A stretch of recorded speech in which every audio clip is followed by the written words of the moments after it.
Serious? I actually am serious. I love to cook.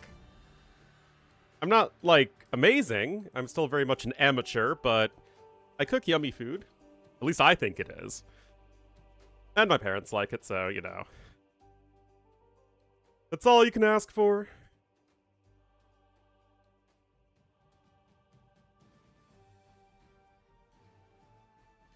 But yes, pickled radish is delicious. I had to use regular radishes because I'm not going to buy a gigantic daikon or another type of Asian radish just to, you know, use it in a sandwich.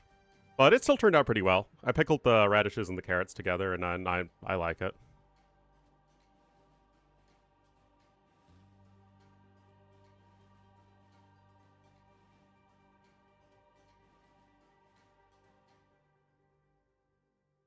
Alrighty, this could be a really good set.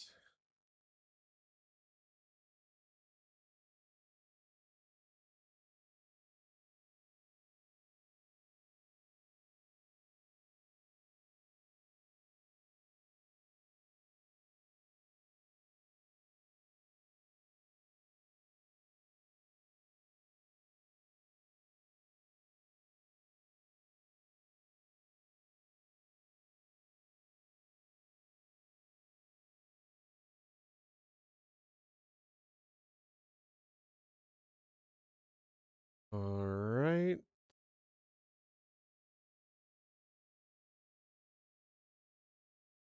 Oh, geez, what did I do this time?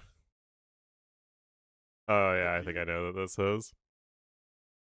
Clips people posted from yesterday. But I feel like the bigger thing is the fact that Leary's own eco has been so smooth and efficient.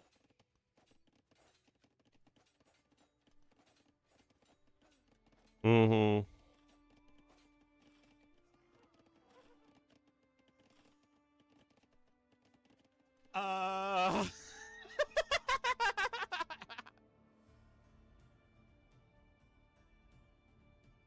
What did I do this time? What's the color of Uranus? Bleach.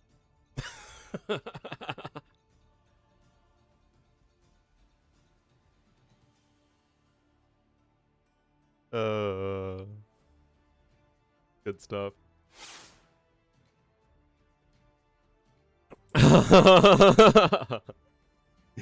Someone made a Uranus joke, so I thought I'd one-up it. You gotta keep people on their toes. I mean, come on, guys. Would you want a boring streamer?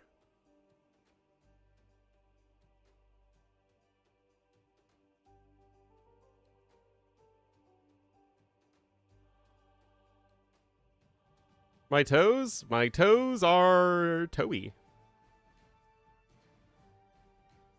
Starbucks killing itself in Korea? No, but I don't know why anybody would go to a Starbucks in Korea. Seoul has more coffee shops per square mile than any other city in the world. And you get all the good coffee places, then you don't need to worry about a Starbucks. Not a platypus with the 16 months. Thank you, thank you, thank you. You're without toes, yeah.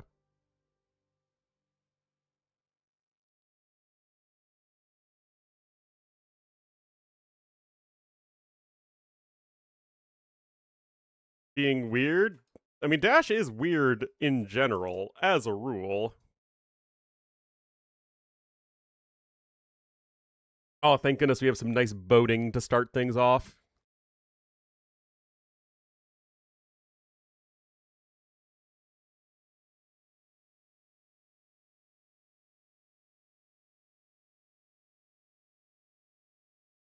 All right, we have our maps.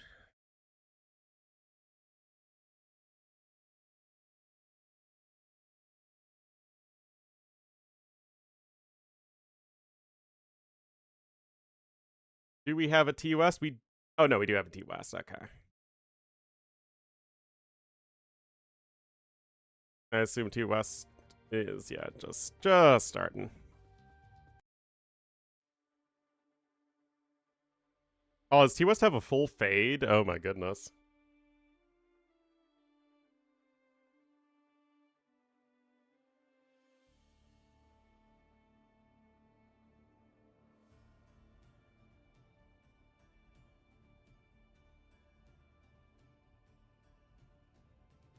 I'm ready.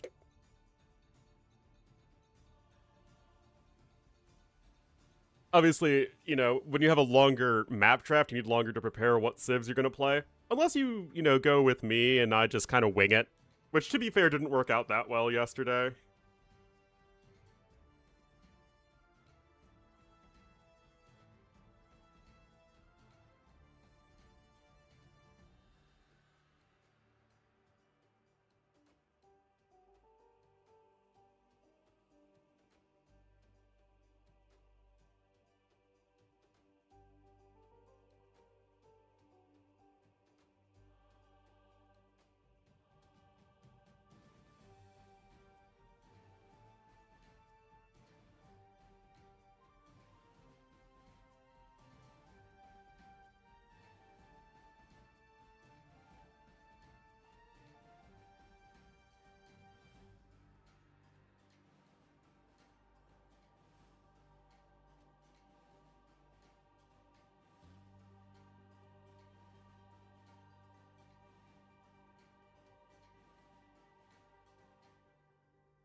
A whole lot.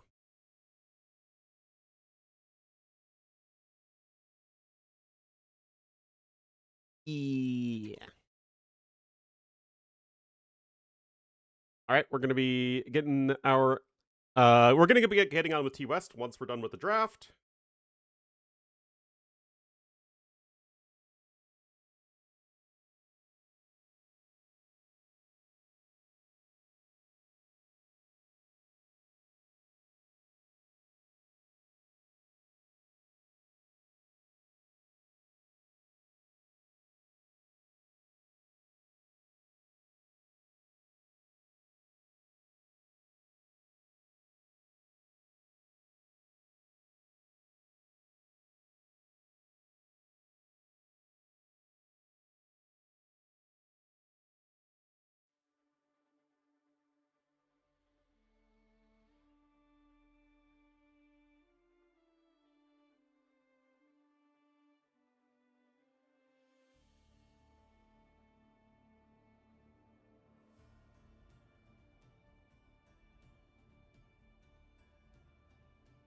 I'm sure they will start the draft at any given moment.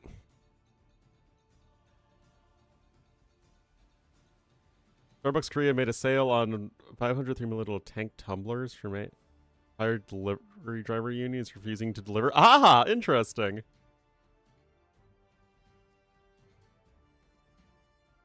If I get a job that's doing that business due diligence sort of thing in Korea, I'll be having to read stuff like that all the time.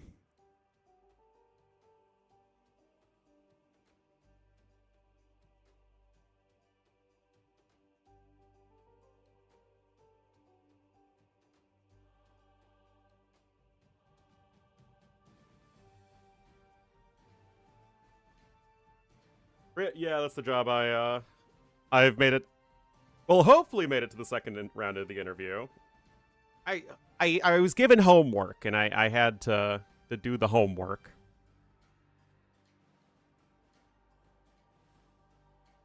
How many rounds? The way they described it, 3, I think.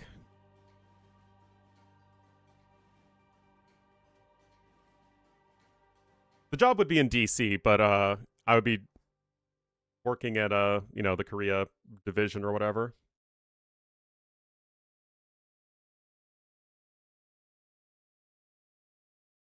Play all 3 or best of 3? It's a best of 7.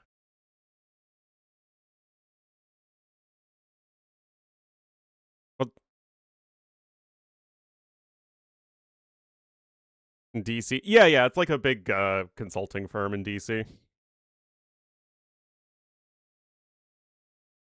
They did say that they do intelligence work as well. Oh, the second job interview? I hope it's a play all 3 because they want to test my Korean, which I'm really terrified of, especially because I don't need Korean for the job. They just want it. So it's like, uh,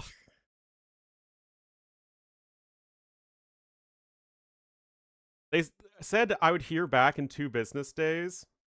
On Wednesday, which made me think that I'd be hearing on Friday, but I guess they mean like 2 full days having passed, which means now because it's a holiday weekend in America. Um,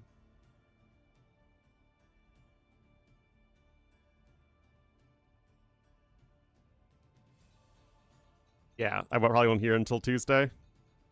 I mean, they probably just weren't doing stuff like that on Friday.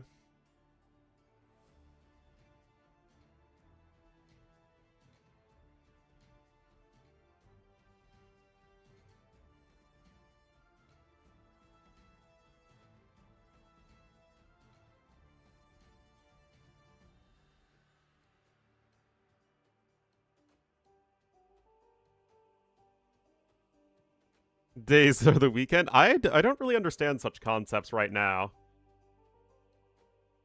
Like I mentioned earlier, I have a party to go to, a Memorial Day party, and I'm stuck here working. But I'll just go afterwards.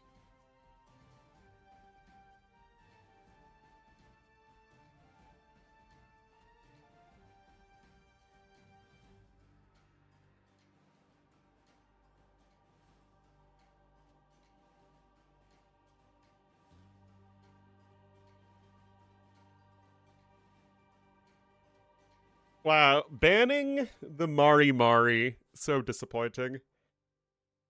It's just actual. Yep. Get over my Swiss friend. I again, nothing romantic ever happened between me and Ellie. What's up? Memorial Day cookout's like a very common thing in America.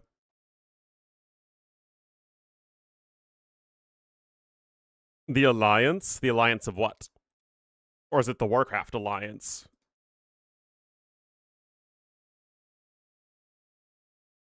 Yes, we are doing that particular alliance. For the Alliance!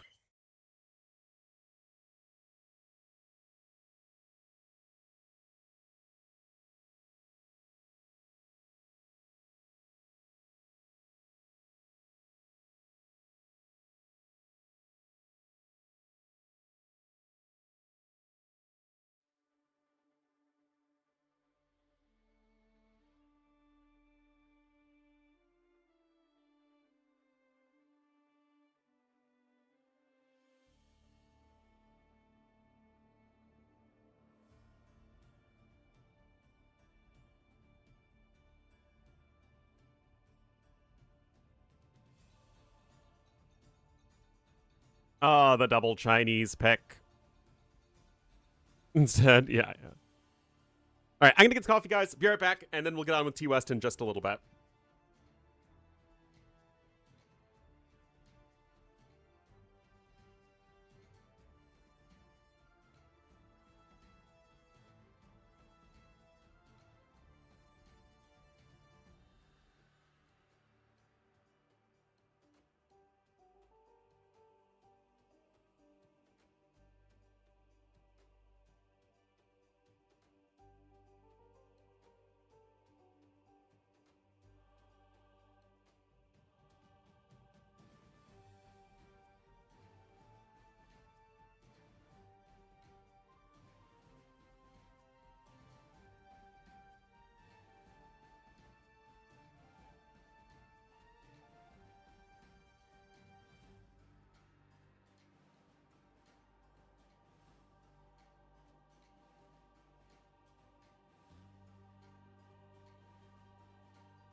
All right.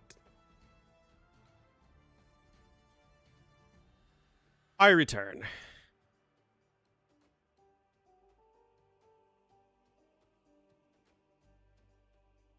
Anything too crazy with the civs? Not really. Urchins, Aztecs, maybe a little less common. Malians, a little less common.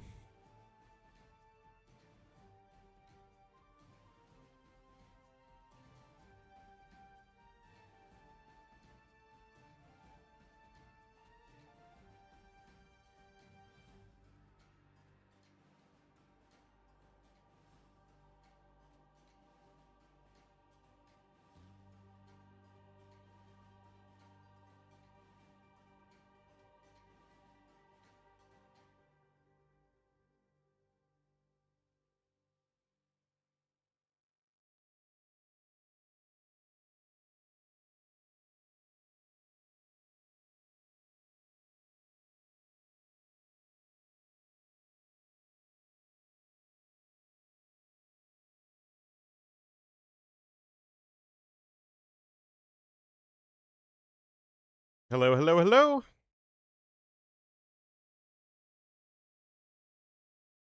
Mr. Barky Dog Dad Coffee, something like that.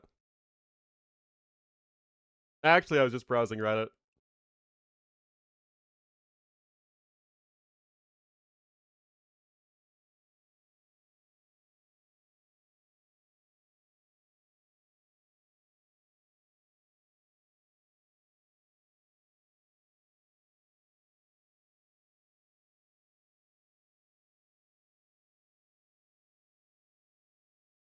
Alrighty. I think we're done. I think we will soon be ready to roll.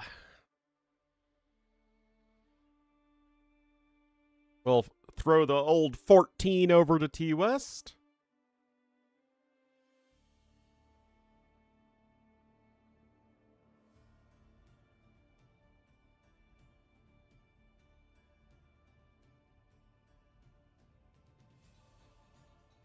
And then we wait. Job hunt going. We are probably gonna have a second round of interviews soon. For a job.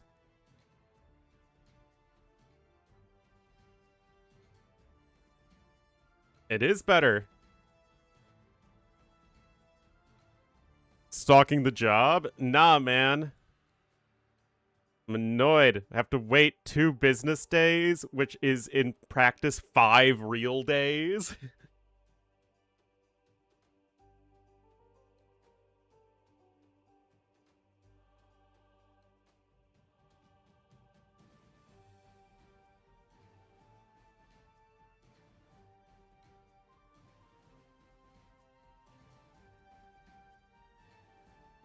We're doing it.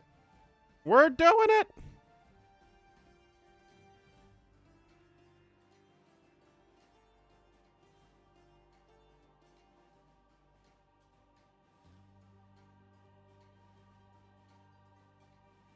We're attempting to collaborate.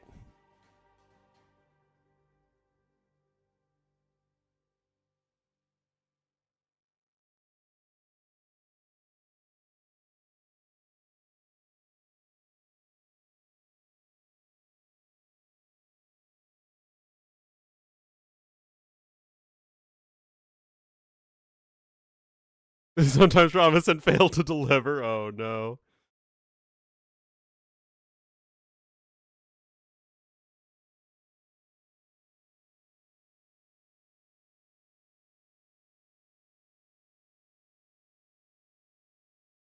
Who do I think will win? I think it will be very close. I think maybe give a slight edge to Sebastian, but I really feel like people are either overrating Sebastian or underrating ACCM, thinking that this is going to be one-sided. But who knows? Sebastian could sweep him. ACCM could sweep him. It's all possible.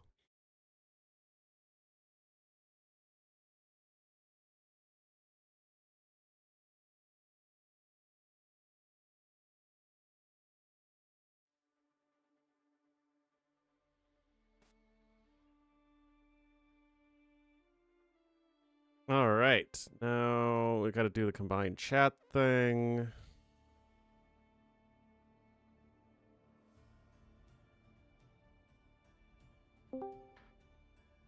Hello, hello, hello.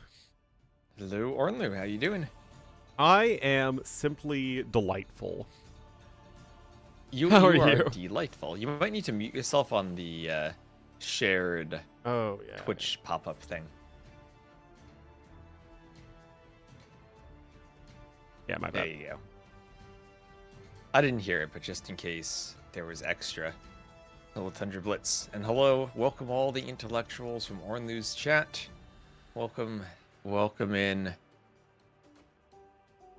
Is Ornlu not always delightful? I mean, he probably is not delightful if you kill him in Genghis Khan 1. I don't know. It's all about going out with style and taking all the anti-monk bonus damage from the light cab so you die super fast. Yeah. Or you just tank with the... Or you just, like, run and shoot with the cav archers and try to take 0 damage total, like I did. I did that when I did my Remember you Genghis did Khan that. 0 Deaths playthrough. Yeah. 0 deaths. I don't have 0 deaths when I do pacifist runs. It's not very pacifist if you're one of my units. Pacifist for thee, but not for me. Yeah, Wayne on YouTube. I'm going to eventually get YouTube on the overlay because Twitch finally is allowing YouTube chat on overlays. So the plan is to get that there. Yeah, eventually. One day. Yeah. Did you hear about the Stream Elements drama? No, I did not. Do you use them for your chats and overlays and stuff and alerts?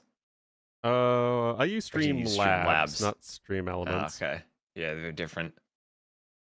Stream Elements is almost apparently shutting down, but apparently being acquired. It's Oh. a very random thing that just happened. What's the drama? Hashtag streaming drama. Yeah. Not just the company shutting down, so people might lose all their alerts and stuff, but then Oh, maybe okay. not. It might get bought out. It's a drama only. You got to follow the drama, and it's not even on the AOE zone, so I don't even know where to follow it. You got to follow random people on social media. Yeah, but then you'd be on social media, and I'm not on social media, man. I know, isn't social media not social anymore? So, was it socialist media? For the glorious proletariat. You want to chat when the game starts? Now we're gonna have the on-screen chat there. I always prefer having the chat on the screen. Actually, if we're casting live, because then people watching the VOD can see it if we interact with it. Because we like interacting with chat, right? Yeah. I mean, sometimes. Depends on who the chatter is, really. Do I think Flaming Camels could get extra bonus damage? I mean, Flaming Camels are already situationally useful. Like, I don't know. They're fine. Yeah, I think they're fine. Putting the red in Reddit. Putting the red in Reddit. Pentuple blast radius. Got to get the times 10 tech mod portion engine siege onagers. Times 256 mod. Siege onagers nuke the whole map. Exactly.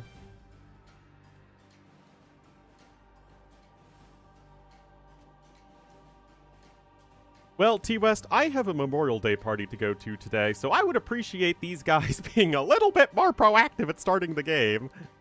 Isn't Memorial Day on Monday? Well, it's Memorial Day weekend. You know, Do you have a barbecue? Yeah, it's a cookout with friends and Ooh. stuff. Is it a barbecue Turkman? No, I don't think there's going to be any turkey there.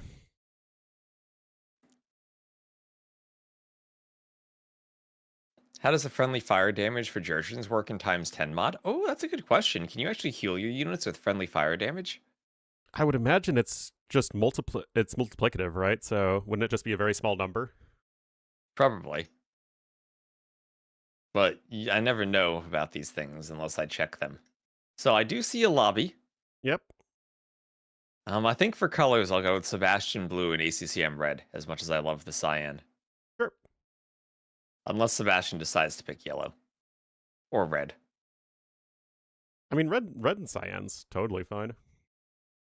Yeah, but if Sebastian's blue, then Yeah, I like mean, the blue's flag cyan. colors match. Oh.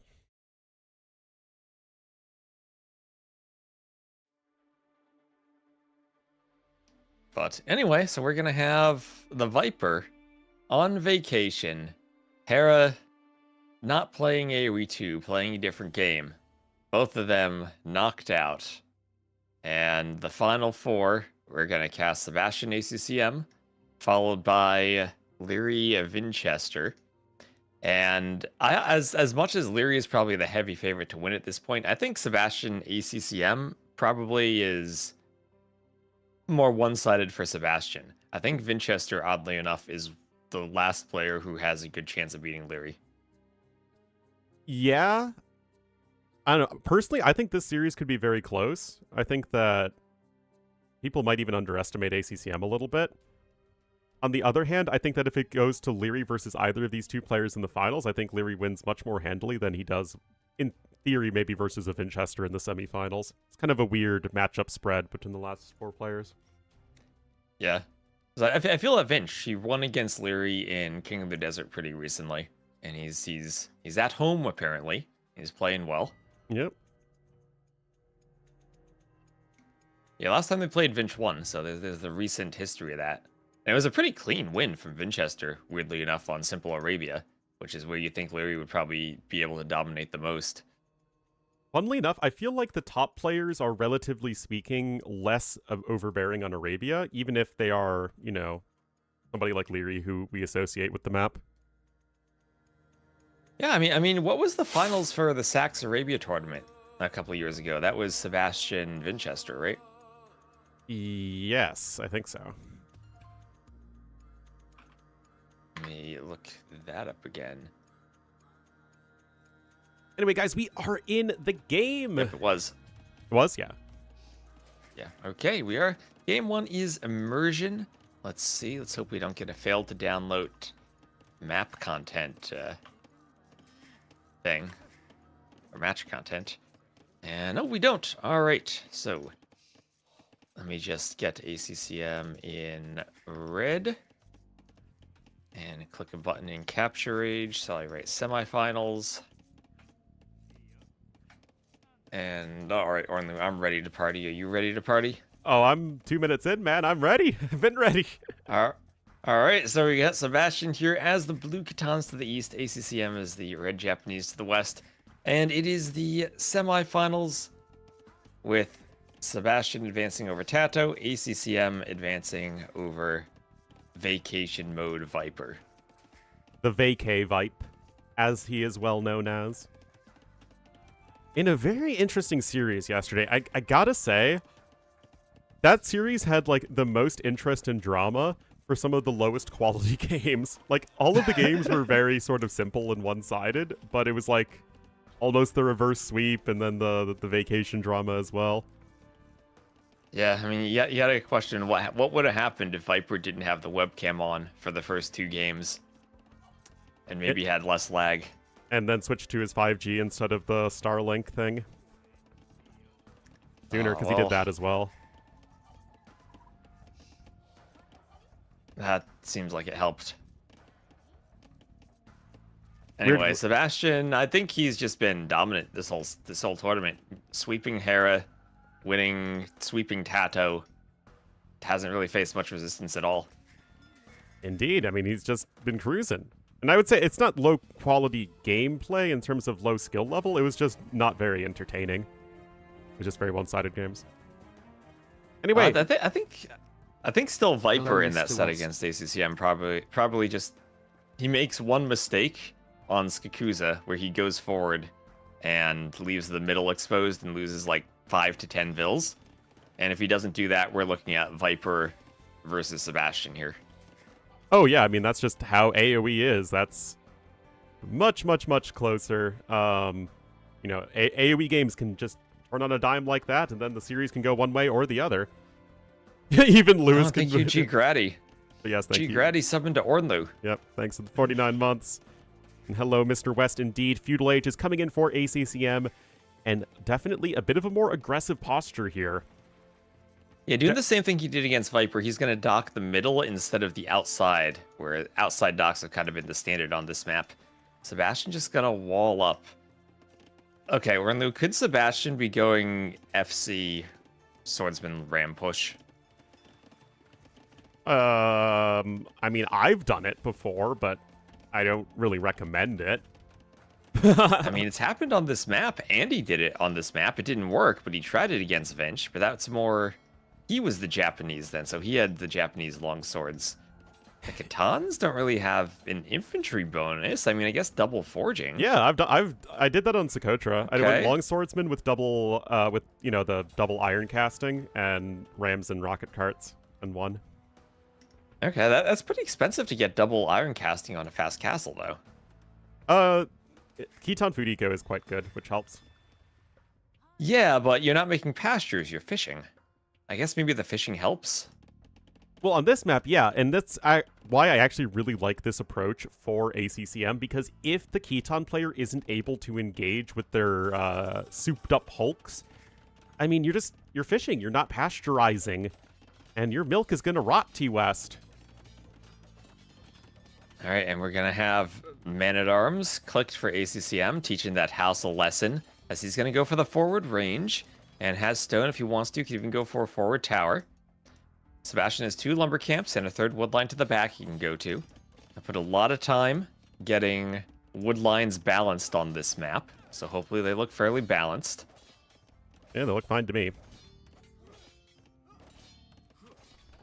And house is down. Arson's going to be in here for those Japanese swordsmen. You still have 11 seconds here where the palisades have only 150 HP, so Feudal Age is going to come in. But not even before the palisade goes down. There's a few villagers near the town center, but looks like ACCM is going to go in the other direction. Man, what happened there? Sebastian looked like the Vil was there, but he didn't place a building. Yeah. Little odd. And now the archer is here. Sebastian's going to try and rush up the archery range. But that is not going to be successful. And I got to say, T-West, I absolutely love this approach here for ACCM here in game number 1. Immediately going to snag a villager. He has the double bit axe upgrade, so it's not like necessarily as all-in as some other plays. A skirmisher's on the way, but that's going to take some time. And ACCM off to a great start. Yep, and that one archer will be so annoying. Sebastian just now walling off that passage with the house, but that's a bit late. Oh, and the tower behind the woodline archers on one side. That's exactly what you want, because now when the Vils run, they're running into men-at-arms. Yeah, there is the spearman. It gets a poke off. Very nice control there from Sebastian. But yeah, the tower in a great position there. ACCM is well prepared, as you would expect, but the scout control, the spearmen, the skirmishers, all that good stuff here from Sebastian is very well done. He does have an overall resources lead, so ACCM still does need to get more damage done, and the men-at-arms are out of position right now. Yeah, now they're kind of trapped by the tower. But they can break out, I guess. Why is only one attacking? Right through that palisade. Some of them are just vacationing with Viper right now. Enjoying the Amalfi Coast. More struggling with the lag from the internet, I'd say. And the baby. Alright, well, the men-at-arms will break out in just a moment, and Sebastian remains 3 villagers ahead. He is on the outside here. He has 2 docks there, plenty of fishing ships. It is 10-6. So ACCM, although it was a great start, the follow-through couldn't quite be there. Yep, but now he's doing a blacksmith, doing another lumber camp. But he is wide open. If there's any counterattack from Sebastian, then ACCM doesn't have walls up, won't have towers because he's already spent the stone, and he's going to be maybe slower up to the castle age 2, and also the range is forward. And forward range means it's just harder to reinforce at home. Yeah, things could be getting really tricky here for ACCM quite shortly. The skirmishers and archers are going to pop out of the range. Fletching is about to be in. Sebastian Scout still at around half HP, but again, it's just that excellent control from Sebastian, making things tough for ACCM, and looks like Sebastian will at least be forced back for now. Yep, that's huge for ACCM, preventing any type of counterattack. And also still having the men-at-arms alive, so if he needs to break through another wall somewhere, he can. You sure can. Neither player is mining stone, so there will be no additional towers for either player. Fletching is coming in for Sebastian, and anything that ACCM can do to sort of keep Sebastian in feudal age longer is going to be a big benefit, but I mean, it's just having those fishing ships longer is so good here for blue. Yep, and also the stones for Sebastian, a horrible position so far forward. Ooh, T-West, the skirms came in with Fletching just in the nick of time there, able to get a couple of units for free. And right now, it's just the army control from Sebastian is close to flawless. Let's see how that one man-at-arms does. If that gets picked off, then I think everything's in a good spot for Sebastian. He's doing the forging now.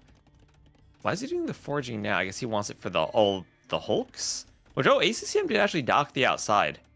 That's a bit surprising, seeing he docked the middle initially. Maybe a mistake from him. Oh yeah, there he is on the outside now as well. He's also with a pond to the northeast that he has docked, so he is sort of spreading his tendrils all over the place. He is at 11 fishing ships, so although he had fewer fishing ships to start, he is now pulling ahead, and look at this. Sebastian perhaps thinking that the game was going to be a little bit more feudal age intensive than it was, as ACCM clicks up to castle age. Ooh, okay, if ACCM's up, then this isn't going to be FC Rams then from the Khitans. This is going to be more interesting then. He'll have to play feudal. And he's investing to the hulks on the outside, but that'll be soon against medium warships, as ACCM's going to do galleys. Ooh, galleys. Oh, and he teleports the fishing ships. Oh, yeah. Yeah, if they're two tiles apart, you can teleport them. Freaking OP teleportation tech. Using I portals. wonder if you can do that if there is land between them. Yeah, it's I'll have to pretty test that dicey out. how that all works out. But at the moment, ACCM is forced to retreat because Sebastian actually has a very sizable army advantage on both the water and on the land. And ACCM, no, he's still trying to be out on the map, but the scouts with double forging are going to be here. Yeah, and ACCM front market, but he's not walled at all. That one spear goes down, then suddenly the scouts come forward and kill everything. Ooh, Sebastian really losing the skirm fight, though. That was a rough fight for him in the middle. Yeah, this game is already getting very scrappy. Good plays on both sides. What we want to see here in the semifinals. And now ACCM. Whoa! Look at this, TOS. The double stable forward. Let's go. Alright, so let's see. ACCM adding fish traps. He's got double stables to the north of Sebastian's base. Sebastian's not walled. We have bloodlines, scale barding armor, double stable knights. Sebastian's going to put up walls, but he's still open on the bottom right by the shallows. So no matter what, knights are going to get in. He's up to the castle age, but still a ways away. Does ACCM send 2 knights immediately, or does he wait a bit for 4? He's going immediately. He's going to charge forward immediately, and I don't hate that idea. There is only a single spearman on the field. Can Sebastian get these quick walls up in time? I think he will. Yes, very nicely done. Yes, he will. And that's going to at least save Sebastian's hide in the short run. KD still fairly even, and ACCM with a siege workshop coming forward, too. He is not letting up the pressure. All right, so what does Sebastian do now? He needs to go for a quick dock and a wall, I think. Yep, there's... Oh, the dock doesn't actually cover the shallows. He needs another dock behind it. Oh. He needs to do another dock. It's open. Oh, and no. The knights are in. And the knights are in. That's why we have shallows out here. You gotta be careful where you wall with docks. It's possible, but you can't do it on every single tile. You gotta use the very edges. You sure do, and that is several villagers down right there and a lot of idling for Sebastian. ACCM has played this game super smart. That said, we have the camels coming out for our Khitans player. And there really is absolutely nothing that's good against camels at the moment, so now ACCM's going to try and punch out quickly. Even iron casting is afforded here for Sebastian. And now I think the knights can get out. And they can go in and out and in and out. And the workshop is there with a ram. Not even going for a mangonel or scorpions, going for a ram. Yeah, but right now ACCM doesn't have a way to fight the camels properly. Other than just brute forcing it with knights.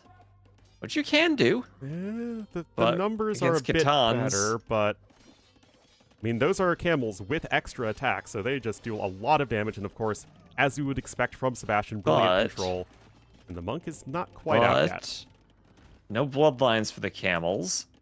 So does that probably matters more than the +1 attack or the +2 attack they'll get? I mean, I'm not too sure in terms of hits to kill, but moral of the story is the camels are cheaper and will be training more quickly. That said, ACCM is still getting those eco upgrades. And the blacksmith Okay, is here's now a down. monk. Yeah, the blacksmith's down. The Vills have to wall themselves. ACCM just needs a mangonel now to hit the Vills on that wood line. Something with a ranged attack. And that's what he's exactly doing right there. More pressure coming in. A lot of the army for Sebastian is actually Navy, and I mean, it's done some decent job at the back. Sebastian is at 12 eco unit kills to 5 deaths. And yet, this land army is getting quite scary here from Yep. ACCM. As I say, Ornlu, in the current meta, whoever wins the water loses the game. Sebastian did win the water on the outside, and he made a lot of hulks to do it. That's a huge investment for someone who's already down in economy. And he doesn't even manage to snipe the monks. All the skirms are down, not even elite skirms. Catan's trained those skirms so quickly, but that just means they die more quickly in this game, it looks like. Oh, I absolutely loved what ACCM did, working within the minimum range of the skirmishers with his monks to at least save one of them. That mangonel somehow did not kill the monk because magic. And yet, it's the numbers, it's the fact that the camels train so much more quickly, and you are able to now push this back as Sebastian is still behind in Vills, as ACCM is on 3 TCs behind this. Yeah, 3 TCs still has the fish traps in one of those ponds. Sebastian did dock one of the middle ponds. ACCM didn't really fight there. But now I think the forward might be cleaned up. Unless, I don't think there's a way for ACCM to get monks in... the stone walls are destroyed anyway. But you know what he could do? He might have everything here lost. He might be able to grab a relic and put it in the monastery and get some gold. There you go. Find that value where you can, but no. Sebastian will right be before the yoinking monk. that one first, most likely. Oh no, he's healing. He's taking a vacation to heal. Always the ACCM, go do it vacation right meta. now, right now. Grab it. No, ACCM, don't let the monks all die. Oh, he's booming okay behind it. He's fine. He's fine. He will be transitioning into the Cav Archers, which are going to scale much better against basically everything that Sebastian's doing throughout the mid-game, as the Khitan Cav Archers, the Khitan Heavy Cav Archers, rather, do actually lose to Japanese Cav Archers. Yeah, I guess they need Parthian to be equal, right? But then when you get to the late game, it's still no bloodlines, and then you have the Japanese bonus, the silliest bonus randomly added to a unit in the game outside of Fire Lancers. Yeah. Khitan HCA are not really all that great in Imperial Age. They are fully upgraded except for bloodlines, but obviously you're looking for something a little bit better most of the time. And it will indeed be the triple ranges here at home for ACCM. You got the University coming in as well. And Sebastian, he's got a lot of camels, but unfortunately for him, camels not exactly the best attacking unit. Yeah, you can't raid fish traps all that well either, but Sebastian will do another dock in the middle, looking to get more water control. This is a proper dock block from Sebastian on the side. Yeah. But the Knights will get through that pretty quickly, actually. Yeah, Knights will do all right against buildings. We have Bowsaw coming in for Sebastian. The eco upgrade advantage has been quite consistently for ACCM this game. Sebastian doing a great job cleaning stuff up. He has a little bit of a score lead, although I don't think that necessarily matters too much in this context because ACCM is developing both the better economy and army composition. I mean, he's just slowly but surely booming off the backs of all the pressure he's done. And his forward might get cleaned, but he doesn't need it anymore. It's done its job. It's let him get the 3 TC boom while Sebastian was on 1. We do have the Hulks out, which is quite nice. That poor fishing ship, the door was shut on the dock as there was no more garrison space available. Ballistic's going to be here That's in just a lot. moment. There's a lot of camels now for Sebastian. The Cav Archers need to focus the monks. And the monks will scare CCM away for the moment. That Skirm will be like, oh, convert me, waste your monk juice, but Sebastian won't fall for it. The poor skirmisher, man. But honestly, Sebastian's doing a great job grabbing relics. Yeah. He's bringing the 4th and 5th in right now. it's something we've seen quite consistently throughout the tournament is that some of the players like Lewis and Sebastian that have been finding a lot of success have been so diligent about going after those relics. And of course, that's soon to be 4 here for our blue player. Make that 5. He's got another one even coming in behind it. And yet, ACCM is still working with the better traditional economy, and he is 5,000-ish resources ahead. Yeah, it's going to have to be a really long game if those relics will pay off in time for Sebastian. Now we're going to have handcart in here for ACCM. No wheelbarrow yet for Sebastian. I mean, to be fair, a wheelbarrow is probably much less useful on a pasture than on a farm, but, you know, it's still useful. It's still important. Well, you know what? We'll have to do a deep dive and compare that then. Oh, in terms of the actual rates, Yeah. it's kind of like the Khmer rules. I did the testing at least when pastures came out, so unless they changed it, pastures benefit less from wheelbarrow and handcart because the base rate is higher, but they still do benefit, so it's still worth picking up. Makes sense. Yeah, just not as much a priority.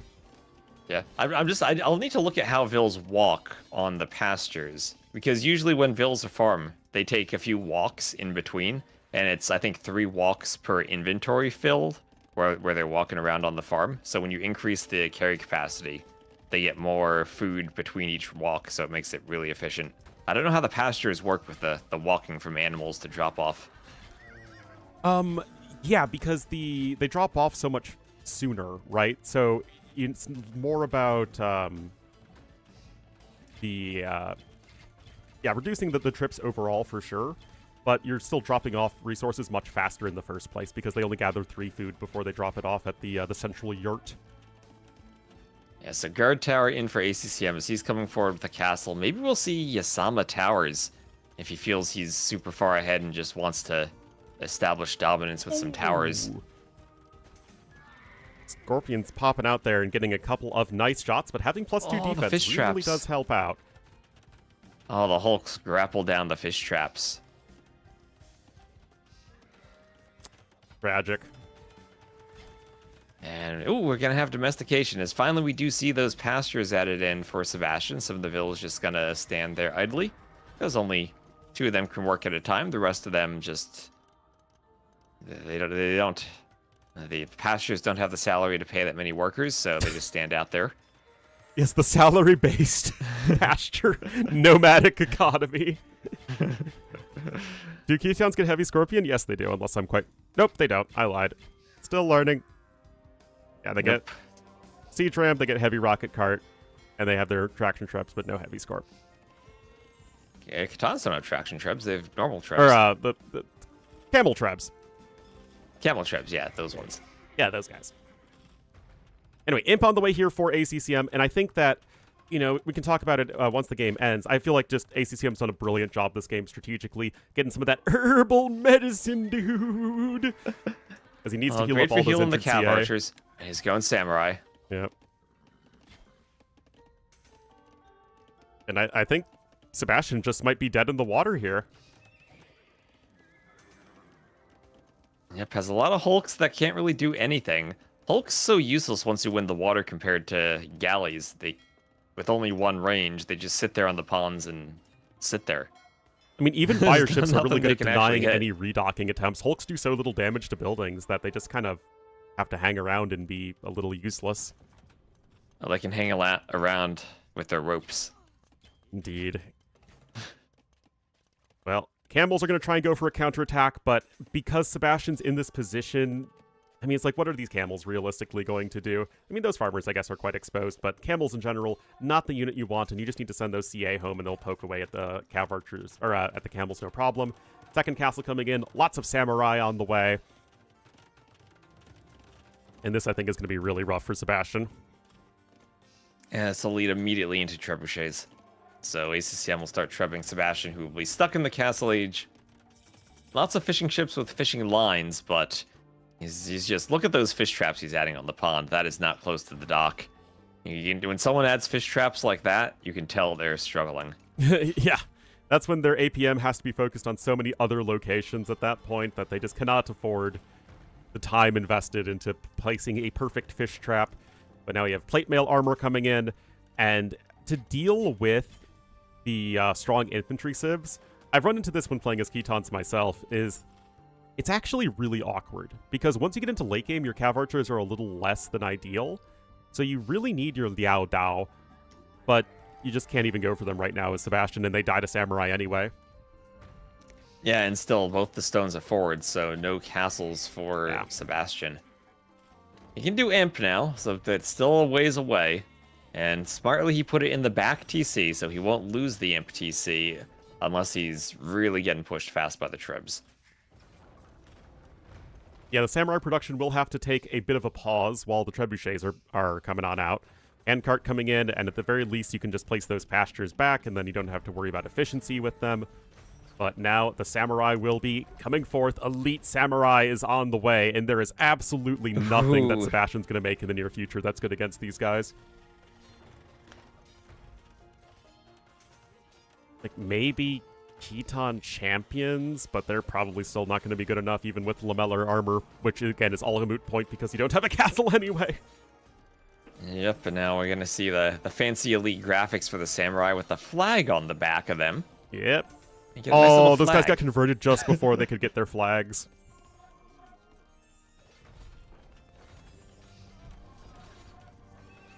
You know, as much as they have that little zoomy attack now, I feel like the flag should slow them down. Creates a bit of drag if you're trying to run fast. But what you don't know, TOS, is that the wind is always blowing perfectly behind them at all times, so... right. That's how they get it. Yeah, they got the wind at their backs, the divine wind. Exactly, kamikaze. Anyway, I gotta say, T-West, I absolutely loved that approach from ACCM that game. It felt so prepared. You see the Ketons pick on this map, you know he wants to engage into the Hulk war, so just dock the pond, so once the Hulks are out, they're not really gonna do anything, and then you're just left with a really lousy, subpar hybrid map civ against Japanese.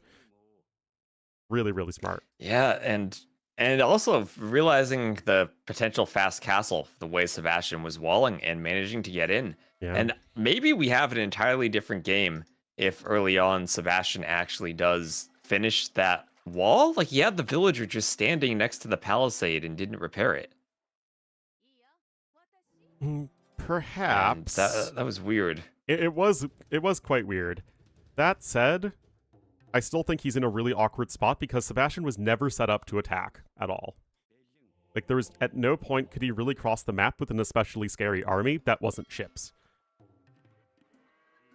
Well, that's all from the disruption, right? Because he would have wanted to do workshop, barracks, longswords probably. And that takes a bit of time, so it wasn't really set up because he needs the buildings to go up to the castle age first. So the timing of those men-at-arms, and also just the fact that it was Japanese against Ketons here, so the faster attacking plus arson means ACCM has probably the best civ at breaking through palisades. I think they are actually the best civ. I don't think there's one that's better. Yeah, I was just thinking the Goths have a higher attack bonus. Nope. Because they don't get arson, you get essentially half an arson for free in Feudal Age, but you don't get arson itself, so they actually deal a little bit less damage. Okay, makes sense. Then the Japanese are the best then. Yep. In late game, you have the best champions. Well, not even, because other champions still have more attack or a faster attack speed, but you get arson plus in late game. That's the moral of the story. Right. Arson plus. So let's check off stuff on the drafts. That was immersion. Our nice middle filled in dried pond immersion. And that was the Japanese winning over the Catan. Same position in the Civ draft for both of them. Yes, I did notice that. The exact middle Civ. And the middle Civs for the middle map. And, well, Sebastian now gets to pick his map, and it'll be Tafiti. Indeed, and we will have to see another water map. There aren't that many of them in this particular draft. In fact, this is the last full-blown water/hybrid map, as Cenotes has a little bit of fishing, but other than that, same with BF, but other than that, it's going to be land map. Same with African clearing. Only if you're very special do you get to fish beyond African clearing. So this Civ matchup for Tafiti, two hybrid map Civs, but Feels like ACCM anticipated Bengalis and tried to counterpick them. Well, it is the third pick for each player, so once again, mirroring the draft priority. And when we look at the two civs here, which, as we will see in a second, guys, are going to be the Bengalis and Italians, we're just looking at two of the strongest water map civs out there. Don't really think there's going to be a big advantage one way or the other. I don't know if you perhaps disagree with that sentence. Well, here we have Tafiti, so Sebastian to the west is the blue Bengalis, ACCM to the east as the red Italians. And, well, what I'm worried about here, as we've seen a few times on this map, would be FC Rathas from the Bengalis, but ACCM could go Rattan Archers again, or not Rattan Archers, Genoese Crossbowmen, the other unique archer unit. Genoese Crossbowmen as the Italians. And wow, T-West, that's pretty have a racist. very Just because good- he's a Vietnamese player, you think he always makes the Vietnamese unique unit? Freaking cancel this guy, I was Chad. What the looking heck? at his flag on my overlay, and mine was just like the Vietnamese. I'm like, oop, that's the flag of the player, not of the civ. Alas, yeah. It would be cool to use, like, the medieval flags and banners and stuff like that. You mean like civ emblems? Yeah, but, like, you know, the actual history stuff. They're not based on actual history? No, they're not. Well, I mean, they are to a degree. No. So, like, the Bengali emblem is actually a traditional Buddhist swastika. The one, you know, the one that wasn't. The Squidward one? Yeah, the dancing Squidward one. So it's Buddhist symbology, and the Genoese flag one is actually the Cross of St. George. So it's Italians is the Genoese flag, is the Cross of St. George. All right, so after that history lesson, back to the unit composition. I almost said Rattan Archer again. Genoese Crossbowman against Ratha. You know, when I said it, it's because Ratha starts with like the same letters as Rattan, and my brain was like, there we go. That's why I said it now. That's why I got so confused there. That and the Vietnamese flag, and I was just like, wrong unit. Yeah, what do they even do against Genbos, Ornlu? What do the Bengalis do? Yeah, I've seen this matchup a few times, and I feel that Italians always have the upper hand in the unit composition. And I'm not quite sure what Bengalis do. Well, it's definitely kind of awkward, because although the Bengali, you know, elephant archers and whatnot take less bonus damage, you're still taking a lot of damage from the to the Genoese crossbowmen. So although you could still probably get a cost-efficient or a population-efficient army, you're probably not getting a cost-efficient army. Bengali champions do miss the final armor upgrade, although they have gambesons. So it's not anything to write home about there.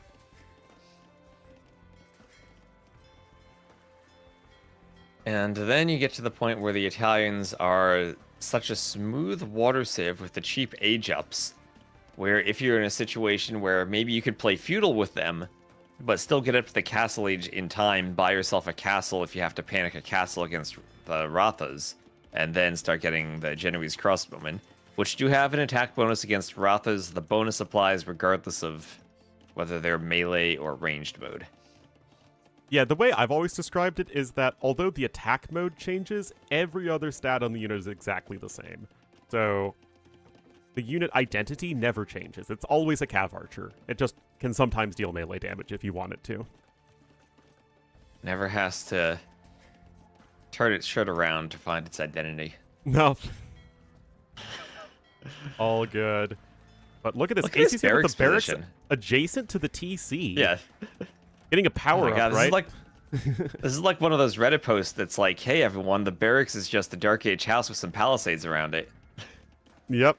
The barracks is just a town center with some extra stone and wood. I mean, at least the architecture kind of works together, right? The little top wooden fence bits around the TC and the barracks, not quite at the same height, but they kind of works together. It's funny, though, because the barracks actually has stone in it, whereas the TC doesn't have any visible stone. Oh, you're right. Wait, does the barracks actually have steps to get up to the top part in the Dark Age? Looks like it doesn't. No. Maybe there's a ladder somewhere we can't see. Yeah, it's just off-screen. Or they're just really good at jumping. Anyway, Loom is coming in. That's the best guess. Oh, there's no Loom for Sebastian yet. Yeah, he's Dark Age. He might be trying to pass Castle again. He's throwing up walls. ACCM's militia, they're on vacation with the Viper right now, standing there next to the Relic. It's So are his Italians. They're on the Vills. Amalfi Coast. Oh, that's right. He picked the Civ ready for the Italian vacation. Will they still get in? No, they won't. What was that, Ornlu? That was the sound of them almost getting in. But Arson's coming in. ACCM was waiting for the Men-at-Arm upgrade, which you can kind of understand, but that was just being a little bit too greedy. Now, he still will be able to apply pressure, but in general, I like Sebastian's approach on this map. It really does feel like the more FC-oriented plays have been seeing much more success than the aggressive ones.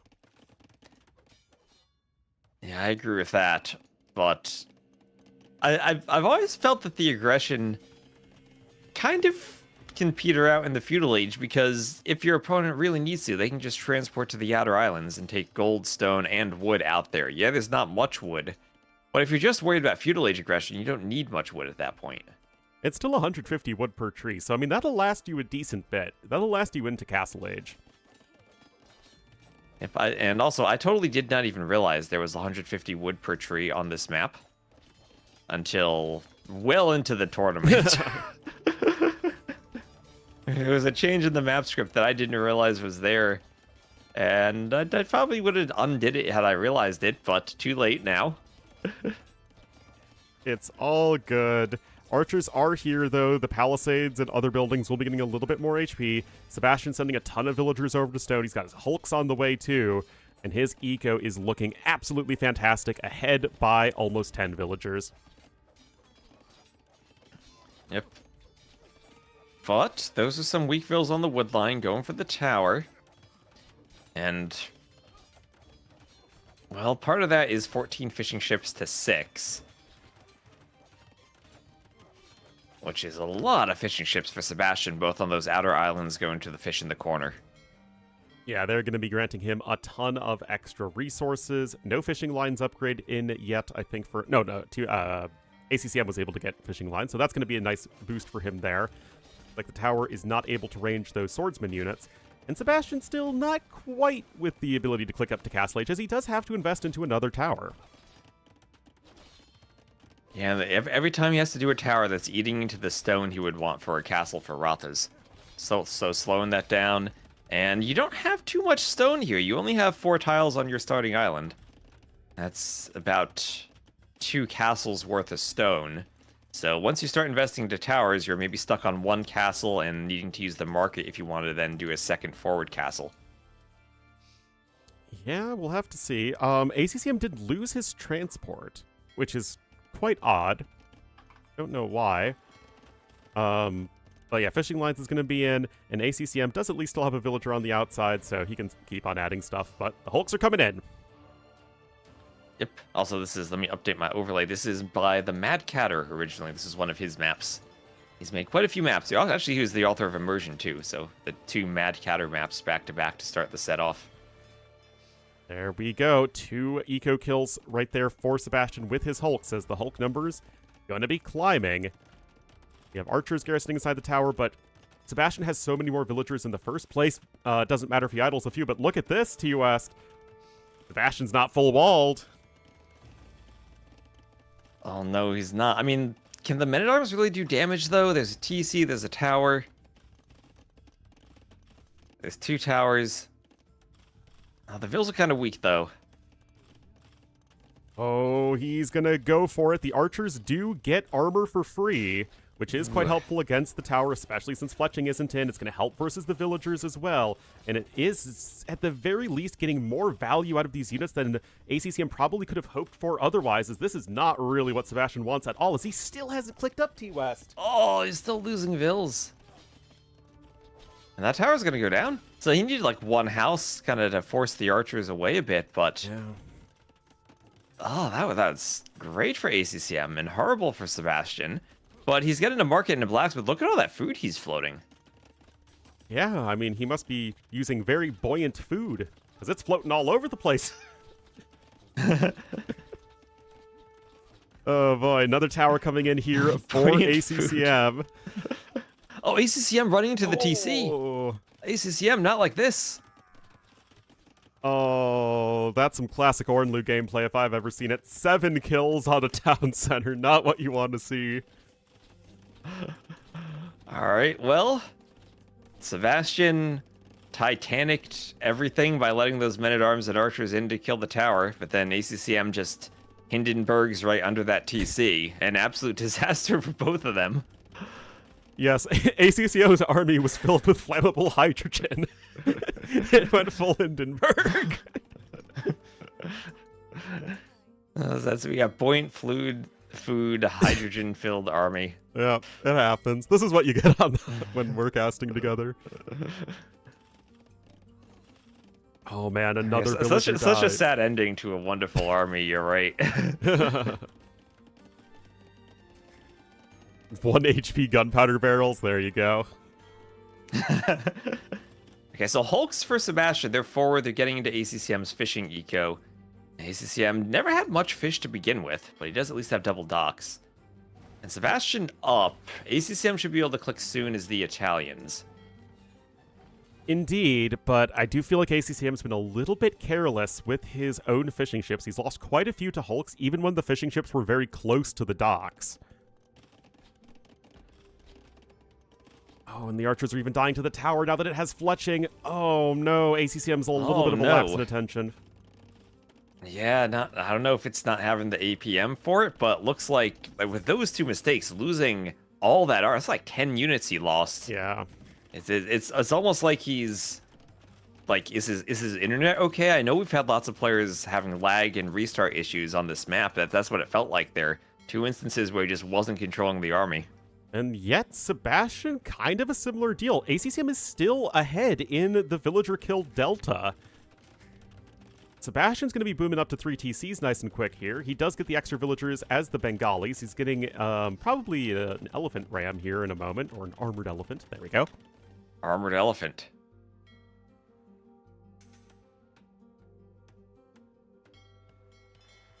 Man. Yeah, no, the Hulks from ACCM killed a bunch of fishing ships, so Sebastian went... Yeah, they're in the fish in the back. Yeah. Oh, actually, they killed a bunch of fishing ships there. Oh my gosh. Yeah, they killed a ton. Sebastian They had... killed absolute ton. All right, well, maybe that's why ACCM wasn't paying attention. He was killing some fishing ships. And here comes the elephant. Let's go armored elephant against the tower. And that How much elephant armor doth the elephant ram possess? 17 elephant unit armor. Yeah, Other than that, a lot of pierce armor. So for those who are wondering, Genoese crossbowmen do not deal enough anti-elephant bonus damage or anti-cav bonus damage to actually deal anything to the armored elephants. Yep. They just I deal think one the damage. elite ones have, or elite Genoese crossbowmen have enough anti-cav to do extra damage to them. It's But only probably 7. not against the siege elephant. It's only 7, I thought. Is it 7? I thought it was 9. Maybe I'm wrong about that. I think it's 7. Could be wrong. 7? Yeah, that's okay. That's what I thought. Okay, then they don't. So forward castle now from ACCM, getting a much better positioning for this castle. He'll secure 3 relics behind it, and also control a lot of the central wood lines. And we might be getting into that Genoese crossbowman versus Ratha unit composition setup. Indeed, and right now, Sebastian's biggest advantage is that despite being a little bit behind in villagers killed, he has a eco lead. He's on the 3 TCs, he can keep those villagers churning, he's getting some extra farms down, and it still feels like he is better set up going forward. And Monastery for ACCM, so he's going right for those relics. And remember, the armored elephants, you need to be adjacent to them to convert them, but you don't need redemption. So if Sebastian were to think about a ram push on the castle, then ACCM would have some monks out to try to stop it. Yeah, I'm not the biggest fan of the armored elephants in Castle Age. I think siege rams or siege elephants are just fine in Imperial Age, but I always feel like the armored elephants feel like a downgrade. I always felt like they were better than rams if you're healing them as the Bengalis. So, like, in some ways better at pushing TCs, but worse at pushing castles. The only difference being Gajur elephants, which are Yeah. better than any type of ram in the Castle Age. Yeah, those are the exceptions for sure. Yeah. Anyway, Dave is gone for the weekend. Can I adopt you? Asks Adam. I don't know. Can you pay? Would you? Can you pay those child support bills? I don't think so. I think we'd need a few thousand more subs to afford Adam. Yeah, feels bad, man. Cuban Captram. Oh, got you there. Yeah, that's a good one. That's a good one. Kuman Capram. But then once In you fact, get you to can't garrison in Kshatriyas, the Ellie. even better. Yeah. But you know what you can do? You can garrison the Ellie in a castle. Yes, you can. And they will heal right on up in the castle, just like any other Flesh and Blood unit. And Jive with the sub to T West with 31 months. Thank you, Jive. Thank you, Jive. Yeah, look at that monk healing the elephant. It's so slow, but it's Yeah. also amazing how much that matters. Well, it's one of those things that it's really great in between fights, but you'd much rather be able to repair in a fight or for a push.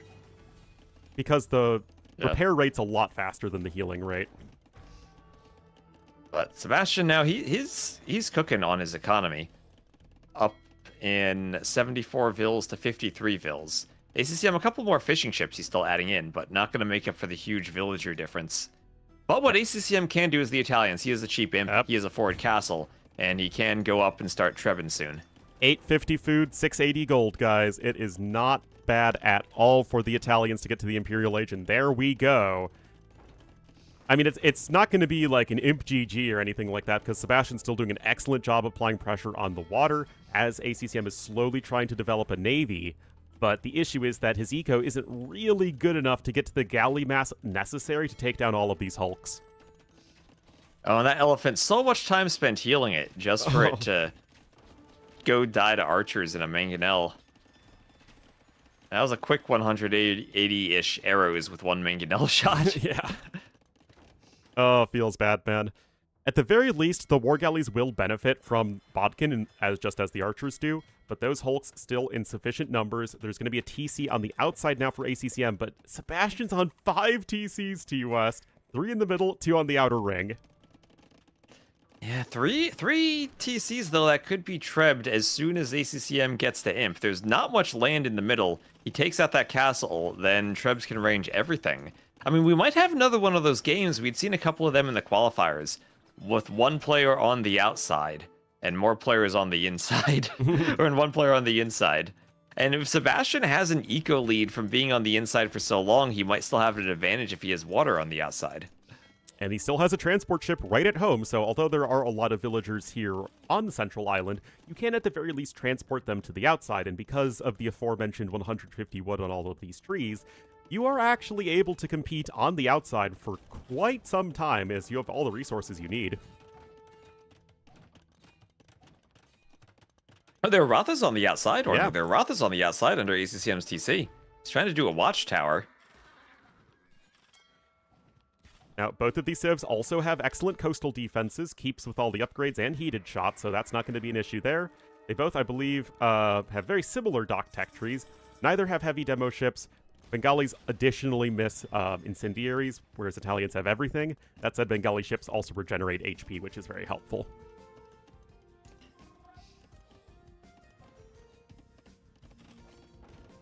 And that's one TC going to go down to Castle Fire from Sebastian. The Trebs are being queued for ACCM, gets a conversion on a Ratha, and you'll have that little hill in the middle, upon which he can deploy his Trebs and destroy this castle. Yeah, but this is the issue here for ACCM, is that his economy is simply very weak relative to his opponent. He's not really competitive here. He can't afford heavy warships. Yes, he's going to start trebbing the middle, and that's going to be great and all, but it still feels like this game will likely be won on the outer ring one way or the other, and Sebastian still has a huge advantage here. Yeah, there's the Treb. Look at how far that Treb is from the castle and still can range it. Like it's What does Sebastian do on the middle, though? Elephant archers, I guess. He's starting to get some archery ranges in. Is it just skirms? don't Well, he has think so much gold he's floating. He's probably Yeah. not going to want to be skirms. his eco setup is much better for making a gold unit than it is just making skirmishers at the moment, but we'll see what he's going to try for. Nope, it's always the skirmisher, T-West. Well, it's the second best unit in the game behind the monk. Indeed. Mangonel going to die before it gets another shot off. Heated shot coming in for ACCM. Like I said, Italians do have fantastic coastal defenses because all those university upgrades are additionally discounted. And that could be a very important tool for keeping ACCM at least semi-competitive here on the outside. Because he can research keep. Exactly. So castle will crumble to the treb shots, and now just skirms. ACCM doesn't really have an answer to skirms right away, but skirms themselves aren't going to do much to stop the trebs from destroying all these buildings. And Sebastian also housed after losing that castle. Not what you want when you want to be pumping out rams to try to ram trebs. Yeah, there are 2 TCs left over here. There's the Watchtower and several monks, so you can at least buy sometime. Cute little move with ACCM with the Ratha that was converted over here to the east. And now a second siege workshop here for ACCM as he's also grabbing Devotion. Yeah, and I know we were joking about keeps, but with heated shot, I think keeps could actually be a rather nice addition for ACCM if he wants some map control on the outer islands or even the outside of the middle, because it then zones off Sebastian's ships for quite a ways and lets him deploy the trebs more successfully, lets him keep his TCs running on the outside. No, no joke. Keeps with heated shot are absolutely fantastic. I mean, they are getting nerfed in the next patch against ships a little bit. But right now, what ACCM needs is he needs time to both push Sebastian off of the central island, which he is doing slowly but steadily, and also time to develop something of a navy on the outside. And the towers are going to be essential in both of those things. Yep. And the Italians, the great thing is the discount, because he needs heavy warships, but he should be able to afford that and even ship rate discounted. So late game Navy, the Italians might not be there yet, but they can always make a quick transition to the water. Indeed, but the bombard cannons are just coming out now for ACCM. Those skirmisher numbers are climbing a lot more rapidly than I think ACCM was hoping for, as we do have 4 archery ranges literally on the coastline. And that's going to buy Sebastian more critical time to start to flex that huge economic advantage he still has. Yeah, the cheap Italian bombard cannon, though, going to be the only answer to the skirm for the moment. I mean, ACCM could always do his own skirms. Yeah, but that just feels like you're doing the same thing as your opponent, but with a worse economy. Doesn't feel like a winning play. Yeah, but what else does he do against skirms right now? I think he just needs a ton of bombard cannons, but bombard cannons aren't going to scale very well against the high numbers of units. On the outer side, Right. guard tower is doing... it's just being built slowly as the Hulk hooks are doing very little against the tower. Oh my gosh, look at how many, like, hooks are in the ground underneath that tower. It is going to get nuked by the tower as soon as it's done. Oh yeah, look at that thing go. That's not even a keep. Nope. No keep, It no holds with their low problem. pierce armor. They die right away to heated shot keeps. Right, Sebastian trying to add in another TC here. The bombard numbers are slowly climbing in the middle. You have a couple of armored elephants as well, just to be a bit annoying. The mangonel helps versus that, but it could go down very shortly. And this is getting really interesting, T-West. Whose position do you favor? I think Sebastian, with more control on the outside now, is still in an okay spot. But I think it also depends on whether ACCM has enough to get to Navy, which I think he does. So I think ACCM has it, Ornlu. I think he has it. I still think it hangs in the balance. Because on the one hand, you now have a castle on the outside. Sebastian still has something of a fleet. And he's also going to be getting those cannon galleons, which are, of course, necessary for pushing down those guard towers. That said, those skirmishers are starting to get obliterated, T-West. Oh my goodness, they don't have that final armor upgrade. Well, it doesn't even matter. It's bombard cannon, too, that are dealing a lot of damage. Yeah, The armor 39 coming in kills. now. You don't want to fight Genoese crossbowmen without the final armor. It's insane how important the final armor is for skirms if you're fighting other archer units. I mean, it just is. When you're looking at damage numbers that are as low as they are with archers and skirmishers, it really is the difference between like 50 to 100% more damage when you're talking about missing that final armor upgrade. Yeah, and there we go. Block printing for Sebastian, but he would need a skirm meat shield to get monks actually having a chance for conversions on the cannon, because the Genbos are going to be hunting down the monks. Exactly what is happening right there is those monks are having a really bad day, taking a lot of bolts from those Genoese crossbowmen, and ACCM continuing to push here in the middle. And I gotta say, I mean, I said at the start that I think people were underestimating ACCM in this series. His experience and his decision-making and strategic planning all outdoing Sebastian as he takes game number 2. Oh, we saw earlier ACCM got swept by Leary.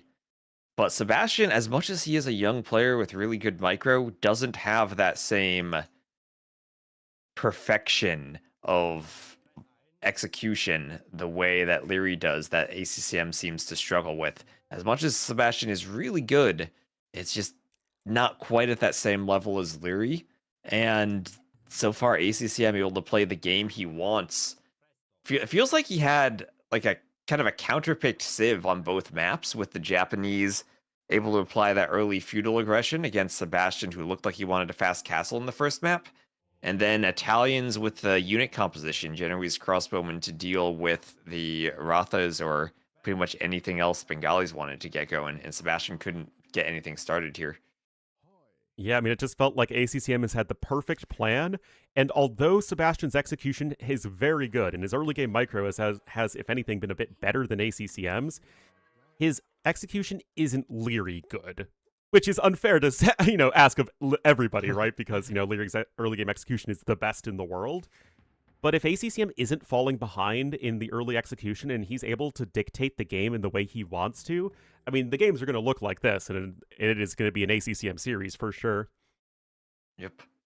Also, my YouTube chat asking, do Genoese crossbowmen do bonus damage against elephants? They have +5 against elephants, but specifically in this game, the elephant rams had 17 armor, so that completely gets canceled out. Yeah, Genoese crossbowmen mirror their bonus damage. A lot of units actually mirror their anti-cavalry bonus damage and basically double it up against elephants. And Genoese crossbowmen are no exception. Aside from halbs that more than double it. Yeah, halbs are the exception. Or, well, it's one of them's 28 and the other's 32. I forget which is which. It's 32 for cav and 28 for elephants. All right, almost doubling it. Yep. So a loss on Tafiti. And maybe Sebastian then needs to rethink his approach to some of the water maps then, if that's the outcome he has for the two very watery maps we've seen so far. Yeah, it's... Yeah, look at ACCM go. It's quite interesting. Didn't see it too... Again, I really feel like people were sleeping on ACCM. He is really dangerous. I think that he matches up super poorly against Leary and Hera as well, but... ACCM... Yeah, against everyone else, he's much better. Yeah. I mean, to be fair, Ornlu, everyone matches up better than against Leary or Hera. But I think that even when you're talking about among these tippy-top players, Sebastian still isn't quite at that level yet. Yep, and we're going to have a game number 3, or I don't see it on the dashboard. Maybe my dashboard's broken. Nope, don't see it yet. Nope, don't see it either. Sebastian maybe needs to take a bit of a pause, check the tech tree, cook his noodles, get a eat his burger, and get ready. I was thinking what we should do is next year, Masters of Season, sponsored by Burger King. Perfect. I see nothing wrong with that. Yeah, he's got to do some push-ups, right? He's got to do some push-ups. All right. Sebastian making the lobby. Yeah, tetracycline, it is attack minus defense, and it is 0, so pretty much max attack minus defense. There are some oddities if there are negative attack classes or negative values for attacks, which happens with the Ethiopian's Royal Heirs technology. I feel like there's another instance of it. There's Whatever. another instance too. I forget where, Yeah. but yeah. It started with the Ethiopians and royal heirs, like that. It really messed Yep. with the equation, but All we right, shall see. Ornlu. And we were fearing it, guys. We were dreading it. But it's time for the Chinese mirror on African clearing.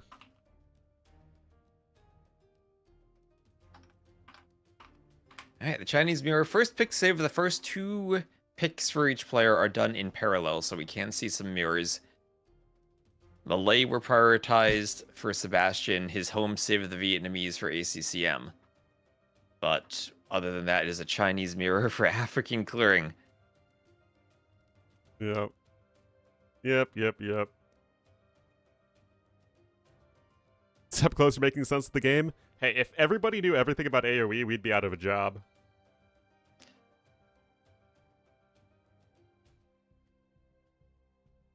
The closest civ to Uruguay? Probably just Spanish. I mean, Or geographically, it would be the 2P. 2P, but maybe the Mapuche? I don't think the Mapuche went that far east. But yeah, it'd probably be the 2P. Alright, so African clearing game number 3. We'll have Sebastian doing his TC to the west, ACCM a bit to the northeast, and a Chinese mirror. Ornlu, why do we have a Chinese mirror? Well, my dear friend, it is because you can build a mill right away and then minimize idle TC time. You can see both players are going to be doing that. I think. Where's Sebastian's mill? Oh, he's not doing it. He's just building the TC with 8 villagers. 9 vills. Oh wait, where's with 9th vill on the way. Yeah, All right then. Going interesting. Well, he's taking Loom. Well, he gets the TC up faster. It all depends on work time. I mean, idle time doesn't really matter on Nomad at the start. It's more about work time. And yeah, he'll be absolutely fine to queue a Vill. He's not queuing it. There he is. And he'll get the Vill queued at just about the same time as ACCM without needing to go for the mill, so he'll go for the lumber camp. Okay, nice start for Sebastian. As we have a pause. Why are we pausing, Ornlu? Yep. All right. Yeah, really, really nice build. I was kind of wondering what he was doing, but... Ooh. Lagri? Lagri? What just happened? Lagri, Major let's go. lag. Why did Sebastian... Is the map broken? Is this an admin re? What's going on? Relics uneven? 1, 2, 3, 4, 5, 6, 7. Relics are fine. I mean, a few more towards ACCM side, but that's fine. I mean, it's Nomad, right? It's Nomad, right? How Relics could are they be never gonna uneven be. on Nomad? Yeah, okay. I wanted to talk about the beautiful job Sebastian did with this start. Yeah. Skipping the mill. And how he was at the same time getting the Vill out as ACCM with the shorefish and getting a lumber camp instead of the mill, which is going to be a bit better for his starting eco because he won't need to take wood from far away like ACCM is. Like, he's got Yep. 2 Vills chopping so far from the TC, but... Alright. Yeah, ACCM with no close wood, exactly. I don't have extra trees on each of the ponds here. But isn't that just how the map is designed? That doesn't feel like something that would be an admin ray. I have no idea why we were restarting there. Did a player drop? I have I'm no back idea. into it. Is there a post? I don't see a post in Discord. Can someone tune into Mem stream and see if there is a reason given? Not you can't have not enough pawns. They're hard coded. Not enough wood. It's Nomad. You can't do that. That's not an admin re. You just build your TC on wood. Not enough gold. I mean, golds or stones maybe they're uneven. Not enough deer. Did they pick the right African clearing? They didn't pick like the wrong map, did they? I didn't notice. I mean, it looked like African clearing. TCs were far apart. It's not a TC fight, re. Nope. Well, they are completely restarting it. All right, Ornlu. So once more, African clearing. Oh my gosh, if ACCM goes for the top of that wood, Could Oh, we we might see a actually. TC fight? Oh, no. Oh my god, ACCM, if only. If only. only.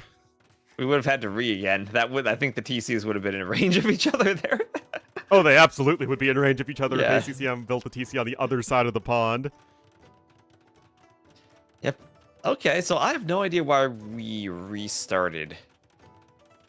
But maybe I'm just not looking at the map enough. I don't know. Anyway, Chinese Mirror. ACCM once more going for the mill. And, I mean, ACCM's going to have a much better TC spot than he did last time in terms of resource availability. Yes, he will, and looks like we already have the elephant coming in as well for Sebastian. This is the exact same thing he did in the last attempt at this game. And is he good? All right. Let's reverse the player positions on the scoreboard, I think, so that we get Sebastian with his TC on the left. Yeah.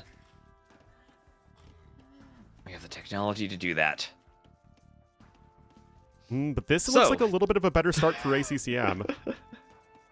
Yeah, well, Sebastian doing the same thing he did last time. He's going to go for the lumber camp rather than the mill. And with the Chinese, I like that approach. It keeps your vills in a better position. Sometimes you have the 3 vills out on a mill and feudal, and they just get hunted down by your opponent. ACCM has a much better TC spot, though. This time the Bobab trees are closer to the TC. He can chop them, and it won't be too long distance as he works to get a lumber camp. Log of War? Nothing too crazy. Just normal early game stuff going on right now. Both players with plenty of food access. Got a rhino coming in. There goes a vill. Oh, what? Oh. ACCM just lost a vill to Sebastian's TC. You can see the corpse. Sebastian just sent a vill to gloat over it. Oh gosh, a mad match. Classic nomad stuff. Ah, man. Good old Nomad. At least that wasn't Regicide Nomad losing a king to a TC. Such things have happened in the past. How does no, ACCM has 196 stone? Because he mined a tiny bit of stone from next to the TC. Yeah, when they completed the TC, the villager automatically started mining stone, so then he just has the 1 extra stone. Actually, it might not even be 1 extra. Wait, is that actually a full 1 stone? Let me check in game. No, it's not actually. Ornlu, capture age is rounding differently. If you check in game, it says he has 195 stone because it truncates. It truncates in game. Oh my gosh, I can change my overlay. It says 195 stone for ACCM, but capture age is rounding that. So he has like 195.5 stone that capture age rounds up to 196, but he actually only has, in terms of stuff he can spend, 195. Yeah, AoE 2 in general will always round down, and I think capture age might round to the nearest whole number. Yes, it does. It does. So you'll see units that like die at weird HP values because they had a fraction that rounded wrong, and then they go under 1 even though it looks like it shouldn't. Interesting. Yeah. So capture age and the game round differently. Keep that in mind, chat. The game likes to truncate in places. Capture age likes to round. I think everywhere capture age rounds. Yeah, I think so. Units die at 0.99 HP. Yes, they do. Yes. You need at least 1 HP to be alive.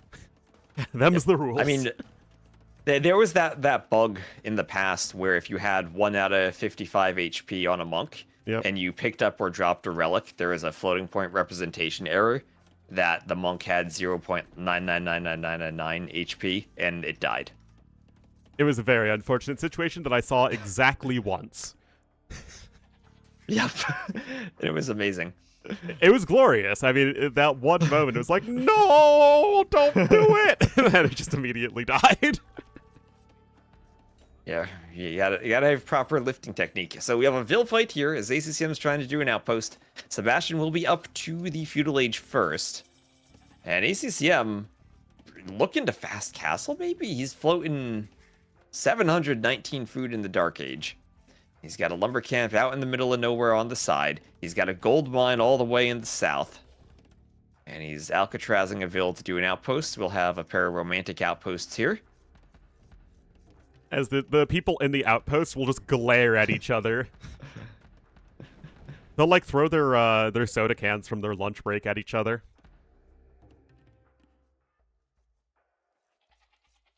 So archers for Sebastian. And now the question is, how much damage can Sebastian actually do with archers? Because the TC for ACCM will protect his stone, and the rest of ACCM's eco is super far away from any potential archers that can run over and cause any harm. And even with the stone under the TC, ACCM could tower. Yeah, here's the thing, though, T-West. ACCM should be ahead in eco, as he clicked up much later than his opponent. And yet he's not. So this just feels like one of those games where Sebastian has the significantly better Dark Age. I mean, killing your opponent's villager is also a huge plus there. But also his eco is much more compact. So it feels like I just don't like this for ACCM, no matter what he chooses to do. And I don't like fast castles in general on this map. Yeah, spreading out the eco so much is adding a lot of walk time to ACCM, so he hasn't gotten his eco rolling the way you really want to. But he's up to feudal, and honestly, he's got a fast castle, no problem. He has the stone. He can market blacksmith wherever he wants to do him. There's the market. There's the blacksmith. He'll be up. And I mean, Sebastian can send vills wherever he wants. That tower is not going to stop ACCM. He'll have stone. Yeah. If a fast castle is ever going to work, it would have to be when the rush distance is so close that you can just plop down a castle and then attack the enemy TC. If they had a far rush distance, I feel like it would be really bad.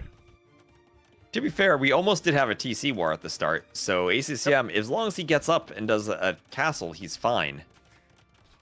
But can he get a castle, T-West?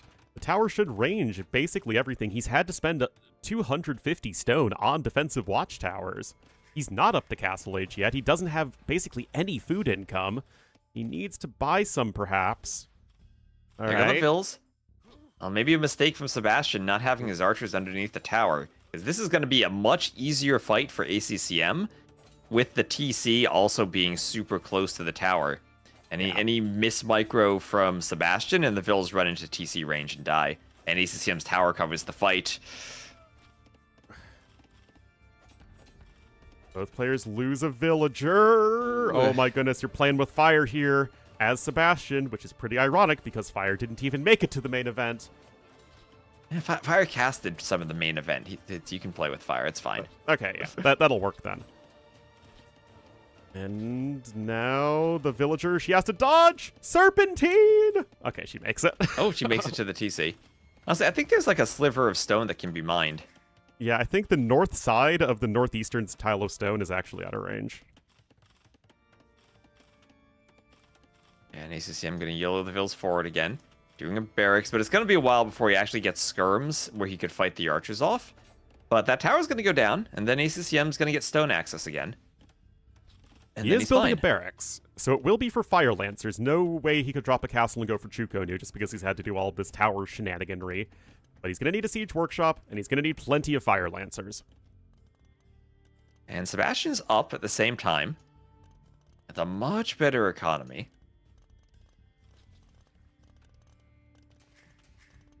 And I think ACCM still gets a castle up in time. Even if you do a couple of Fire Lancers, try to raid the economy, and behind that, you're doing a castle. Yeah, and Sebastian himself, oh, look at this. He was already placing tiles of palisades to try and block a potential castle drop. ACCM with the workshop. He can do a rocket cart or two, and then he can delete the workshop and place a castle on it. Oh, deny that would those be pretty anti-castle palisades. It's like, deny this, nerd. Delete your own siege workshop just so you have enough room for a castle. To be fair, the rocket carts probably destroy palisades, and that's even a better option. It could just easily destroy the palisades. Not as fun. But it would be a lot funnier if you deleted the siege workshop. Anyway, Fire Lancers. So how do Fire Lancers do against feudal archers? They have so much HP and they're faster, and since they have a charge attack, they should be okay. Well, they don't have that much HP unless you're Vietnamese. 65 is, like, fine, but no base pierce armor is really They shoot rough. the archer. This Fire Lancer just 1v2'd the weak archer. And he's Chinese, so the Fire Lancers are faster. So he'll catch that archer eventually. There he goes. And it's rocket cart time. It is, but Castle Age is in. Defensive Siege Workshop immediately, but it is castle dropping time here for ACCM. He 18 vills. He's sending the entire village. Don't rocket cart your own castle foundation. Oh! Ooh. Okay.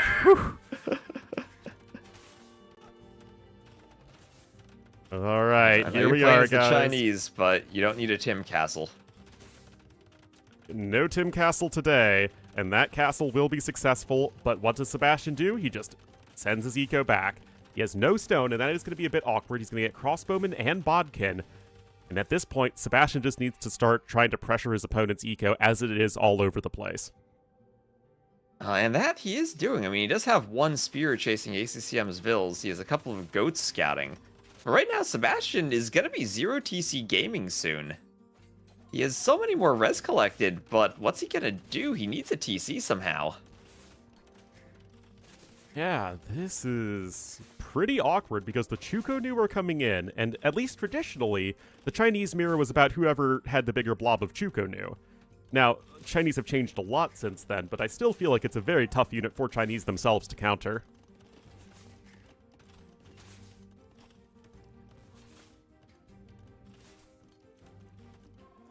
Oh, TOS, did you know that Chukonu have decisive command and nearby military units move faster? What? Don't you see that in Capture Age? It's underneath the range and extra attacks of the Chukonu.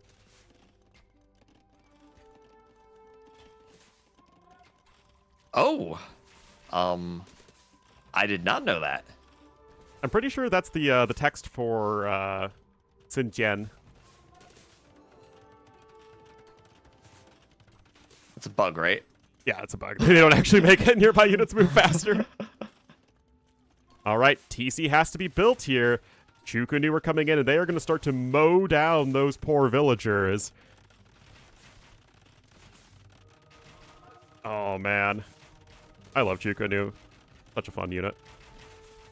Is ACCM going to go up 3-0 here? It's quite possible. Yeah, it is cracked terrain. Yeah. Have Archer going to go down there, but the Chukonu, with some good micro, deal so much damage that they can take down rocket carts quite quickly, especially as they are a bit more fragile than mangonels.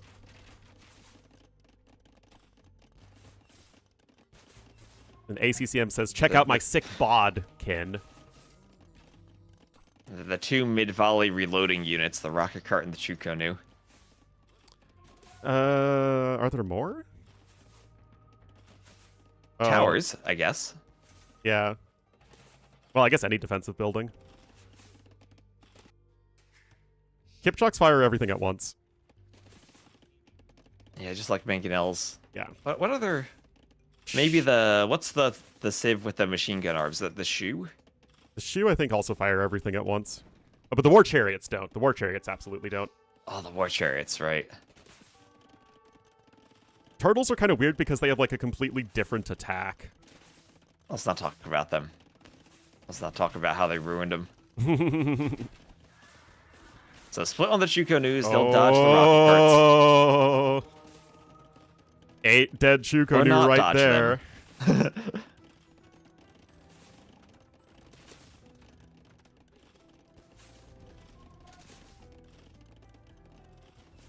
Chukonu are fairly cheap. Yeah, they're not that expensive, although they're still a bit more expensive overall than an archer. ACCM went for a TC on the right side, but that's denied. Sebastian with a couple of crossbows out there picks off a villager. And I mean, Sebastian, he has had some crossbows out here, forcing ACCM to do more towers on his gold. And he might get a second TC now. He still is up by 6 vills. Yeah, I mean, ACCM could simply ill afford to lose all of those Chukonu. That said, they are going to just march right back home and kill all of those crossbowmen, and that's going to be at least something here for our red player. No ballistics, though. Yeah. I mean, crossbows can Sebastian out micro this? Sebastian can out micro a lot, to be fair. Look at the stacking on the Chukonus. Oh, he's going to run into a tower, though. No. Oh, he's safe Oh still. my goodness. Freaking toxic. He got a Chukonu. Yep. Sebastian's booming away. So he recovered from the 0 TC gaming earlier. He's got some rocket carts now. What's really awkward about the castle, also on Nomad, is you can't ram push them because Chukonus absolutely shred rams. They shoot many arrows that have bonus attack against rams because of the negative melee armor that they have. I mean, they don't have bonus, but they end up dealing extra damage due to the fun and bizarre nature of Chukonu projectiles. Third TC coming in, though, for Sebastian. That will be there safely, and after a chaotic start, we're kind of still in the situation where Sebastian has the better economy, ACCM has more map control, and they're both on 3 TCs. And Sebastian could get a castle soon. But I don't think Sebastian has enough room to boom, get a castle, go imp, and win a Trebor. He doesn't have the farming space right now. No. But maybe he does if it's a really long and awkward game. Because ACCM has 3 TCs too, with a lot more map control. And ACCM's also able to take all of the natural food that is available on this map, so that's going to be also very nice for him. Sebastian having to buy food. Can you imagine buying food, T-West? Spending your hard-earned gold to buy food? I certainly can't. I did that earlier today, Ornlu. I did it yesterday. All right, Rocket Cart going to try and micro just a little bit here.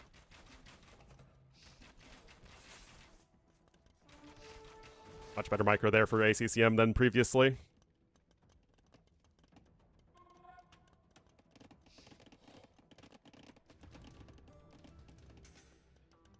So Sebastian does have gold access. He has it right underneath his southern TC as well as next to his western TC, although he isn't actually gathering it at the moment.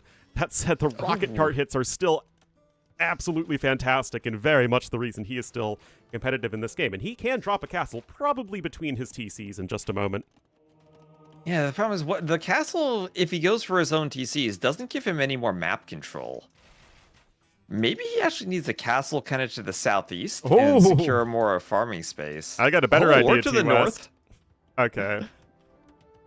Oh, but the Chukonu are coming in. Oh, they're walled. They're walled out, Ornlu. Oh, but that's like no HP on the market.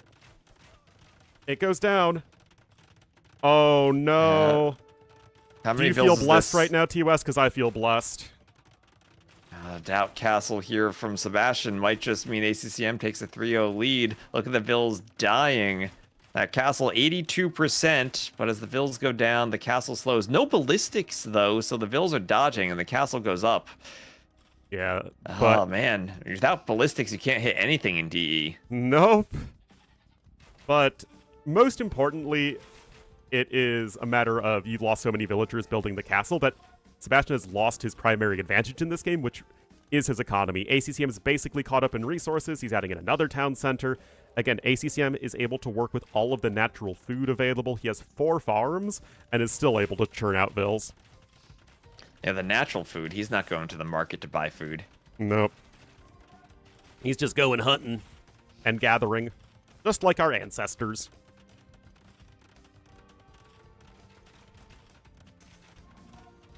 RFK loves ACCM.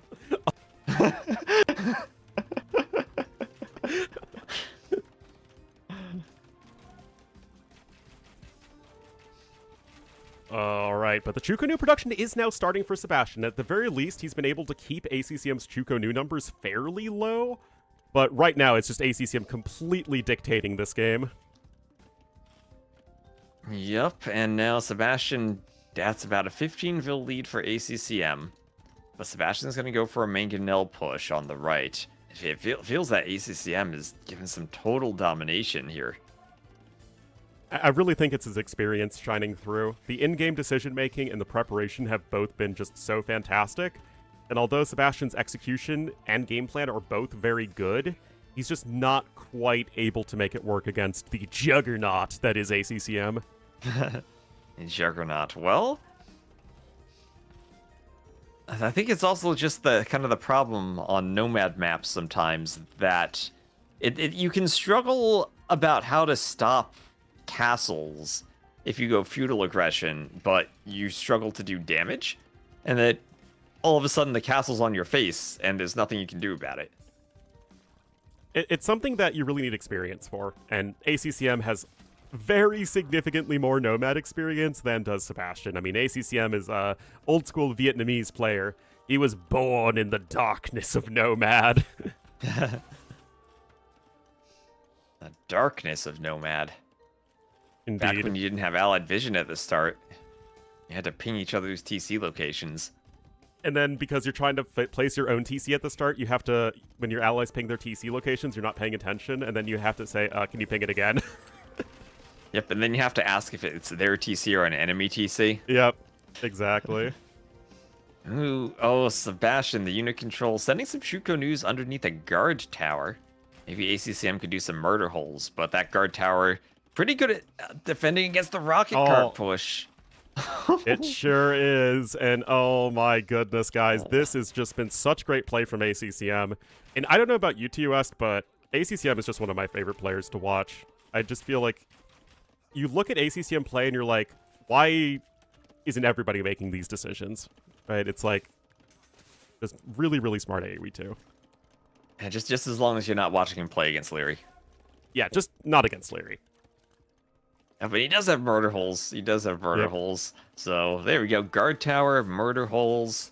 Needs masonry for them. Needs to get a great wall is what he needs. Get all the extra HP. Ooh, you're right. You're right. So meanwhile, ACCM's up to Imp. He'll get the trebs popping once he's up. Sebastian nowhere close. We might be looking at a 3-0 once Imp is finished. It sure seems that way.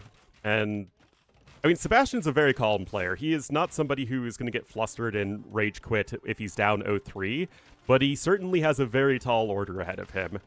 And we're going to have to see probably some of the maps where he can win with that early execution advantage. It's what Leary gave us the textbook on how to beat ACCM. It's just, can somebody who isn't Leary himself actually be that good?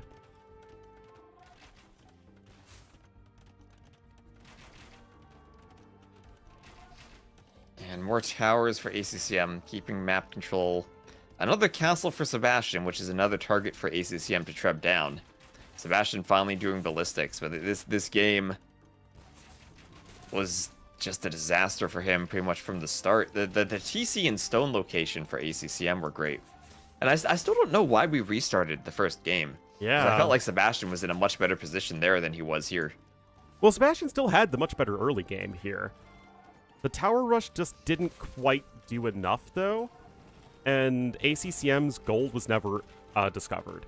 And it was one of the previous series, I forget who it was, but like they sent all their units out on the map to just look for the extra villagers.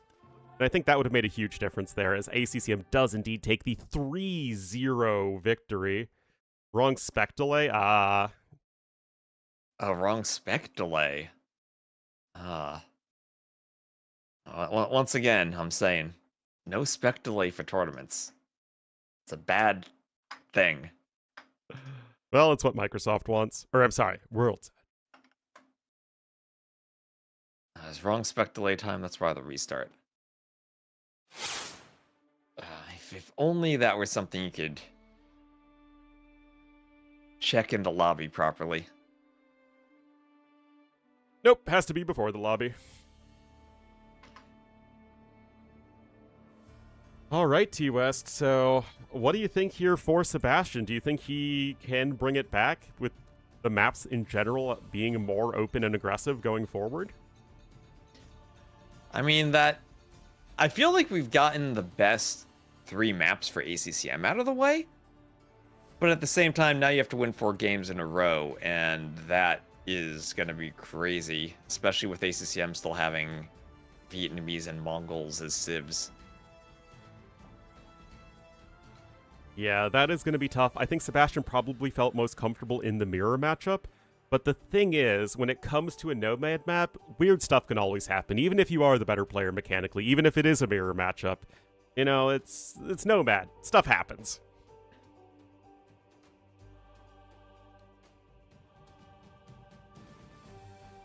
And we will be going to Crown Wood and next.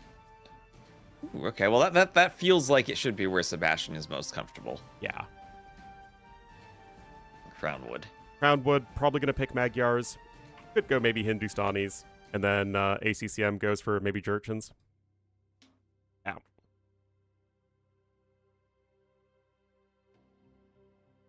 Yep, Magyars versus Jurchens. Exactly what you would expect.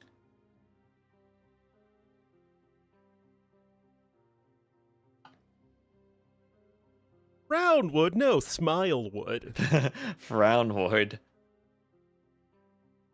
This is Crownwood. Oh, you know what would be a good map? If we added some walls to it and then we had Clownwood. Ooh.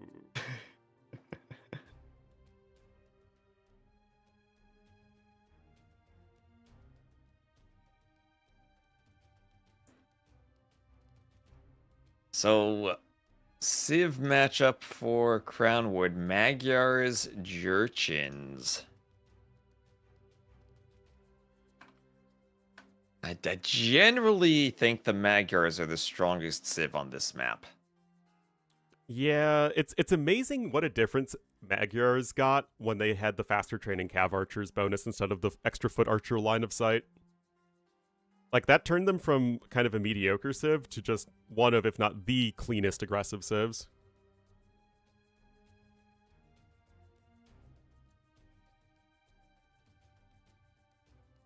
Replace wood with chickens and you have crown food. Viper almost came back from 3-0 Sebastian's turn. Well, that was Vacation Viper.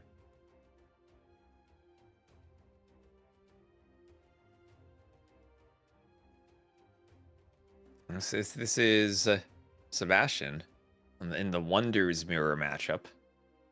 The Wonders players. Truly wondrous matchup. Makes me extra curious about how Home Viper would do versus Sebastian. How Home Viper? Well, I mean, later today we are going to see Home Vinchester. Vinch is no longer playing from ACCM's house. Was he actually at ACCM's house? I don't think he was staying at his house, but he was there at one point. Hello, Petito. Thank you for raiding Ornlu's channel. Thank you. Yeah, I know they were hanging out in Vietnam together. Yes. And I know ACCM's from Da Nang, so I guess Vinchester was probably there. Anyway, guys, this is it. Sebastian, who literally didn't drop a single game before this set in this tournament, is now on the verge of getting swept by ACCM with his back against the wall. He's going to be the Magyars to the west, and ACCM, the Red Jurchens to the east. Oh, hold on, Orlin. My game content is still downloading. Oh. Well, that's unfortunate. Alright, so Magyars versus Jurchens. Jurchens, one of those mounted units attack faster and Fire Lancers. That's their and Fire Lancer bonus. Which could be decent against Cav Archers if you can force fights with the Fire Lancers. It's kind of a weird setup where Cav Archers kind of counter them, but also kind of you can still go for a Fire Lancer push. And I feel like Jurchens have kind of a weird matchup against Magyars here, because you want to play, you know, light Cav / Step Lancers and Cav Archers, right? You want to play the very fast units, but Magyars just do that better than Jurchens. Jurchens more of a hybrid Civ between, like, the slow, heavy defensive Civ and then the mounted units, whereas Magyars are much more focused on those cavalry and Cav Archer units. Yep, and this will be the version of Crownwood where we have the rock terrain, Ornlu's favorite map feature, around the bases of the hills, so you can't simply wall from the hill to the TC. Gotta play it a bit more open. Doubt forbid that we just have somebody actually get themselves walled up at some point.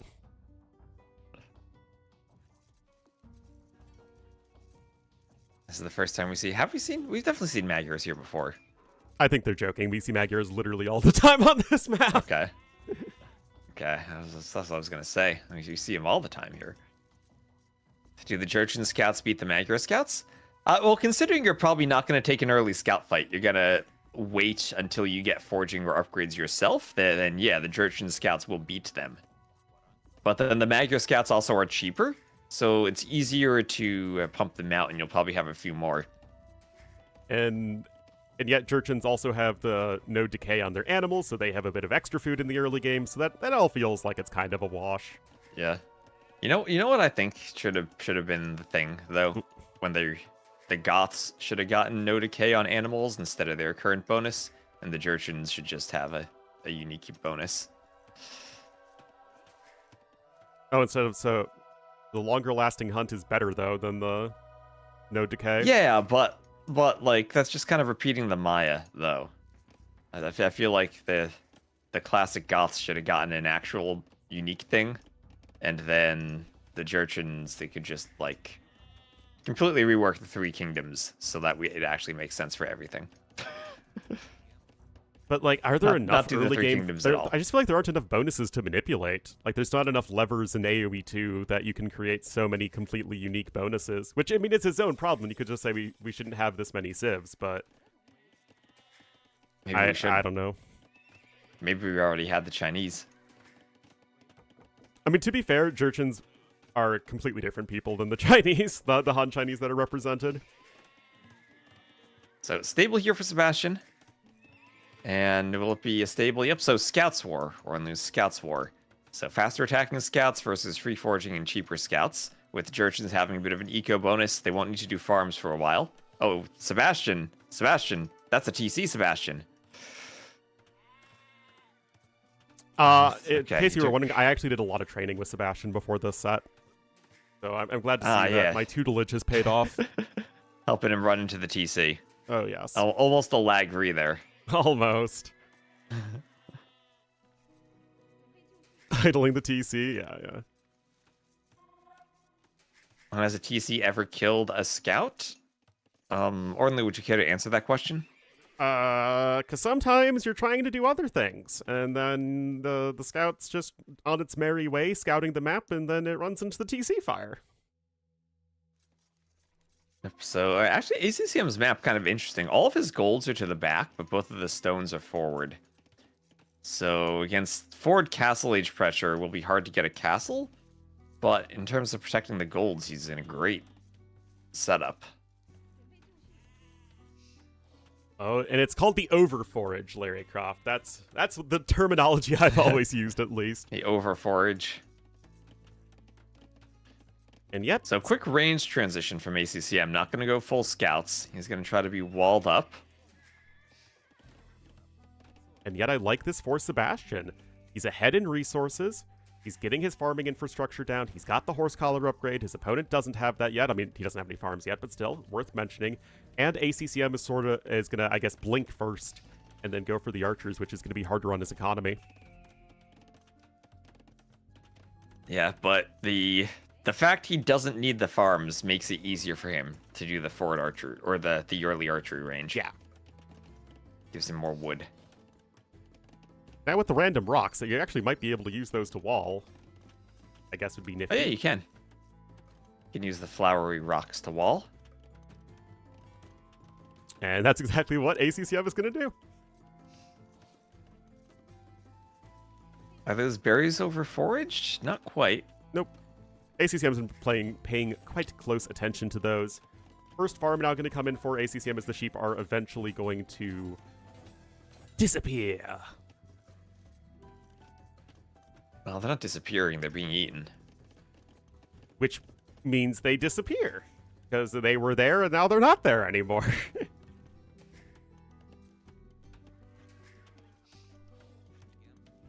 So now we'll have more scouts and more scouts from Sebastian, who is a bit late in going for a range.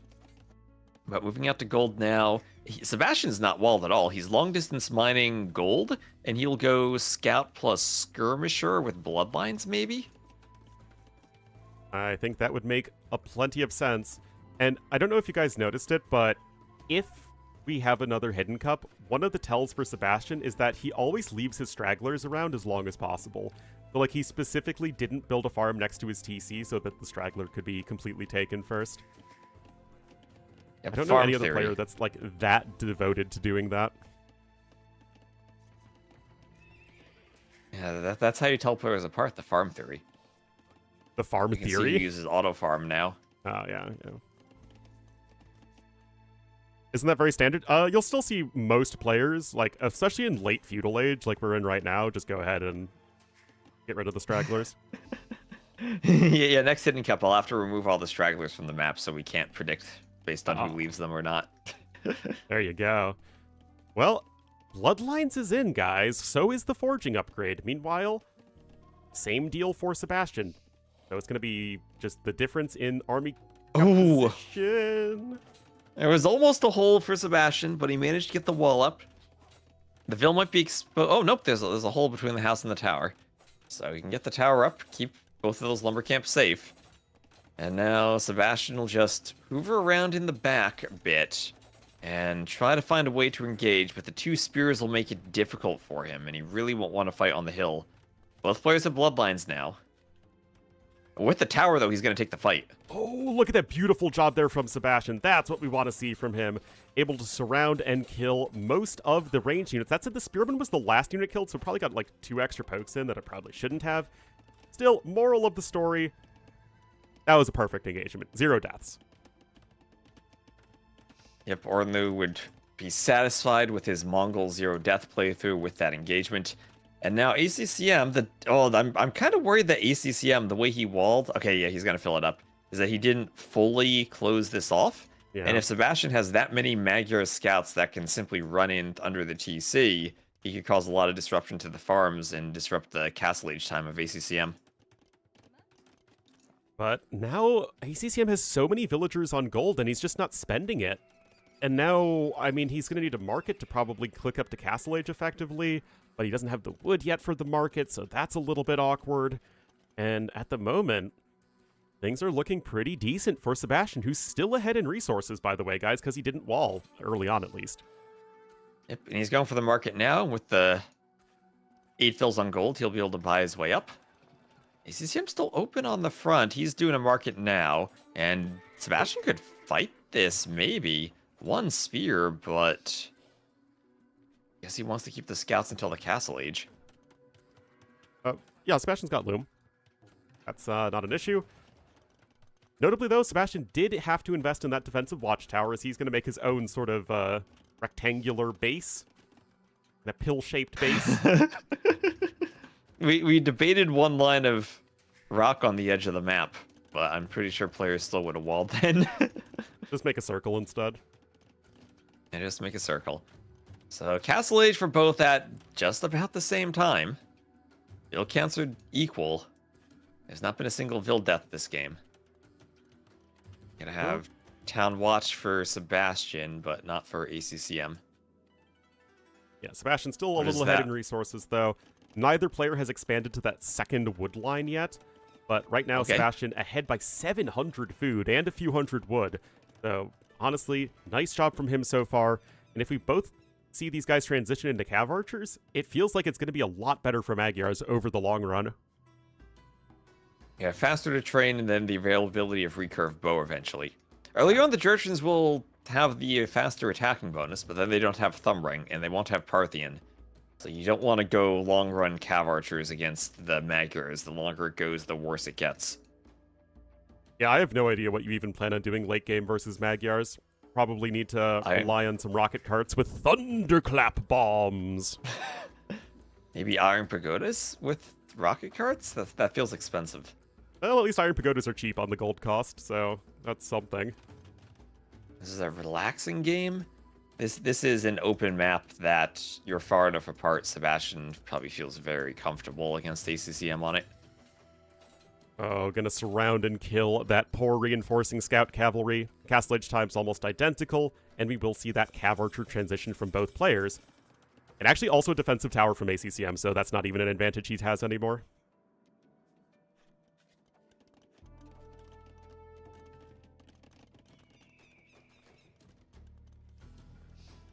Top left edge of the map.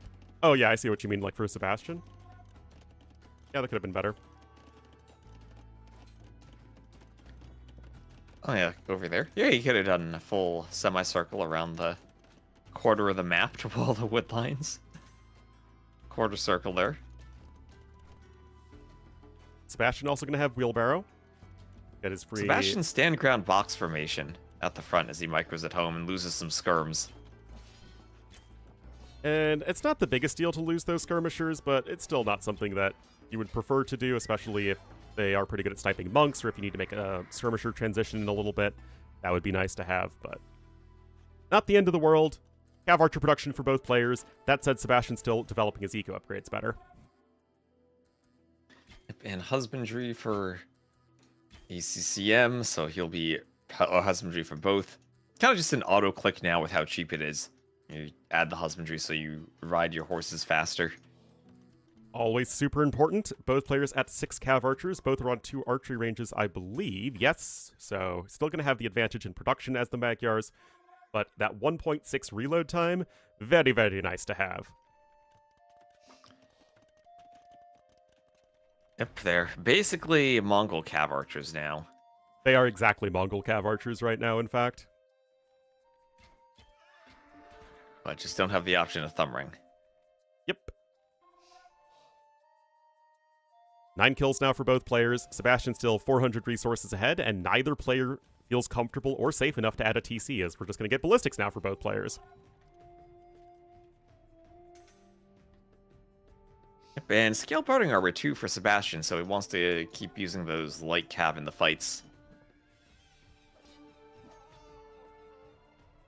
And I mean, we're still seeing 2 very similar civs at this stage of the game play a very similar playstyle, neither player taking a huge advantage thus far.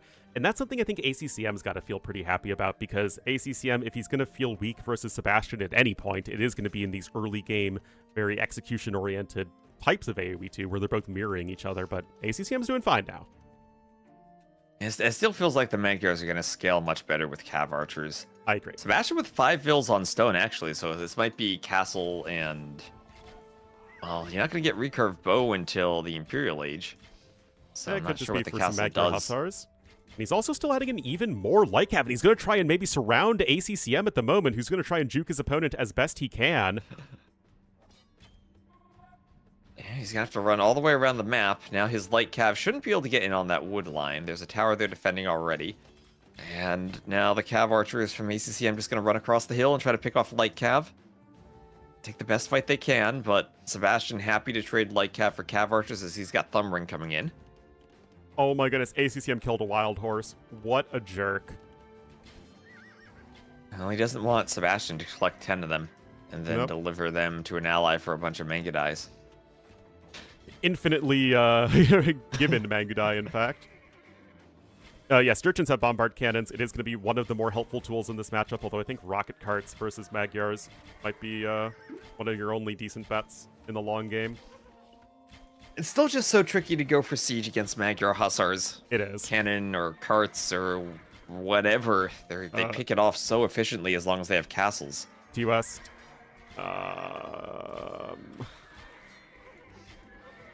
Yeah. I think this is a good fight for Sebastian. I think he danced a bit with the Cav Archers. He I think danced a Thumb lot Ring with the gave him Cav Archers. confidence that he would win.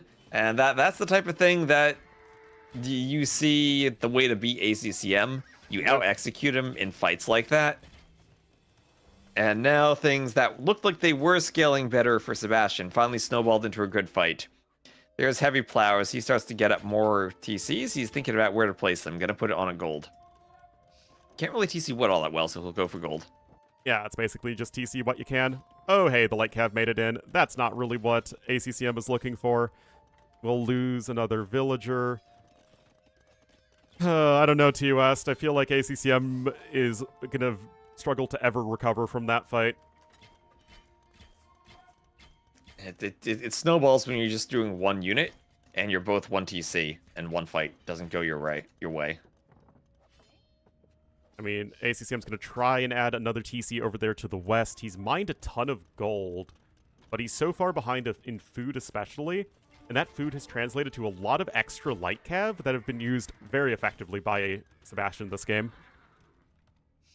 So what's the pierce armor of the Iron Pagoda? Or 3. The Jurchens. 3. So that gets to 5 in the Castle Age then. So, I mean, a castle and iron pagodas maybe could be a decent addition with the high pierce armor against the Cav archers, but I still don't think that would be great against them. I mean, there's going to be a point by the time that you get Iron Pagoda that your opponent will have like 40 Cav archers. And then it's like, what do you even do at that stage? Does ACCM do the Hera thing where he feels like he's down, so he just YOLOs a forward castle? He's going to go for some towers. Now, Jurchen defenses are excellent, but Magyar defenses much less so. So maybe he thinks he can hang in there and try and leverage a better economy, but again, he's behind in TCs anyway, and his actual sort of, booming resources, food and wood, worse than Sebastian as well. Maybe the best defense is a good offense, though, and Sebastian doesn't need to defend. He's keeping all the pressure on ACCM. He'll see the stone, and now he'll go for his third TC and take more wood. And I think he's got ACCM on the ropes in this game. Yeah, I struggle to see something that ACCM can do proactively that would get him an advantage over Sebastian. It feels like ACCM is relying on Sebastian screwing up in some way, and like this is simply not viable here for ACCM. Sebastian's just out microing him too heavily. And if Sebastian keeps winning this fight, he's still 6 on stone. He could go forward for the castle and plop that right on ACCM's front TC. That would be sick. It would. ACCM trying to add in another TC of his own, but he has 7 Vils on food T West. That is thoroughly unimpressive. More eco coming in here from Sebastian. He also even has heavy plow, and it feels like he's not ready to go out of this series just yet. Ornlu, unimpressed. I'm very impressed by Sebastian. Not by ACCM's food collection this game, though. What is there to be impressed by? Okay, well, now we're still getting up to Cav Archer numbers approaching those of Sebastian from ACCM, but Sebastian will add in elite skirms with some armor now, and that'll help him defend at home as the Cav Archers run through. Sebastian, I gotta love these palisade walls to the edge of the map. Yeah. Maybe they need to be reinforced with some houses, as he's going to do. Now, at the very least, ACCM can camp this hill in the middle, and that's going to be able to buy him some nice time. Sebastian, though, already starting to pick up relics. That's not something ACCM is able to do because he doesn't have a monastery. That monk going to have a rough time.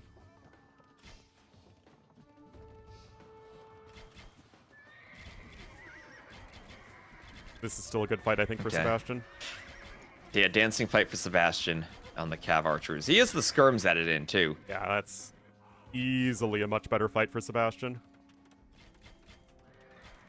Castle coming in at the front for ACCM, though. It's only at the front of his base, though. It's not forward. And he's trying to take the hill in the middle. So that'll make it hard for Sebastian to push with just Cav Archers, but the skirms will turn that around. The skirms will turn that frown upside down. And by frown, I mean turn sad engagement. We'll turn that frown wood into crown wood. Exactly. 4th DC now coming in here from Sebastian. Now, the actual villager numbers are very similar. Castle's in. You can make some iron pagodas if you want, and ACCM is properly getting his food income down. But my question is, will ACCM have a competitive Imperial Age time with Sebastian? Especially if Sebastian cuts his skirm production, which is what he's doing right now. Well, he's got a lot of gold. He could buy his way up soon. Could sell stone, buy up. Honestly, probably right now, and it wouldn't be too bad. Sebastian needs a bit more gold. Maybe we could sell the wood, doing a very defensive castle. Yeah, just playing this one nice and safe. I think he knows he has an advantage in this game. He's still decently ahead in resources collected. But yeah, these players need to combine their economies. ACCM needs the food and Sebastian needed the gold. But there you go, selling the gold, and that is going to be a very nice input timing advantage for Sebastian. I think that's going to be the big issue for ACCM going forward. Yep, and so far 2-0 eco KD in favor of Sebastian. No, it's so important to get a snowball in Cav Archer numbers that no one's really been going for Vils, and everyone has been walling so well that they haven't been leaving Vils exposed. Yeah. 4 relics now in here for Sebastian. He's got a 5th one now going into the corner, and I'm just not sure what ACCM is gonna be able to do at this point. Oh, that's so beautiful to grab the relics. It's like you're playing a game of Arena now. You're walled, you have relics, and you're on your way to Imp. And you must be feeling very happy because ACCM's gonna do forward vills that the outpost sees. And now Sebastian can have the hill. I mean, Sebastian's just playing super safe right now, getting the outposts on the sides, getting the relics, making sure that he's not dying to anything silly. Gonna get another castle in defensively. Oh, okay. ACCM's gonna do a forward castle. This is maybe ACCM's shot if he can get a castle up and somehow the Iron Pagodas win the fight against the Skirms. ACCM might win this fight, and I don't think it matters because Imp will come in. Some vills have to garrison the TC. I don't think that is nowhere near enough for ACCM. The castle, it's not pretty. Sebastian's lost 2 vills, guys. Oh, sorry. 4 vills, 5 vills, 6 vills. It really doesn't 7. matter. Oh, ACCM running into another castle with the Cav Archers he tried to save. Oh. And that'll be double castle Trebs once Sebastian's up to Imp. He can sell some food, even a little wood for Trebs. And he'll be just fine. Yeah. Has to use the market a little bit, grabbing gold shaft mining. Not perfect for Sebastian. Certainly wish he took a better fight there.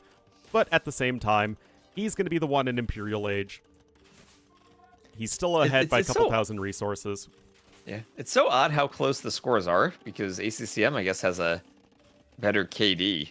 Yeah, ACCM's been taking... just so far ahead. It's just a matter of the timing, the civ, the compositions, all looking very good timing and here. the momentum.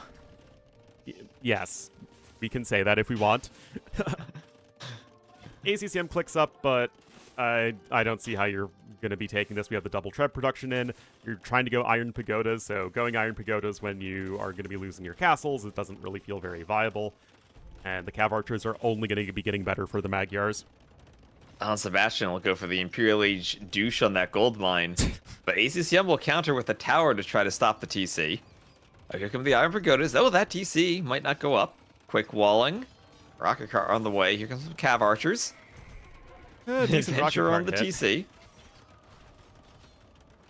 But there is no way that ACCM keeps that forward castle alive. It's going to maybe buy himself time to get Imp so he doesn't lose the back castle. But if he wants to keep going Iron Pagodas, he'll now have merely a single castle from which to train them. And the thing with Iron Pagodas is that they're much better in Castle Age against ranged units than in Imperial Age, because they don't get extra Pierce Armor with Elite. They're still at 3. And so they still max out at, a fair bit less HP than a Paladin, although they do move faster. And the Magyar Cav Archers especially feel like they're going to just continue to scale so exceptionally well that you need your own powerful ranged unit to try and combat that. Yep, and as the Trebs are constructed for Sebastian, his next goal will be to get to Recurve Bow and make sure the Cav Archers have all of their upgrades. They still need 1 more armor, but that'll be it as chemistry is on the way. And I mean, ACCM up by 30 vills because Sebastian's being raided a bit. But I feel like Sebastian maybe doesn't need that much food, at least this would be huge. In the near ACCM's future. only chance in this game, T-West, is if those trebuchets are sniped and Sebastian loses his momentum. Like, I know it's a meme, but, like, it's actually very real, guys. Oh my goodness. Oh, the Trebs left exposed. It was 3 Trebs, so it's not like he trickle Trebbed, but sometimes the non-trickle Treb is a bad thing, because you lose them all at once. And if ACCM can slow the game down, he's secured neutral golds. I mean, yes, he's not having a great time with the relics, but that's still something. +4 defense coming in, too. I like how those vills can fight the tower. No murder holes yet. Yeah. They'll get the job done. Yeah, Sebastian's eco's a mess. ACCM has basically no army and no way of making it. At least not in the immediate future. And yet the aggressive potential for Sebastian has been so heavily limited because of that lack of trebuchets. Elite Iron Pagoda coming on in. Iron Pagoda. And, okay, as you said, no extra Pierce Armor for them. And now Sebastian taking one of the middle golds himself. And it's still such a huge villager lead for ACCM. Yeah. I feel like Sebastian, maybe a mistake from him not queuing more Vills. I mean, he has 4 TCs, but he's so short on Vills right now. I mean, ACCM's killed 50 Vills. A lot of mishaps from the aggression from ACCM caused against Sebastian, going for those forward res and those castles. Beat Iron Pagoda is in, guys. Are going to go after the Trebuchet once again, I think. Oh, you betcha. But here's the deal with the Iron Pagoda. This feels... If you look at their stats... I was going to say, this feels like what the Magyars want to do, though. Like, be the civ that's picking off Trebs with their unique unit. Very true. But the Iron Pagodas are basically a Cavalier Plus. They're a good unit, for sure. And they only cost 55 gold, which is really, really important because this map has no gold. Oh, very little of it. That said, they're not going to challenge this Cav Archer blob, as there's several Cav Archers camping underneath the guard tower, which is very annoying for ACCM. It's weird, though, because the map actually has quite a bit of gold. Compared to Classic Arabia, where each player had their golds and there were 2 3-tile neutral golds. This one has more because there are 2 4-tile neutral golds. So it's not like the map's short on gold by any means. It just maybe feels like it because it's not as split up into small piles like a lot of different maps have. Oh, really? I mean, it feels like it, maybe because it's less than most of the other maps in this tournament specifically. Skirmishers coming in. Yes, you do have basically fully upgraded skirmishers as the Jurchins. But here we go. Sebastian is sick and tired of losing his Trebs to West. He's going to stonewall them in. No recurve bow in yet, mind you guys. But it's still not enough. Now elite Iron Pagodas. Oh, no. More houses. Oh, they're trapped. They're trapped. They can't pathfind to fight the Cav Archers. Oh, no. ACCM patrolled stacked them to a point where they weren't attacking. And more walls to keep Iron Pagodas out. Sebastian finally has Trebs that are standing. 3 Trebs again to push this castle that's stood for so long for ACCM. Does not have fortified bastions to heal it. And there's Corvinian army for the Magyar Hussars only costing food. This map has less stone on it, though, right? Yes, less stone, because there aren't extra stones. Yeah, so that's going to be it, really. Like, you can't make any more castles. You've invested so much into your Iron Pagodas, and they just aren't going to last all that much longer. The Cav Archers are a fully upgraded minus recurve bow, and I feel like we're just in that position where Magyars are simply too powerful to be destroyed, as that blob of Cav Archers is just never going to die. Yep, and now Sebastian just about with the res for recurve bow, and he's at 200 pop. He's going to do 2-man saw first, and then recurve bow. He really needs recurve bow.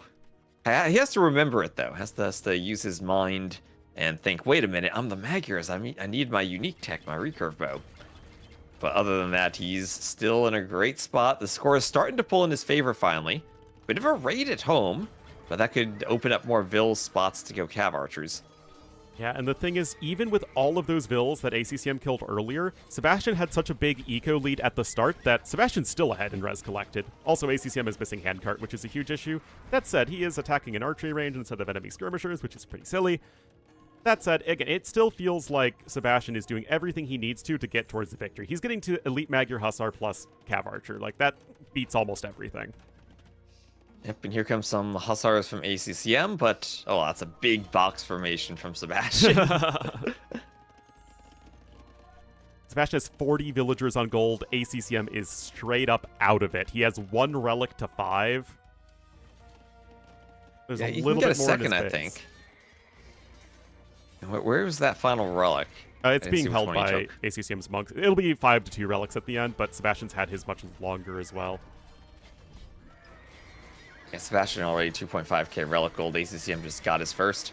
And this is one big fight in the middle. Hussars are going to go down. And the skirms, at least they have all their pierce armors, but those Cav Archers now will take the hill. And no recurve bow, though. +1 attack would be huge against skirms. ACCM trying to take the hill in the fight.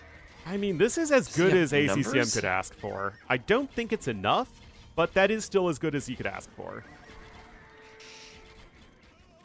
It is slowly but surely Sebastian pushing ACCM off of that hill, and here come the Elite Magyar Hussars. The Elite Magyar Hussars have arrived, coming down the Crownwood side. And the Cav Archers now have a ton of farming villas that have no more mill or TC near them.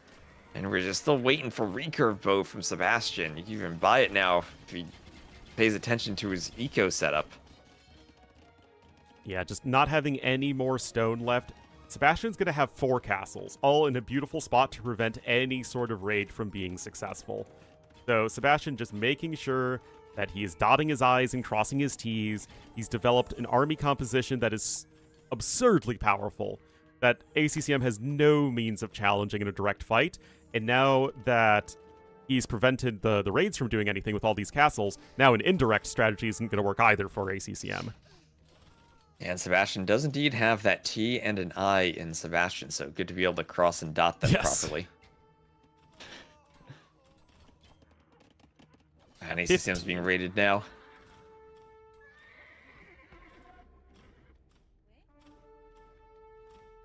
Going for some desperation stables in the north is ACCM looking for angles to raid. But it's a good job getting those castles all throughout his farming eco from Sebastian, so the Hussar raids won't be as effective. Yeah, that's what I was saying. And you look at the army value, we're close to doubling it here as Sebastian. ACCM himself has lost an enormous amount of villagers at this point, and I mean, Georgian Hussars are very good with the extra attack speed. Not quite as good as the Bulgarian ones, which attack even faster, but, you know, they're still good. Not as good as Magyar Hussars. Sebastian, he's just clicking every single technology other than recurve bow right now. Yeah, it's a little painful. Oh! Yeah, finally. That's what we want to see. Almost 1 hour into this game. I just... Where are the win conditions here for ACCM T West? He's on 139 pop to 200 with 41 elite Magyar Hussars in the queue. And I think Sebastian, he's someone who probably fixed his delete hotkey that the other week after he deleted all of his docks when he was Dravidians. So I think ACCM probably can't even rely on a sudden disaster somehow giving him a win condition either. Yeah, don't think so. Unfortunately for all of us, and for me getting to my party on time, it's ACCM, and this could still end up taking quite a while. Yeah, now I think about this. If Sebastian reverse sweeps, that's going to be 4 very long games. Oh, jeez. Oh, jeez. Oh, man.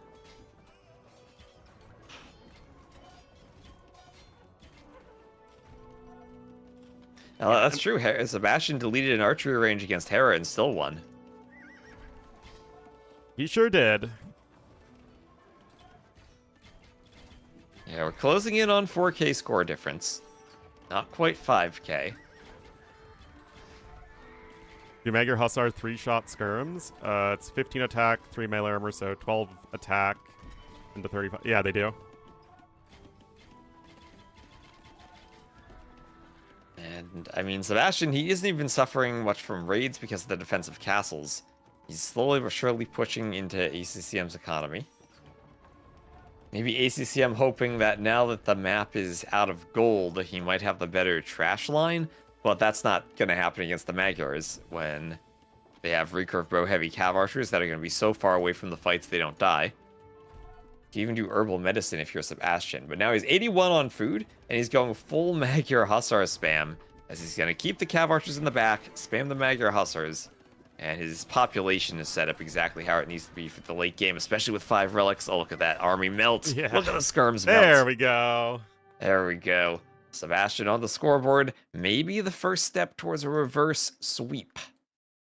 Every reverse sweep starts with a single win, and Sebastian was ahead all game long. ACCM just never really got to the army composition or the economy that he needed. Like, yes, ACCM could win this if it was dragged out, if the relics were more even, and if the map had a lot more gold and stone, because then you can just get to, like, some sort of Doom army. But this map is basically tailor-made for Magyars. Like, there's not that much gold or stone. You just get to your Cav Archer blob, and then you spam Magyar Hussars.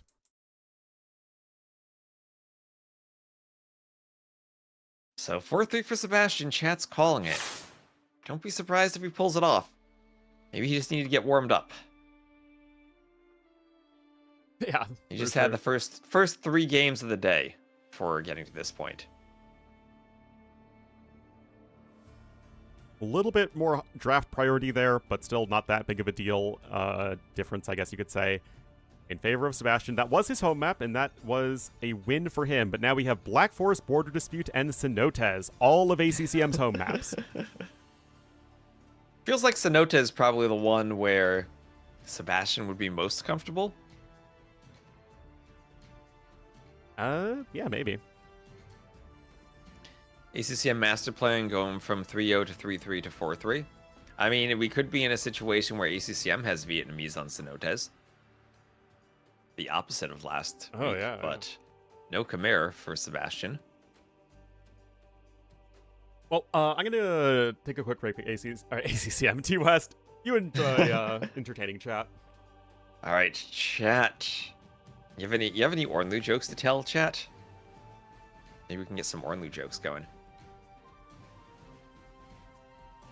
This looks like it might be even a brief break for the players too. At some point, I'm gonna need a break in the set to grab a snack. We've been 2.5 hours in. And with ACCM, you always can have a long set. Are you entertained? I've been very entertained by ACCM. He has been playing extremely well today. You're drawing a blank here on the jokes. How can you draw a blank? Is that just looking at a piece of paper without holding a pencil or anything? Paper itself is blank. Unless the act of drawing a blank is using the eraser.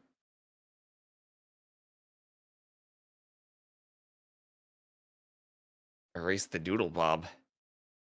Drawing with a white marker on a whiteboard.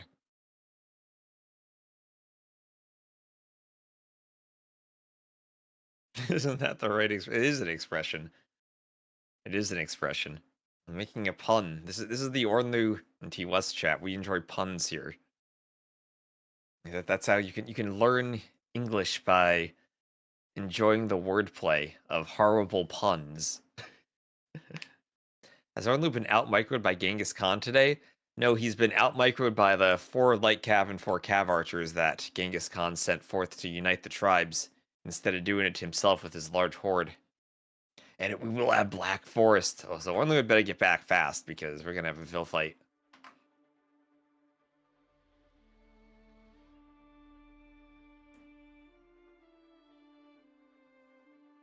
We're going to have a big Vil fight here. I hope we get a fun theme for Black Forest. I added more themes to it. And Malay for Sebastian. Lithuanians for ACCM. And that's going to be better Vil fighting Civ for ACCM. Better fish booming Civ for Sebastian. If the Lithuanians don't get a very early lead in the Vil fight, I will prefer Malay. But maybe they get a very early lead in the Vil fight. Vil fights are where you'd think Sebastian maybe has an execution and micro advantage, but ACCM plays a lot of Rage Forest. That's why I like having Black Forest in the map pool. Rage Forest is such a common game mode, it gives those players something to think about.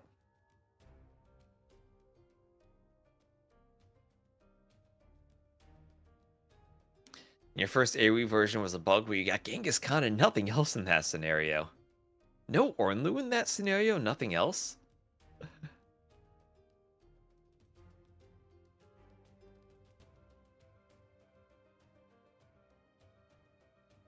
So no Ornlu, just like right now.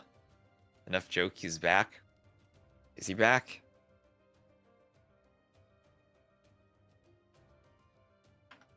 Genghis Khan instead of the army. I've never seen that one.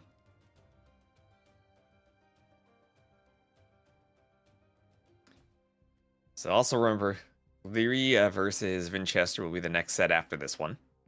So stay tuned for that.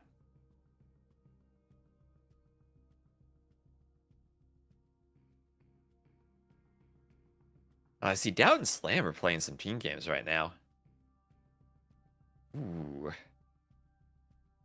Maybe we cast a Doubt Slam team game during the break.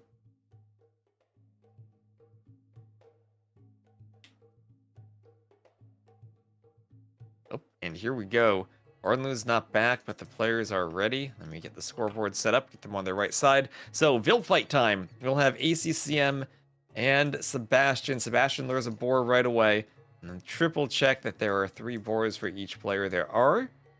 And a bit of a hill forward here. Finals tomorrow? Yes, finals tomorrow, 16 GMT. I return. You return. It's Vil fighting time. We're on Black Forest. We're on the standard grassy gen, though. No fancy African or Oh, yes. autumn gen. Did you like the African gen yesterday? I don't love Black Forest like this much anyway, but whatever. Oh, this is great. Vil fight. ACCM went for the greedy forward wall. Sebastian comes forward with some Vils to fight him off. ACCM as Lithuanians has that extra food at the start and keep the TC running, and he's gonna send 5 more Vils to the middle. 5 more Vils. He doesn't have Loom. Oh my goodness. Sebastian does have Loom. ACCM, click the Loom button. I hear it makes your villagers harder to kill. All right, now Sebastian has the melee, so if he's able to get a fish boom and survive the Vil fight, I think he'll be in a good spot. But there is the Loom. ACCM keeping the weak Vil forward, because why not? And he's going to go for a very aggressive wall, and I think he needs that against the melee. You don't want to get into a fish boom contest against the melee.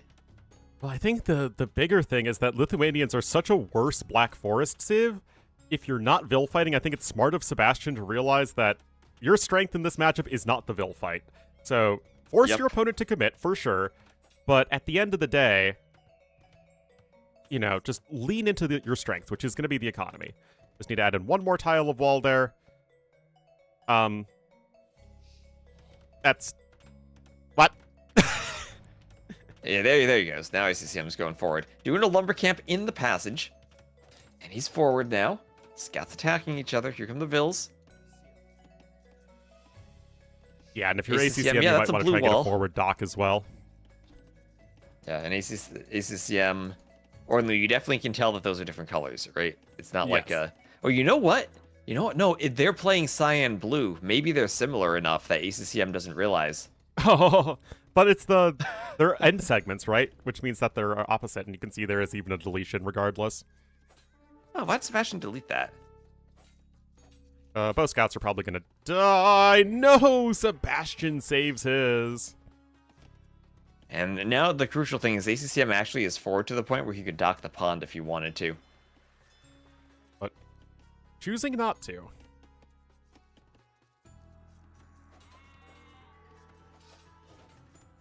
Anyway, this feels like And it's such an okay, enormous ACCM. investment from ACCM. I don't even know if this is good. He's gonna attack the house. Well, I mean, it's good from the point of view that Sebastian has to worry about this the entire game. How does ACCM ever actually get up to the next age, though, if he's not docking? He'll need to lure in some boars. He doesn't have a scout for pushing in deer now. He really should have milled the opposite side of the berries to have taken the deer better. Oh, yeah, but I mean, that's like one of those things that when there's so much chaos in the game, kind of forget to do. But, I mean, it's important, though. Oh, Sebastian Yep. could lose a Vil here. No, He'll no, need to no, it's delete fine. and run. Trying to repair his house. Oh, he walling the villain again. But this is such a waste for ACCM. I mean, you got 4 Vils here It is. versus 1. Yep. I've done this experiment before. It is not worthwhile in terms of wood collected to attack a house versus just collecting wood. Yep. Oh, triple Warlord for Sebastian. ACCM is there with his Vils, though. He's going for the gate. He might stop this. I don't know, T-West. Gonna House de-aggro a couple of them, at least. Sebastian gets 1 more. He's fine. He'll house trick. Oh, look at that. Look at that from ACCM. The micro to get the boar walking back and forth on the house so it didn't attack anything. Can you intentionally do that? Is that even Yep. possible? As long as the boar is on the foundation, you don't you can just click the foundation, even if the Vil's on it too. It makes the boar move. So you can just stand on the foundation and keep doing that. Well, both players are on their way up to the feudal age. Sebastian, for his part, though, is ahead by a villager, and he's going to be there even, 2 villagers sooner. He's got the dock in. ACCM does not have the dock. There are 4 shorefish here. Is this something intentional, TUS? Because that's a lot of shorefish for these tiny ponds. It's the same number for both players, 4 each. Yeah, but like I feel like normally a pond like this would have like 2. Yeah, but the ponds are kind of smaller than normal ponds, but I still tried to have like a normal amount of shorefish, or a normal number of shorefish for the ponds. I see. So it increases the density of shorefish a bit. But, oh, ACCM with an outpost on the pond. Here come the militia from Sebastian. He can go men-at-arms. One militia pulled to Oh. harass the anti-Dockville.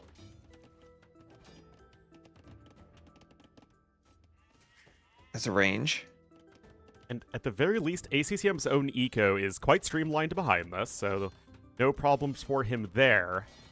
But with Men-at-Arms coming in, you're going to have the range here in a moment. What is And ACCM 600. going to be able to do here? Yeah, 600 more resources collected for Sebastian, and ACCM doesn't have any fish. And with the men-at-arms, and now the range with an archer that can come out, these vills here should be dead. And at the very least, should not be able to do another dock on this pond. And this is ACCM's #1 home map, and it just doesn't really feel like it's such a risky strategy to go for this degree of aggression. I mean, I guess it makes sense versus Malay, but I mean, you have to against Malay. Yeah, you in the have Civ to. matchup, right? but I think that just goes to show why Malay are such a better civ for BF. Yep. And Malay were the Civ that Sebastian took at the very start of the draft in the parallel picks along with Chinese. Yeah, and Lithuanians were the last pick from ACCM, so I mean, draft-wise, it's much more of an investment into this game from Sebastian, but do you want to let Sebastian start getting some momentum in this series for a potential reverse sweep? You almost let a series go yesterday. Could we be seeing the same thing here? Well, yeah, I'm sure he would love some momentum. Oh, the gate. Yeah, As the Malay, he does have the timing. always. And ACCM 1 weak Ville to the very bottom of the map. Also, in this 1v1 version, we didn't add any wolves. So sneaks are like this are definitely possible without the wolves to eat you.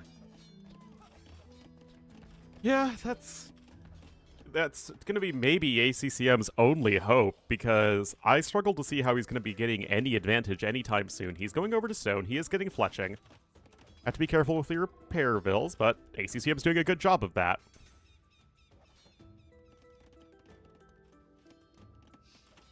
Yeah. Vills will repair the watchtower. And ACCM just 1 weak Ville in the south. Do you think Sebastian realizes that Ville's there? Sometimes you might lose track of them. It's very easy to lose track of extra villagers on this map.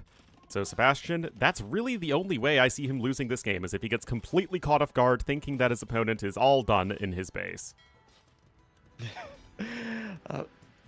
Yeah, and I mean, the scary thing then is that ACCM, since he did have the early wall off, has the relic from the passage on his side of the map, and that gives him 4 relics as the Lithuanians if he simply holds this position. There could be some strategy where ACCM gets the Castle Age, gets 4 relics, and then goes double stable Lithuanian Knights to raid Sebastian from behind. I mean, ACCM could even pick up the 2 relics in the south, but that would give away the forward on the minimap.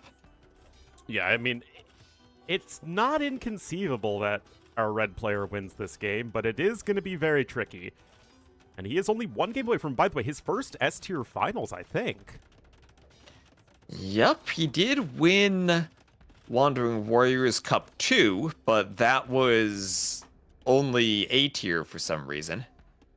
Yes, you're right. Now that we remember Yeah, because it. the first one was S tier, but the second one was A tier. I think they raised that was the a weird- threshold for prize money. Oh, what do you think about this one, TUS? I feel like this is very silly. Oh, the dock? Instead of hiding the Ville longer? I mean, Sebastian has not realized that, because he could garrison the dock and shoot. Yeah, I don't like that at all. You're relying on Sebastian not noticing it and giving up the forward Ville. Yeah, I think that's a huge mistake now with the dock garrison. Oh, yeah. no. And now Yeah. Sebastian's going to be this- reminded, oh, wait a minute, is there anything else back here? There isn't, as it happens. Yeah. But it felt like what you were saying, 2 stables here at the back, pick up all the relics, and then swamp your opponent with units, it's probably your best option. And now I genuinely think there is no real win condition for ACCM. Yeah, and the ACCM, remember, when in Rage Forest, we have a balance change that you cannot garrison the fishing ships in the dock because everyone hated it because you couldn't do sneak docks like that because you just garrison and stop the vills and you couldn't pressure fish traps properly. So we don't have that change here. This is just normal current DE balance, for better or worse. Maybe ACCM was thinking that it was the Rage Forest Yeah. settings. That's what I'm thinking. Maybe he was just used to doing that in Rage Forest and can't do it here. Ooh, that's a nice position, though. And he's right under the tower. He's still forward. The 1k res lead for Sebastian's going to translate to a faster castle age, into extra TCs, into all that good stuff. Into more of an eco lead. Yeah. Well, a Mangonel, the woodline to cut into Sebastian's base. You need to be imp to get Onager for that. Castle age Mangonels do not have the ability to cut trees. Next Civ bonus loading. Literally the most toxic Civ in all of AoE 2. Forward Mangonel, delete your opponent's forest. Give that to the Turks. They need a bonus yeah. Again. Since they only have Mangonels, no Onagers. They need another bonus to make them a better Rage Forest Civ, right? They're not good enough already. No, they're not good enough on Rage Forest, not good enough on Arena. I mean, they lost to the Way on Arena. You need to buff the Turks a bit. So stupid, man. Well, there is no gold income at this point for Sebastian. That main gold is currently being denied. So, I mean, all that is good for ACCM. It's not like he's playing poorly, but it feels like he's shot himself in the foot to such an enormous degree with all of the forwarding stuff that just hasn't quite panned out that I'm just... Again, I'm really looking for a way that ACCM can make his way back into this game.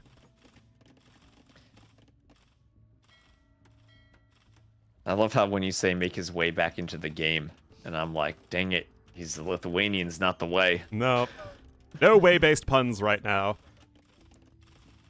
Okay, Castle Age for Sebastian. So if you're Sebastian, what do you do here? Castle Age, workshop, clear the towers, and then use your stone to go forward for a castle? Or do you maybe add TCs before the castle and worry about the castle later? It is an interesting question, and it feels like one that doesn't necessarily have a right answer. I think both approaches have their pros and cons. I mean, like, I would add TCs in this situation, but that's me, so... That's Ornlu. You know. A one skirm on that wood line with some weak vills. Almost gets one. Yeah. And all of ACCM's forward towers that are beyond the choke point have been cleaned up. He's going to reinforce those palisade walls. He's getting horse collar, adding a dock, but obviously so much later. Sebastian's literally on 20 fishing ships. And that is why the pond is somewhat small, because you can make this many fish traps in a pond of this size anyway. I love this aspect of AoE 2. It's so fun. I do love it too. To be fair though, maybe fish traps should be edited so that you can't fish directly atop them. I don't know. Why did they Maybe- change that maybe in the needing first one place? tile. It's so weird. Oh, it was never it wasn't about fishing on them, it was about constructing them. It was a weird thing where if you had a vill on top of a farm, it could build the farm from wherever. But the fish trap had this weird check that the fishing ship could not start construction when it was on top of the fish trap and had That's to true. sail to Yes. the side. Yes, I So agree that with was the thing that was fixed. It's because you would have to start construction, then sail on top and finish construction, or build it and then sail on top of it. And that completely messed up the auto fish trap button because your fishing ships sail to the middle of the fish trap, then sail off it, and then they're off the side and out of position. So they fixed that, but it has the side effect that they can be adjacent to docks now, so it's much more space efficient with the fish trap placement. Yeah, I mean, this is just, I don't know, 22 fishing ships on a dinky little pond Well, that's why he's melee, right? That's the civ advantage of picking melee. And that's why when we did the map, we guaranteed that there was a pond, so we didn't have the randomness of civ drafting of will there or will there not be a pond on this version of Black Forest. To be fair, I also think that melee would be a very good civ even if there weren't any ponds, but yes, obviously it makes them even better.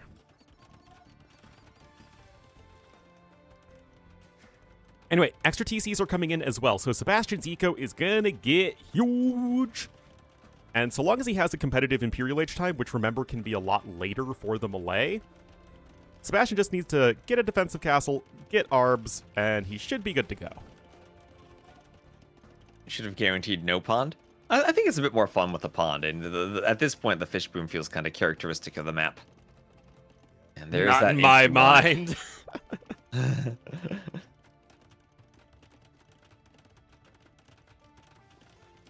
So more stone walls.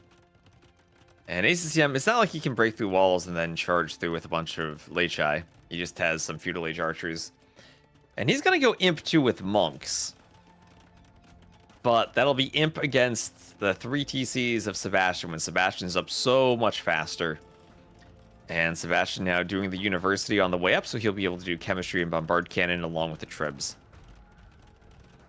Yeah, that is definitely a great win condition here for Sebastian. He is going ahead and grabbing Guard Tower because why not? It's pretty cheap and it would help stop this push in its tracks. I mean, again, there's like an eco advantage and then the 3TC plus Fish Boom eco advantage where we're getting close to 50% more resources for Sebastian. Yeah, plus Malay fish boom, no less. I mean, Sebastian actually has extra fishing ships. He needs more docks to fit more fish traps. To be fair, the docks are also not positioned perfectly. No, they're not. He was worried about the shorefish early on, right? So positioned them for the shorefish, but that didn't give him ideal fish trap locations. This is still plenty good, especially as the melee. I like how he even did Guard Tower 2 in that Mangonel fight, so he's not worried about Mangonels breaking through the walls. Oh, that poor Vil. He's worried about the Vil constructing the wall, though. Yeah, I mean, this is just one of those games that's felt like it was kind of over in Dark Age, and then we're just kind of waiting around for the actual manifestation of all those advantages. Well, that's the beauty of the game, right? Sometimes you get an advantage, but it takes a while to pay off. Oh, Sebastian yeah, it's needs just, to you know, rebuild we his see it market, coming, right? which he has. And Sebastian's playing this the right way, making sure that there is absolutely no possible way he could ever lose this game. Can you quick fish trap like farms? What do you mean? You can't shift click a dock to auto fish trap now. You cannot? You cannot. Okay. Not like you can shift click the mill or TC for auto farm. You Yeah, can't yeah, do that yeah, with fish yeah. traps. Yeah, thankfully.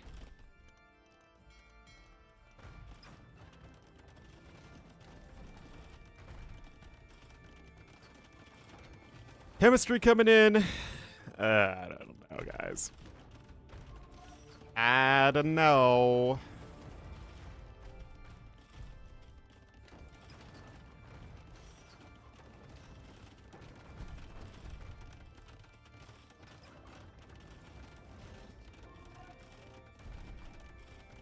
Block printing coming in. Chemistry block printing, and ACCM's gonna need the luckiest conversions he's ever had. If he wants to keep this out, remember, you can't convert Trebs from afar. You need to be adjacent to them. And as long as Sebastian can pull the bombard cannon away, or just delete them before they're converted, or lose them like that, he'll be fine. And he just needs to push that castle. And Yeah, you're gonna run out of stone with very shortly as Arbalests- ACCM. You also have 3 trebuchets and the bombard cannons here. Siege engineers coming in. So, and he's doing all the right things. It's just, again, it takes a little bit of time to finish off. Yeah. And we have crossbowmen already, so if he goes Arb, he'll be able to have a unit for the monks. Nice shot. Oh, beautiful. And it gets a bit of stuff. It's a palisade. I mean, Sebastian is technically open, but there goes the castle. And that might be the end of ACCM's hopes and dreams of Black Forest. And I mean, that's going to be 2 strong games in a row from Sebastian, where ACCM has just felt like he's been too far behind in the early game.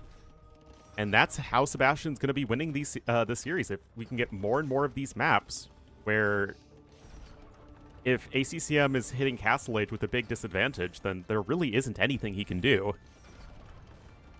Yeah. So how do you feel Sebastian then plays on water maps? Because it was the first 2 games that were mostly water maps that kind of didn't go his way. Yeah, you'd think Immersion he'd be and doing Tafiti. very well in those, but I think ACCM's like played them perfectly, like from a strategic perspective. I feel like it's going to be Also a lot from harder a- for him to do that on these maps. Yeah. Also from a Civ perspective there, I feel like ACCM got a couple of Civ wins at the start. Now I wouldn't call it Sebastian a has a Civ couple of win. Civ wins. Well, I think the way the game played out for Japanese Catans was heavily favoring the Japanese playstyle. And then Italians Bengalis, I think, is actually a pretty good Civ advantage for Italians. I mean, it was still down to the way, like, strategically approach that game, but I think that really did a great job of leveraging every advantage his Civ had. Yeah, but I mean, I'm looking at this right now. It's kind of like 2 maps where I feel like ACCM had the better Civ, 2 where Sebastian had the better Civ, and ACCM won the mirror matchup. Yeah, you could certainly argue that. And slowly but surely, those monks have got to be picked off. Yeah, I mean, you even have Redemption as, or, Heresy as the melee, so... Also not going to be an issue. We're just waiting for our pain and suffering to end. Or there's like this fish boom on Black Forest causes so much pain and suffering. I'm so glad ACCM has 2 archers that Sebastian doesn't notice to destroy the fishing ships. Value! Is this how ACCM makes a comeback now? He destroys the fish boom and Sebastian doesn't notice? There's a GG. That's now 2-3, as the reverse sweep becomes a bit more realistic, perhaps. 54-18 KD. And I think the chance for ACCM would have been doing something with that Sneakville instead of docking, but made a huge mistake going for the dock.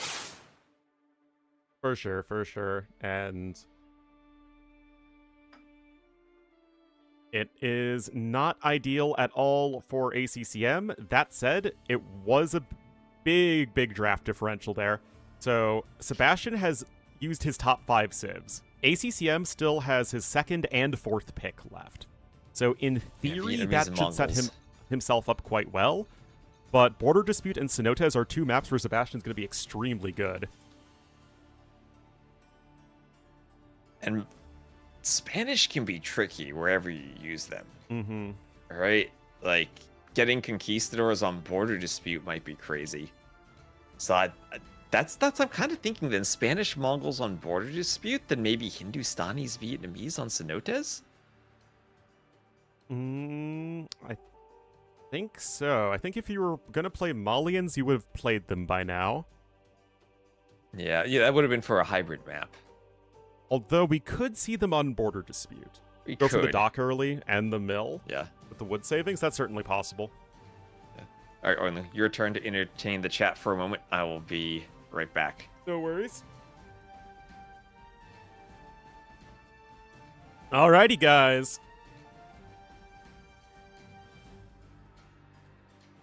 What do you think? Is Sebastian pulling off the reverse sweep here?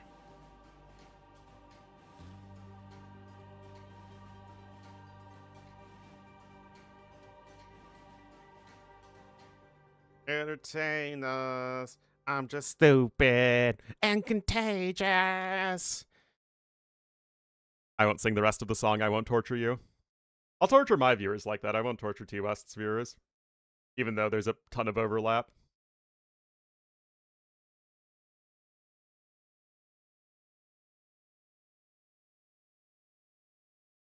Won't let it slip away. We will have to see. Like I said, Sebastian has a really good sort of mindset.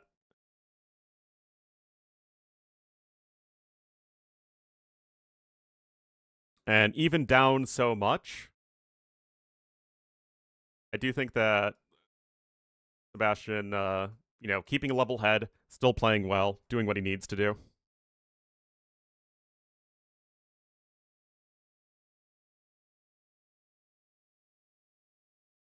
Also, Leary and Vinch are drafting, which is great. I told my friends that I would be leaving between 3 to 4. So, you know. That's in 2 to 3 hours. I know, it just feels so uncouth. Ooh, interesting. Okay, we got a neat-o Civ matchup here, guys.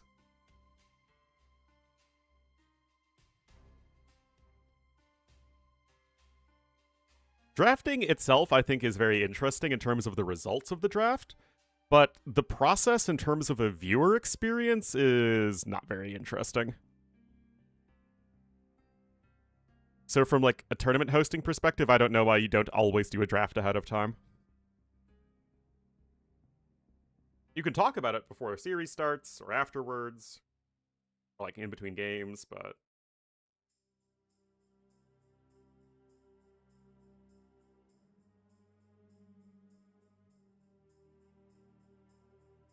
Yep.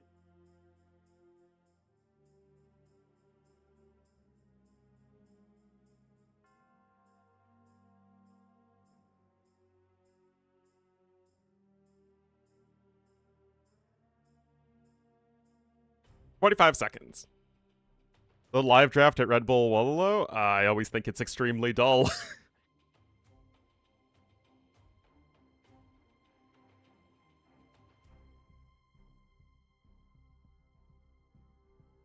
Make the little dudes fight. 20 minutes longer? Well, you were there, right, Arbase? If you're not actually at the venue, it's an extremely dull experience.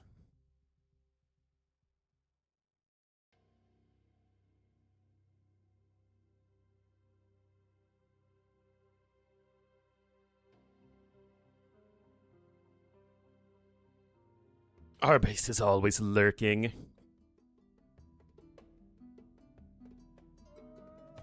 Yeah, it was really hard to view. Anyway, guys, hopefully T-West will be back in a moment. I am going to get into the game, though. And we'll have ACCM in the red as the Aztecs to the north here of this sort of heart-shaped border dispute. Kind of a sideways heart. And to the south, trying to make the reverse sweep happen, it will be Sebastian as the Malians. Way too small? Yeah, that's what it looked like. All right, Loom coming in very early for ACCM. Of course, gone are the days of the free Aztec Loom. But he's sending 2 villagers forward, so the forward villager stuff just did not work at all in the last game, and he says, you know what? If at first you don't succeed, try again. And looks like ACCM was trying to lure in the Guanaco for his opponent, but no. ACCM isn't that friendly. All right, I'm back, Ornlu. All right. How much did we miss on Border Dispute? Malians Aztecs. Yeah, interesting Civ matchup. Not going for the Mongols. Malians, I still think, are a very good Civ here because you tend to want to build the dock, and Malians are just a good, balanced, aggressive Civ. But, have to see. Oh, no Loom.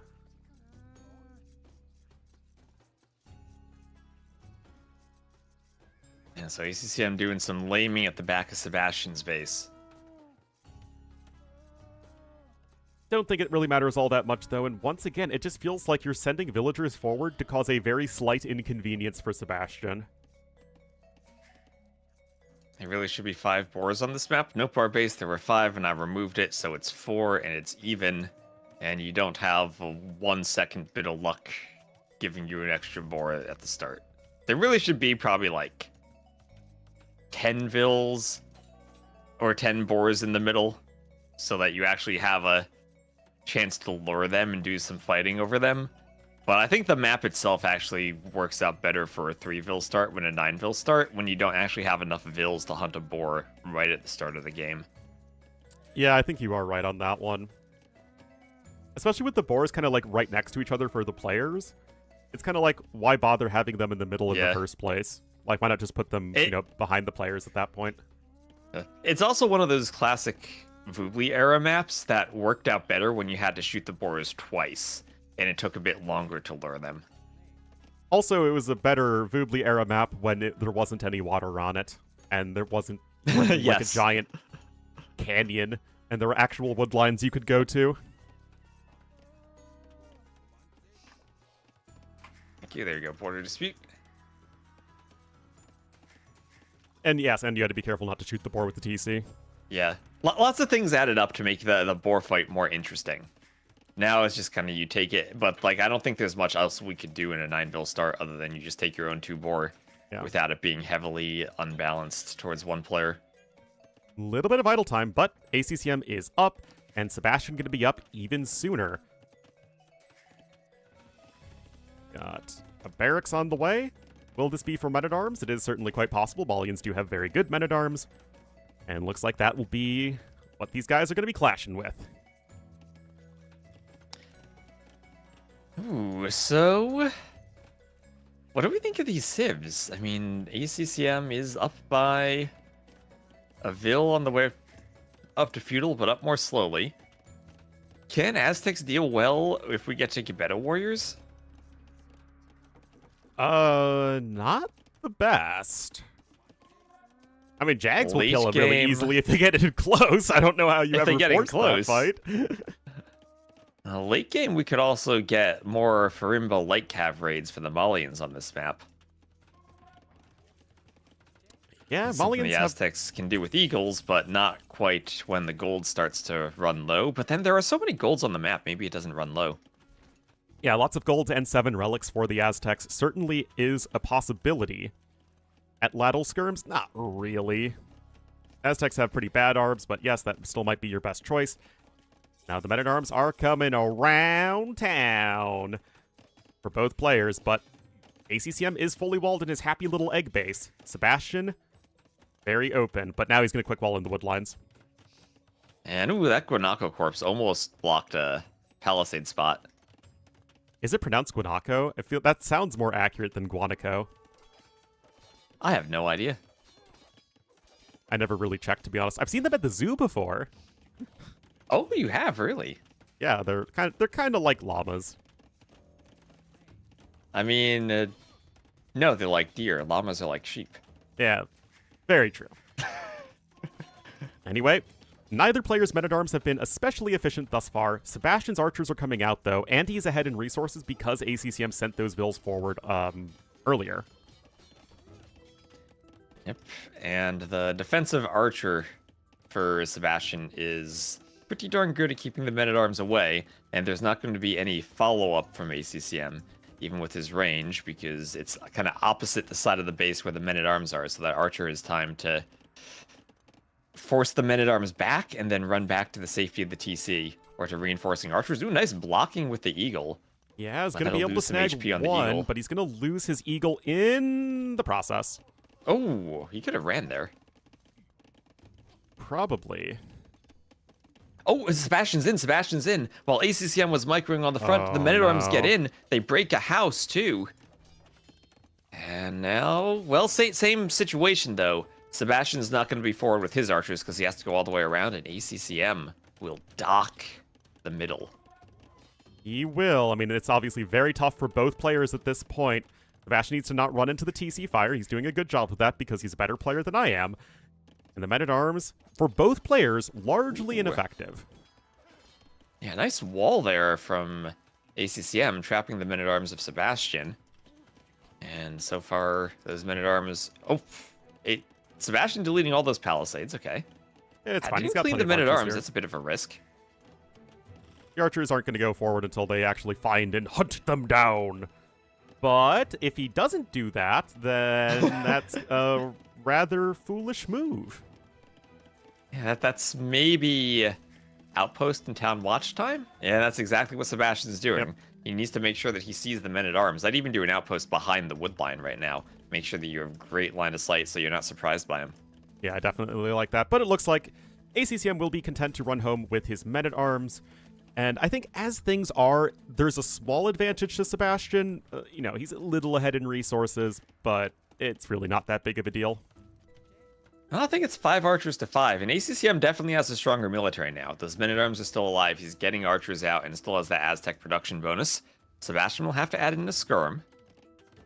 Could this be, Ornlu, finally, the year 2026, someone picking the Aztecs actually still being a good civ, maybe? I would love to see it, but honestly, I love Malians as well. These two feel like two fair and well-designed civs. Like, come on, where are our Cumans? Where are our Wei? I'm way too happy casting this game right now.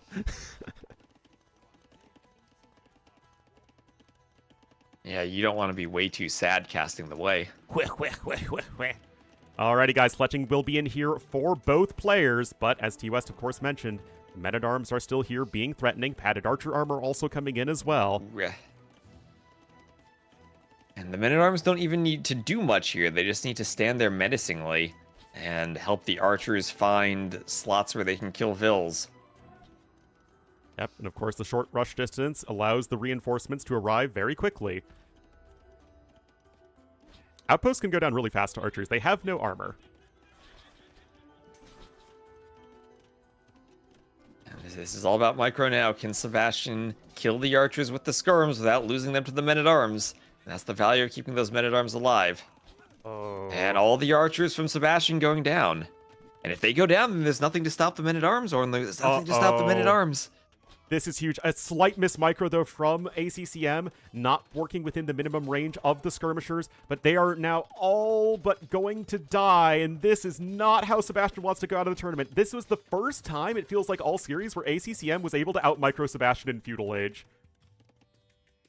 Yep, but there's the tower. That'll kill some men-at-arms. Yep. And some skirms will come over now. So all in all, it's 3-1 on the Vil KD. ACCM slightly ahead in resources collected now. And he's going to pull his army back. And it's going to be now a much better spot for ACCM. He's taken the resources lead, and as Aztecs, if you hit Castle Age with an advantage, that can be straight up terrifying to deal with. A lot of chicken suit men. That said, Malians do have very good longswordsmen. You do, but a 5 Vil advantage for ACCM. And if the Malians do go longswordsmen, Aztecs can simply go longswordsmen themselves and train them faster. Exactly. I feel like it's kind of underrated to just going Aztec longswordsmen against longswordsmen to counter your eagles. I mean, you want to always go eagles in a vacuum, but if, like, you're playing that dancing around the counter tech tree, then Aztec swordsmen are perfectly fine. Ooh, and the walls can't go up in time for goodness. Sebastian. The Vil was too low HP, and he's going to have to wall in the back, and he will get the gate in the house up, stone gate. ACCM, I feel like he's going to start opening up a lead here, up by 6 villagers now. And look at this, T-West. He's going to click up to the Castle Age in just a second. It hasn't been an easy road for him whatsoever, but if ACCM can hit a deadly Castle Age timing, then he will be making his first S-tier tournament finals in a very long career. ACCM has been playing as long as I've been casting, and that is not a short time at this stage.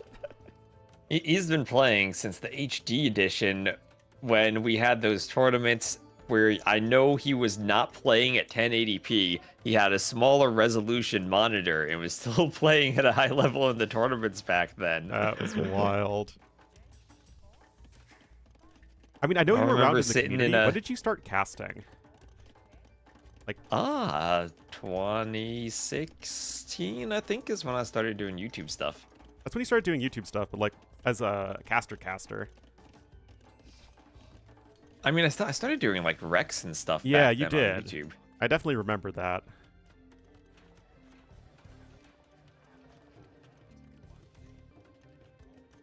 So this is now ACCM. The Yagalos are hoovering. Sebastian's up. He had a ton of gold floated as the Malians, was able to buy himself up.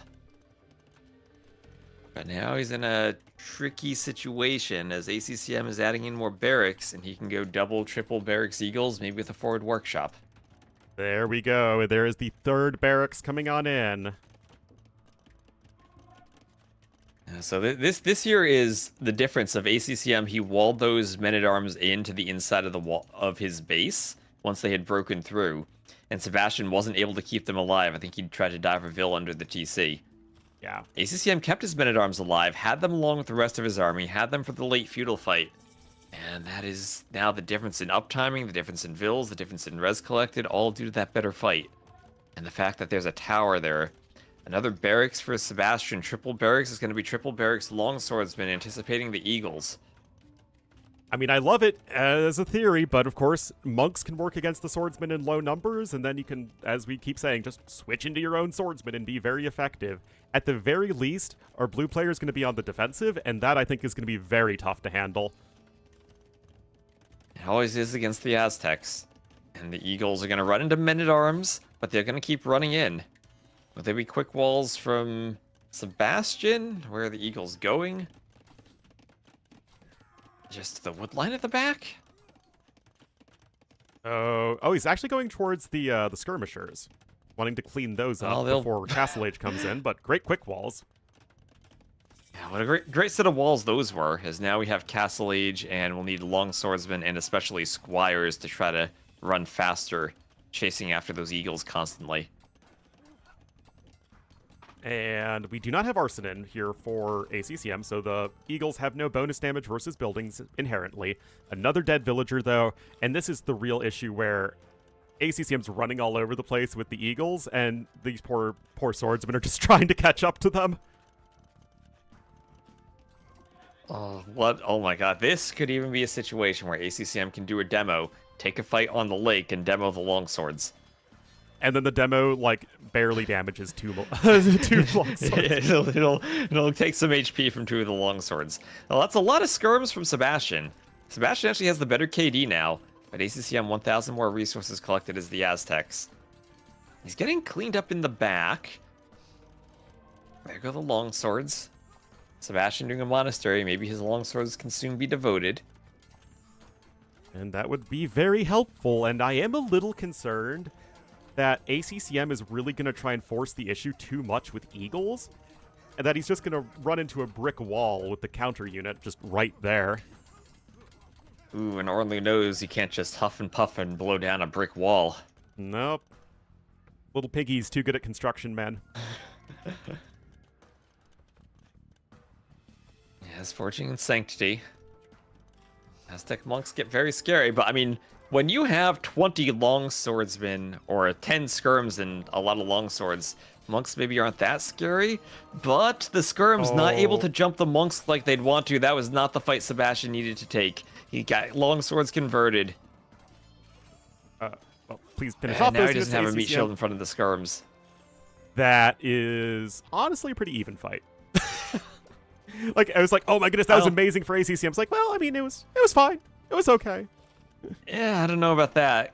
I think just amassing more longswords would have been the play for Sebastian. I mean, eventually, if you have longsword numbers, you can rush the monks, and there won't be enough monks to convert them. This is ACCM maybe going a bit too deep. Sebastian's still with a score lead somehow, and he's got to have to hope that longswords work here. There's armor for ACCM. TUS, I found the source of the Scorpion score for lead. ACCM. Just look at the What's vision the of these source? players. Oh, Sebastian has been scouting. Auto scout, ACCM baby! has not. Auto micro, auto macro, auto score. Yep. Looks like Sebastian hit the auto score button earlier. Well, Eagles still no arson. They're law-abiding Eagles. And considering the general law punishments in the Aztec Empire, definitely want to be a law-abiding citizen. Yeah, I mean, there is blood on the steps of those monasteries. Oh, you bet there is. Gotta love that. Auto lag free.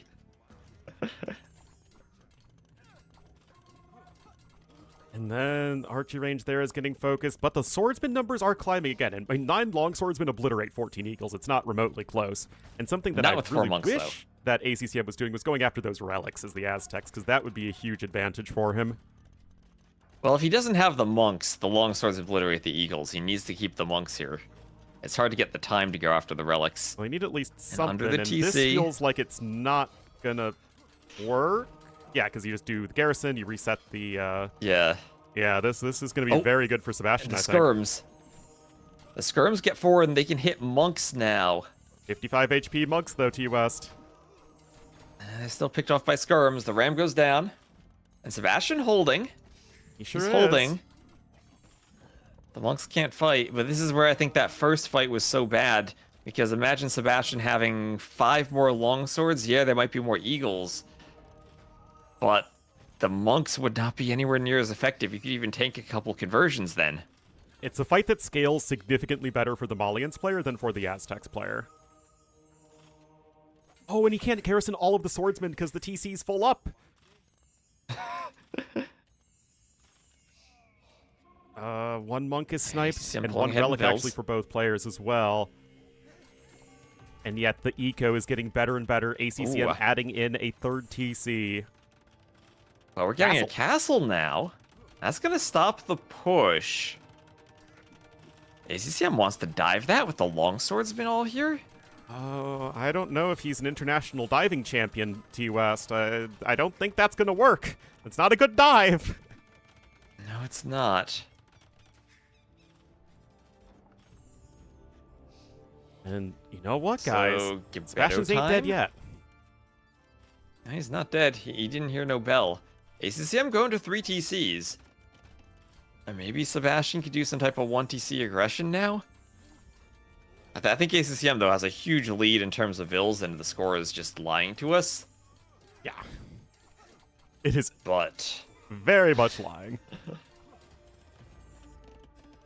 maybe there's still a chance for Sebastian. You gotta trust someone with the score lead, right? Gotta trust the score.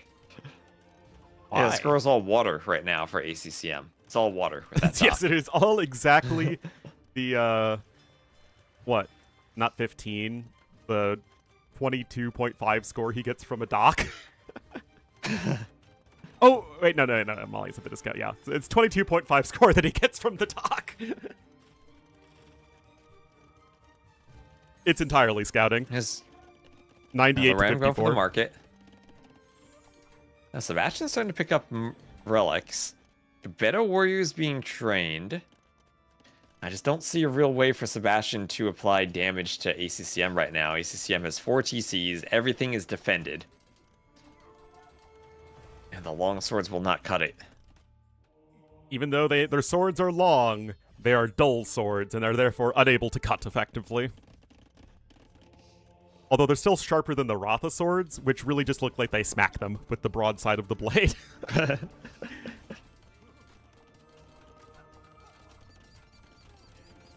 All right, ACCM now with the score lead, a defensive watchtower coming in, ram follow-up here. I love that ACCM is still forcing the issue wherever he can. Yes, the castle is where it needed to be for Sebastian, to not die at the front, but now you just try and push from the side, get your eco going behind it.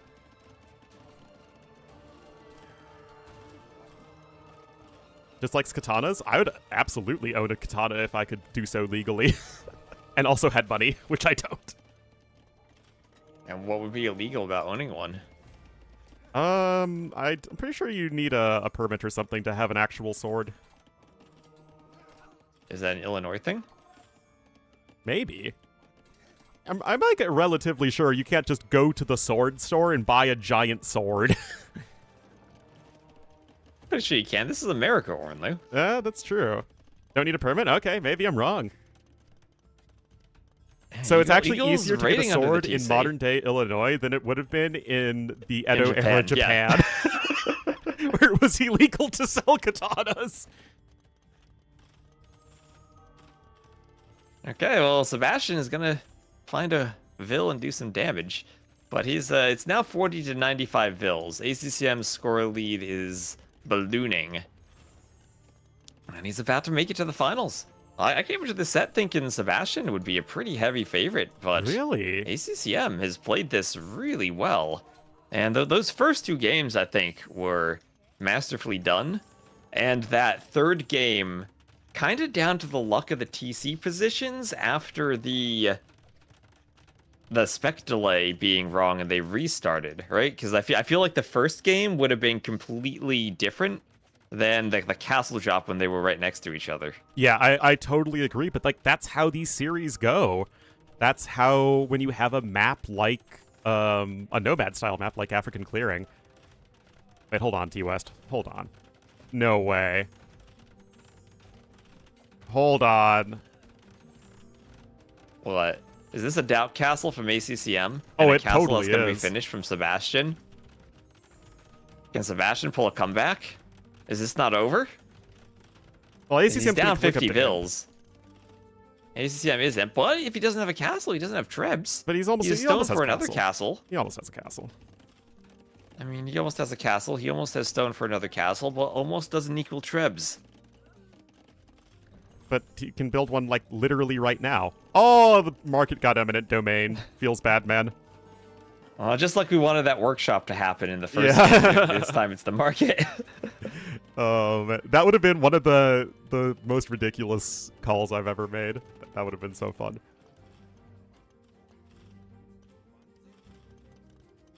All right. Yeah, This has to be GG when Imp comes in. absolutely. I mean, Sebastian might not resign because it's his tournament life and all that, but I think it just goes to show that Sebastian is so good in so many areas of AoE 2, but he does lack a little bit in experience and adaptive planning and decision making, and that will come with time. But for the time being, old man ACCM, who works so hard and, like, honestly, couldn't be happier to see a guy like ACCM make the grand finals. Yeah. And if you're an ACCM fan, I think you probably are going to be then rooting hard for Vinchester against Leary. Yes. Based on how ACCM has played against Leary recently. Got swept in Red Bull, got swept earlier in Warlords. But that could be the case. Could be Vinch ACCM, because Vinch did beat Leary in King of the Desert in a very recent matchup. Yeah, and 26 seconds to Imp, and all I know is that ACCM is going to have a lot of people cheering for him, I think, is in the grand finals here.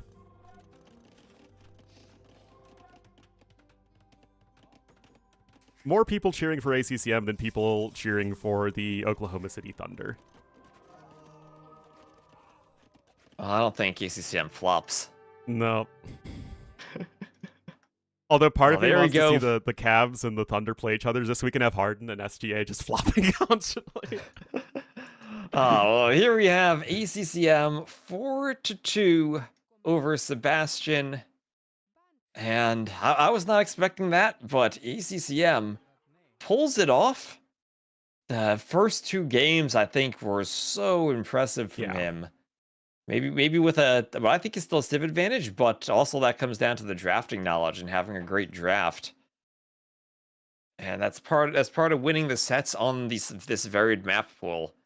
Figuring out what to draft and how to use the different civs on different maps, and ACCM is a man who came in with a plan, and with a win on border dispute, that plan will succeed, and you can put it in the books that ACCM wins with the Aztecs over the Malians to find his way in his first S-tier finals.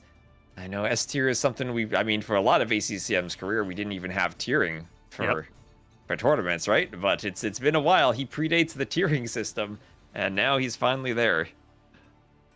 A cute, cuddly man will be in the finals of Warlords V. That is honestly super exciting. I mean, it would also have been very exciting for Sebastian to make his first S-tier finals. I mean, you gotta root for both players, but I mean, this is awesome for ACCM. And we can put on the interview. All right, let me give a to shout go out to down Mem. in my screen to listen to you. That is your first final in a S-tier tournament. Yeah. Any chance you could Wow. Discord Congratulations, man. screen share You the have played today. interview with me? Because I don't think I have sound. Insane. Do you feel that you have played this good today? Share your screen. Yeah, I play decent. Decent. Decent. How's Okay. that work? Guys, he played decent. Okay. So guys, always Perfect. that now ACCM is streaming his channel. Decent. Hello, decent ACCM. Anyway, let's take a bit the games and enjoy. You want to enjoy with your games? Let's enjoy with your games. Three manatimes for Yeah. this Let's game, but enjoy with four your games, so games. still- But without the sound. Okay, I'm here with you. Don't worry. Even if it's there. Mhm. And what about immersion? Can you hit the Were full you screen surprised button when on he there? picked Kitans? Actually, no. You mean like that? We play several games, and I'm not sure, but he already played key times in practice game, but I think it's the if I play his way, like he gonna control on the water, right? Because he got the stronger hug for sure, because the attack upgrades benefit the hugs, and he got good gun. So I think I have to pressure early on and make the game is hard for him to play. That in my plans, and it's worked. Did you feel that you got better draft? Because I feel that your draft civilizations today was very good, honestly. I'm happy with my rap, and a little bit tricky like the last two game. But overall, I'm happy with my rap for sure. Okay. I honestly think that in this game you dominated. With the double stable, you still have a great economy. You were raiding very, very, very fast. And even if the population here is better for Sebastian, I feel that you were super ahead, honestly. Yeah, not the sure, economy. but Say Deco. yeah, but I know, but just one bad fight and you lost That's the control, true. right? Yeah. So Snowball, no? I have to keep the my army alive. Also, don't invest too much on the water, just sneaking, taking fish, and I want him to invest a lot to kill my dog. So overall, I'm happy because I already switched the economy into the land. So Okay. and then Well, this game... Samurai, Samurai is close the game. Elite samurais, you know, in immersion. That's amazing. That's really amazing. Let's move on into the game number 2. We're gonna have to go a little bit quick with the interview with the games, because it's been a very long series, ACCM. So we're gonna make it a bit quicker, also late for you, and we need to keep going with the next series. Okay. Tefiti, Italians, Bengalis. You like here your civilization more? Also, you played an insane game here, by the way. Yeah, I like my civilization here, but Bengali is one of the best here for sure. But then I feel like I need to early pressure, take the map control, and I don't want to fight too much on the water. Yeah, in this work. Yeah. Also, he didn't wall. Then you went around, I think, here with the men attacks. And when you get inside with this army now, it's huge damage, right? Yeah, loud. still damage. I love it that you loud. It's awesome. Yeah, here you kill a lot. He still have wall, no? Were you surprised that he didn't wall? No, he's already were, but I think he's surprised I go for meta time maybe. Yeah. Yeah, well, here you dominated. Yeah. I mean, But he was I still... optimize the build. I optimize the build a little bit. Like yesterday, thanks to Viper, he go to meta time against me, and he make a tower. And I feel like, oh, I don't need to make a tower. I just make archer. If he make tower, I will make a counter tower and garrison the archer.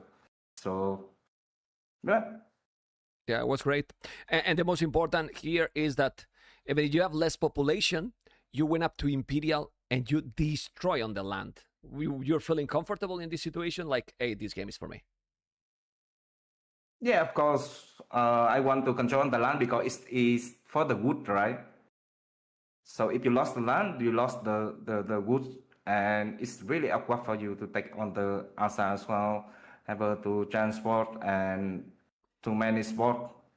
So my plan is taking full control of the land and then switch to water later. As Italian, it's really easy to do that. Okay, the game was over. So we go into this game. Ooh, China Mirror here. With close to sea, you were confident that Fast Castle is the right call? Yeah, sure. Because the TC is so close, and I got the stone on my TC. So why not, right? Yeah.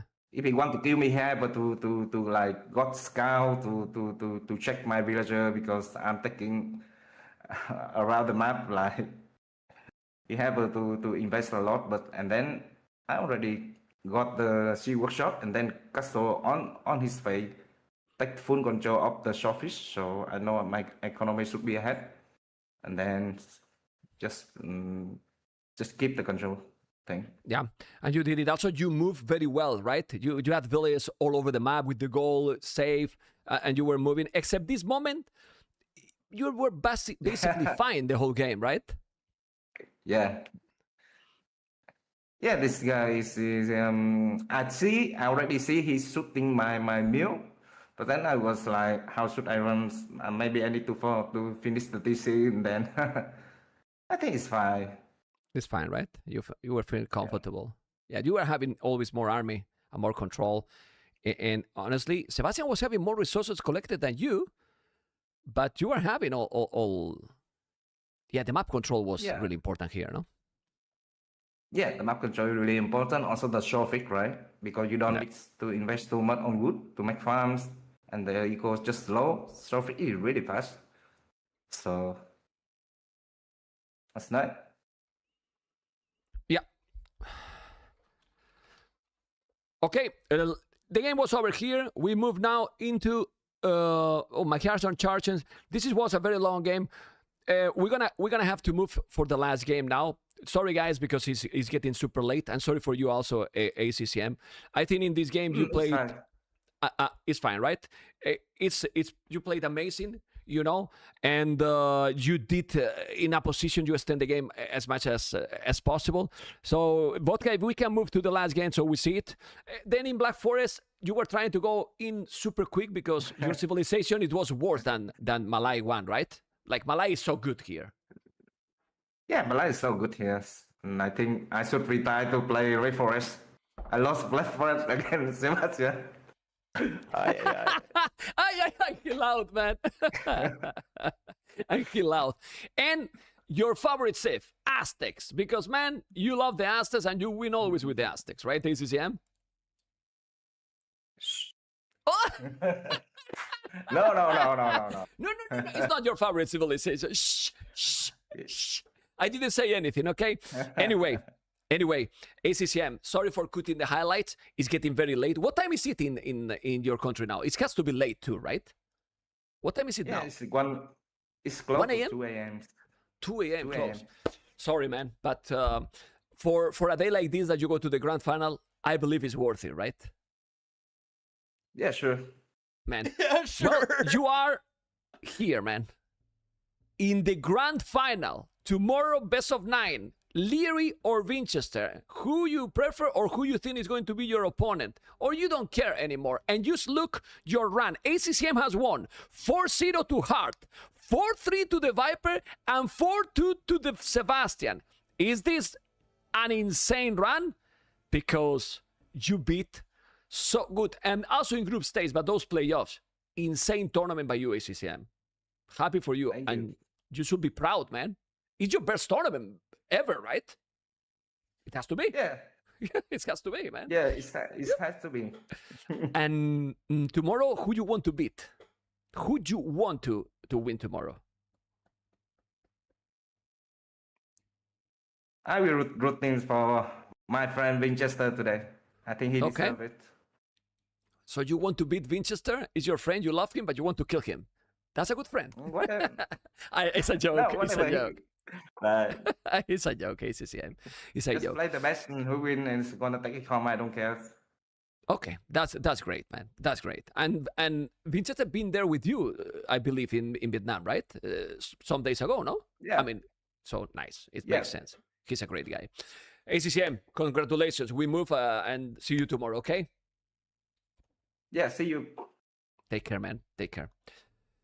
Guys, Sito, we have to move really fast. Uh-oh. I'm lagging. All right. Are So you there, now T-West? we get to change our overlays around. Yep. Stop sharing. Oh, hello. Ornlu's here. There's Ornlu. All right. Change titles. What do we even do? To Leary versus Winchester. My Chrome, T-West. Pity my poor Google Chrome. Your poor Google Chrome.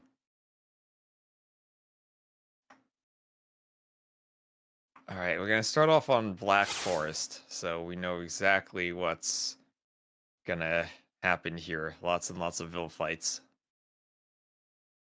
I feel like, especially since BF is the first map, this is going to be an important one for Vinchester to take versus Leary. I mean, if Vinch is going to be beating Leary, you'd have to imagine he wins on Black Forest. Yep. And update this.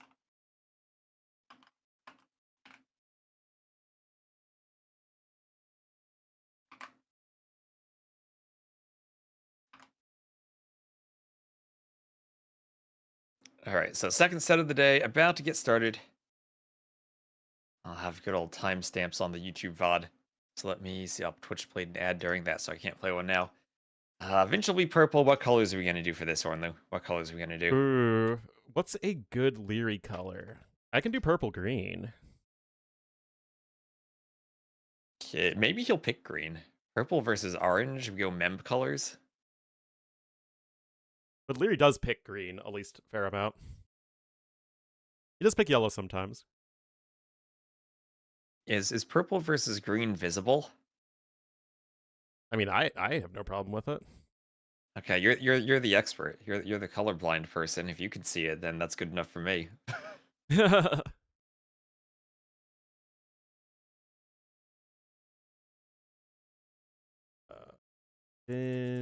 Chester.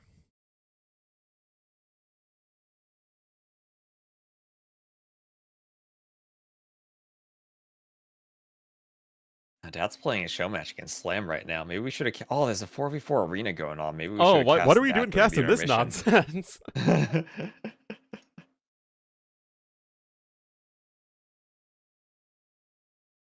Yeah, I was told the grid now actually has visible unique units instead of messy civ icons. Oh, you did the AOV2 grid? I did the grid. I did that once. Now it has civ icons, so it's readable now. Quintessential, thank you for the follow. Also, Alav, one sparse, Yubu for during the stream, thank you for the follows. Purple green is fine for your color. Okay, let's do purple green then. Yeah. Purple green. Gotta get Leary in the lobby though. And Dare Mimey, thank you for the follow. Yep. Leary did the thing, guys. Don't worry. Mapuche, Whiska, 2P, banned immediately. Yep, Leary doing the Leary draft. So what do you think of Ring Nomad as a map pick for Leary? Ringo Mad, really? Just like glad. Ringo was the worst beetle, Ring Nomad is the worst Nomad path. I'm just glad there's no cenotes. Because I'm just worried about that map being unfair like it was for Viper yesterday. Yeah. The extra pond. Did that really matter yesterday, though? No. I was like, I didn't think Viper that really just- made a difference. I feel like Viper just didn't play the map right. I think No, full I wall think that- fast castle is better than feudal. Yeah, I totally agree. It's a 4-0 set, 4-0 Vinch sweep. I said I thought this would be 4-3 Leary. You really don't. But I want also me to go said to I that thought party, do you? Sebastian. You know, I have to drive an win hour and 20 4-1. minutes each way, T-West. I have to go from the far north suburbs to the west suburbs, southwest suburbs even. Ooh, well, I once drove 4 hours each way one day. One day, gee, that's rough.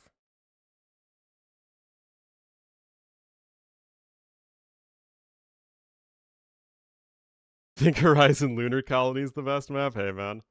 One of the aforementioned party people is in my YouTube chat. Also, we're gonna have way too many puns this set. Oh, why would they not ban Way? Just Oh, not the double way. Way pick. Oh, no. Yeah, that's what I said. Too many puns. Way too many. Get it? Way too. Like you swap the spelling of the two, you get two way. Yeah, I know what you're talking about. A way mirror? I can't think of anything more delightful than a way mirror. What are the Black Forest civs we start with? Byzantines could be an option for Vinch. Other than that, I don't really see BF specific civs for him. Maybe Koreans or Britons for Leary. Yeah, Mongols, probably maybe. Britons. I imagine Leary versus Winchester. Leary wouldn't be all that interested in picking anything other than, um, like a low tier pick. Vinch, we could see Shu. Shu can be really annoying to deal with on Black Forest. Like War Chariot push, but that's kind of stopped by a castle. No, traction trebs. Good eco, fast imp, traction trebs. Traction trebs. You just do a castle, then you repair forever. I mean, that's true, but I also am extremely and eternally biased against anything involving the traction trebs. Okay, well, it will indeed be green versus purple, so we'll roll with that. Oh boy, that's fun. Finally, Leary's time to be at the top for a while. Well, Leary has been at the top before, right? He's won 2 Red Bulls. So he's been at the top. He's just consistently kind of been that number 2 for many, many years as Viper was number 1, and then for the past couple of years as Hera's been number 1. Like, He's been legit, number guys, 2 for a Leary's long been the time. second best player in the world for like a decade. Yeah. Ever since he was, what, 14 at the Escape Euro Cup Yep, I remember to that. now being 24. Maybe, who knows, maybe the Brazil land might be his first chance. He will at least have more experience on the maps than Hera since he played in the qualifier. That's true, and I doubt if Hera is not practicing much for Warlords, he's not going to be practicing much for the Brazil land either. Well, I mean, he's not going to be playing Warcraft. At least he'll be doing Age of Empires stuff with his streamer thing this next month. Yeah, that's true, that's true.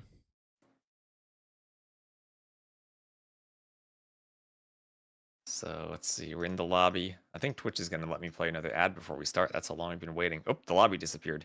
Do we have the right spec delay? No, I still have the lobby. It disappeared for me. Did it launch?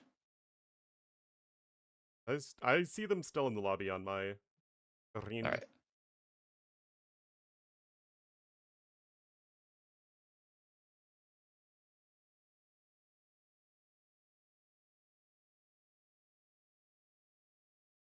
Oh, there are 3 players trying to play Warlords Tefiti on a map. I don't know if they're going to realize that won't work. Yeah, I make the maps auto-defeat players if they get the settings wrong as much as possible so we can avoid admin re situations. Or so that we can automate admin re situations at least. Yeah. And I mean, it is annoying if you try to just play the maps on other settings, but it does mean the players very clearly know what buttons to click in the lobby. It's tough, man. Here's switching over to AoE 1. You'll need to play through the campaigns and see how crazy those campaigns are. AoE 1, if you go back and play the campaigns, not like on the remasters, but the original ones, those campaigns are a lot of fun. They're crazy and they're ridiculously difficult, but that's what makes them fun. Oh, yeah. Yeah. The DE versions of them are very dull. Yeah. Like they made them more accessible, but they removed the challenge of them.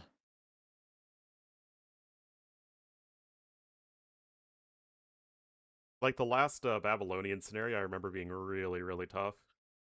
No, that's actually the easiest one if you go for the speedrun technique. You use a house to destroy the wonder. Yeah.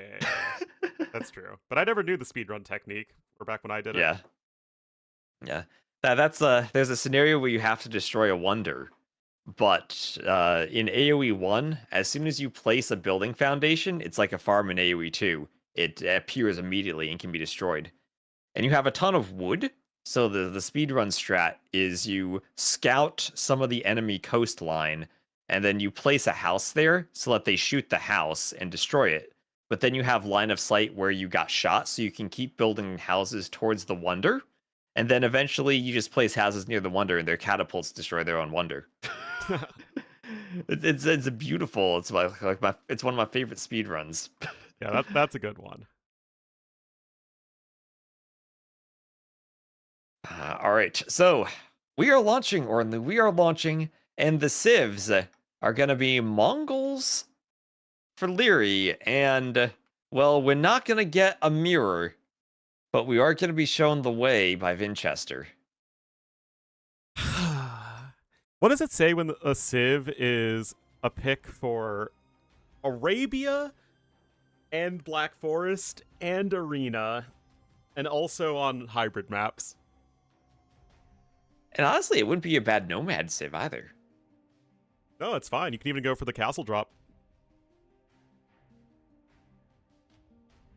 They didn't use Explored, did they? No, it's unexplored.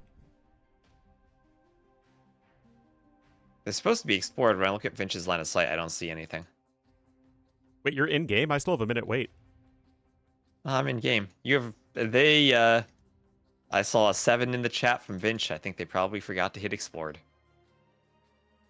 This is like, how is it possible that you are in the game? I'm not in the game.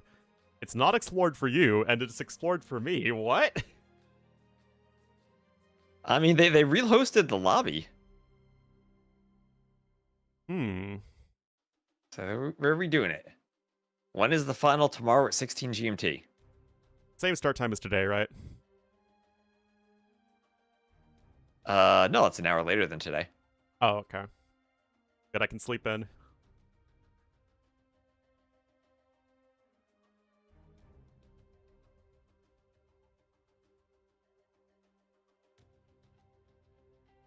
All right, so 10 seconds, and then we'll do it for a second time. And we'll be good this time. I was sad we got to see the snow map. Well, there's a 20% chance we get snow again. I have homework to do. I finished my homework. Thank you very much. All right, and welcome to the African version of Black Forest. We'll have Vinch to the west as the Purple Way, Leary to the east as the Green Mongols. We'll stick with these colors, as Ornlu tells me it's okay. And welcome to Black Forest. Where in Africa is this Black Forest located to us? I don't know. It's funny because it's like it's all sub-Saharan or Horn of African like trees and foliage because that's was the focus of the DLC back then. But that doesn't make sense in the context of a huge forest, right? It's all fairly sparsely forested. No. We don't really have forest trees. We use the dragon trees, and I mix in the dry bushes and the dead trees. Yeah. I can use the palm trees as stragglers, but they're too bright to mix with the other trees. So this is what we get. Yep. Well, it works just fine. And you said 4-3 Leary. I'm going to say 4-2 Vinchester. Oh, well, We're going bold. Ornlu's saying, I want to get to my party tonight. I don't want 7 games. You bet I am. The finals tomorrow can be an epic best of 9. I'm here all day tomorrow. Leary getting a wall off. Is Vince not going to wall? He's going to wall his lumber camp vills. He doesn't have loom. He's got forward vills. A bit less HP on the scout. And he's docking. Ooh, going for a dock. All right, all right. Well, just walling this. The wall off would be appropriate for an African-themed map, as they are a people group native to sub-Saharan Africa. Ooh, okay. Well, then Leary So the wall off is perfect. Just introducing a proper civ to this Mongols Way matchup on Black Forest in Africa. Gotta love AoE too. Anyway, very passive game early on, right? Neither player really all that interested in the Vil fighting shenanigans. That said, it feels like Wei should probably auto-lose this matchup if it goes late. Yes, against, like, Mangudai plus Siege, the Mongols will be great. But Vinch putting a lot of Vils on wood going forward as he's fish booming. And I imagine this is going to be Vinch pushing down the castle, or pushing down the passage in the Castle Age. I can't really see Vinch going Imp. Yeah, I think that would make the most sense, because I think you actually just get the "you have been defeated" screen once Elite Mangudai is researched in this matchup. Maybe that should be, you know how when you research atheism and or or your opponent's the Huns and they research atheism, and you get that message that pops up with the sound effect. Yeah, yeah. Maybe the same thing should happen when Elite Mangudai comes in for the Yeah, Mongols. Elite Mangudai has been researched. Run for your life! Also, the same thing happens with Flemish Revolution and First Crusade. Yeah, exactly. Elite Mangudai needs that. Yep. I think that's Strike fair. some fear into your opponents. I mean, Mongols using terrorism in warfare was a very important point historically. It's one of the reasons they were able to expand so quickly. Alright, so triple rhino push or lure from Vinch. Maybe you can push a deer at the same time. Or gazelle. And that's certainly going to be benefiting the Mongols quite heavily early on.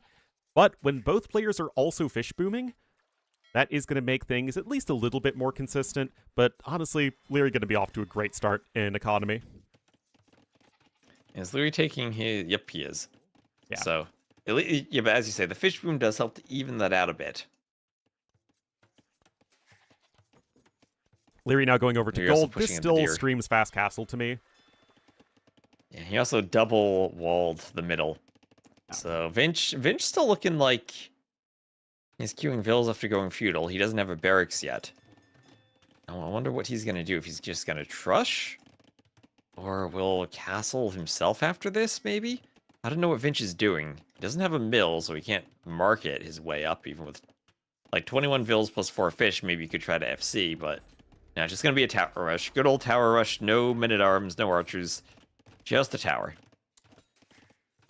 However, where the Wei aren't actually, like, the best civ economically is in a situation where you fast castle. Because if your opponent's adding TCs and you're getting eco upgrades, you're not really getting anywhere near as much of an advantage, as opposed to, like, say you're playing an open map, where getting those eco upgrades means that, like, you're in feudal age longer, and you just have that, 2 to 3 extra villagers. So it feels honestly totally fine here for Leary. Yep. And with fishing lines, Vinch will get an extra vill from that too. Yes. So, happy to click eco upgrades. He needs the mill so he can research horse collar. Well, you need a mill so you can farm in the first place. That's also important. Well, I mean, you don't even need farms here. You just need horse collar for the vill. Yeah, I guess just spend the 75 more food and important wood than to the get one farms. more vill.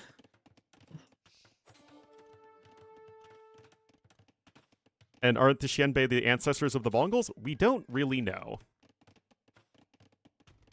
They could be.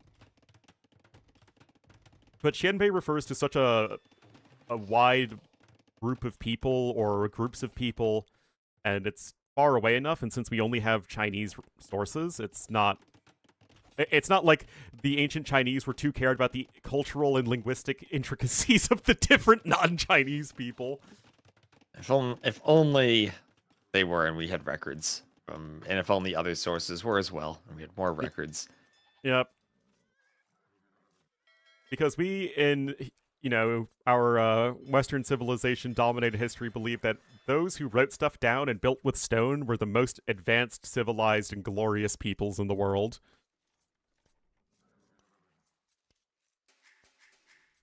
Decided to Writing mix up stuff down people. is nice. Yeah, it's almost like if you think that you're intrinsically superior to others, that you don't really care about understanding their distinctions. Alright, so fish traps for Vinch, and Leary at least will scout that. Leary has the hill fight, and 3 HP left. And Leary's up to castle. Oddly enough, he has 135 stone. He didn't spend any at the market. I guess it's just stone walls then. Am I moralizing survive? I mean, I don't personally ascribe to that, and I was trying to point out how ridiculous it is, but that is in part a lot of the discourse, and not just in like academic discourse, just in terms of how people think about the world and others. It's really just like, oh, if they have stuff that is from a long time ago because they built it with stone, or we have records of them, that just meant that they were more advanced and superior people. Alright, so Vinch selling wood, almost up. And after this fill, he will be up to the castle age. So Bosaw for Leary, doing a second TC. He does not have nearly as many fishing ships, only 6. Finch is going for the full-on fish boom and maybe needs another dock soon for more fish traps. Yep, and there's horse collar, gold mining coming in. So we're going to be in a situation where Leary does have the ability to add in the TC sooner, and that's of course exactly what he's doing. You don't really want to play low eco here as the Mongols, so no reason to. He's got a defensive mangonel just to make sure that Vinch isn't doing anything too tricky, and Leary's going to be feeling quite comfortable going forward. Yeah, Vinch is also housed. Needs to do a house on the way up so he can get his eco upgrades producing bills. Stone mining also on the way for him. Do you remain housed, or do you still get the Vil if you're housed when you do the upgrade, Yes, or you does do. it just not Yes, you do. spawn? You do? Okay, so it spawns regardless. That was one of the early things I tested. It also works if you're at max pop. So Okay, yeah, 51 out of theoretically, 50. you go There 200 he is. vills as the way before getting any eco upgrades, and then you'll get an extra 9 villagers once you research all the eco upgrades, or 11 villagers if you're playing on a water map. Alright, so Leary with 2 TCs is going for a mangonel push. And if he can force Vinchester to defend, then delays Vinchester's TCs, then Leary's going to open up a big eco advantage. And he'll need that to overcome the fishing discrepancy of 13 versus 6.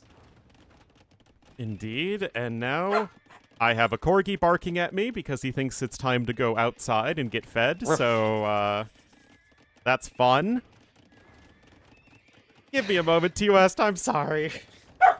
Alright, well, Leary's not giving Vinchester a moment. He's still pushing through those walls. There is a hole. Leary just attack grounding the hole for good measure. Outpost for Vinch as we have wheelbarrow, bowsaw, and gill nets for him.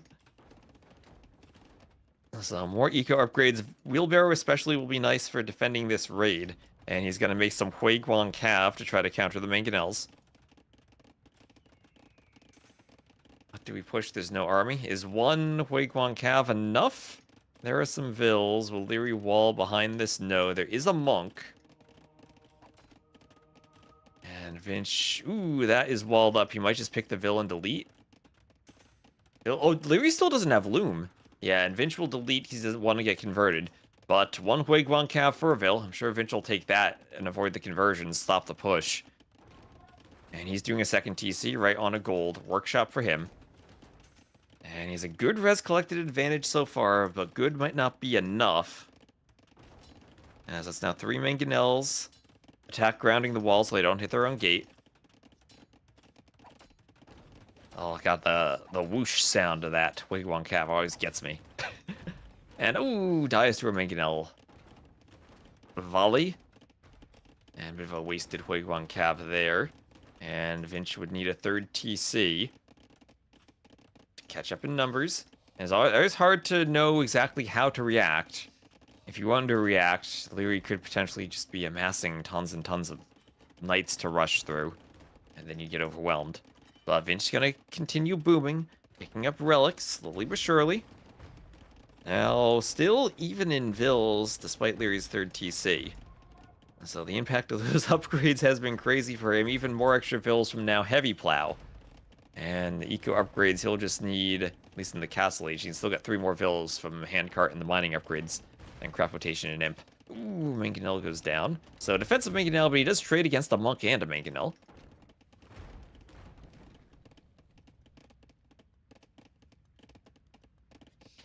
If you're in Africa, it's probably an African elephant. Ah, and if you're in Asia, then it's probably an Asian elephant.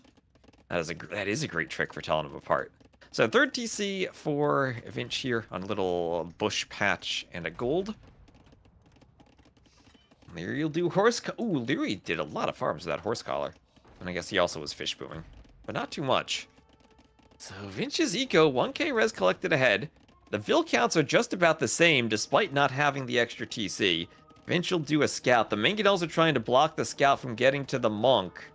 And the mangonel hits the monk. The scout can go for another monk. Vinch taking the hill. And the mangonel finishes off the scout and the monk. Leary clears up his own forward. But he still has a vill doing a barracks. But a vill with a barracks that could be denied with a mangonel. Well, Leary got some extra kills there. That's the downside of the pacifist campaigns I always deal with. Killing units after they're converted still counts as a kill. And a delete there. Oh, did Vince just do the mangonel delete bug thinking it's still a thing? That's not a thing anymore. Did he just delete his own mangonel there?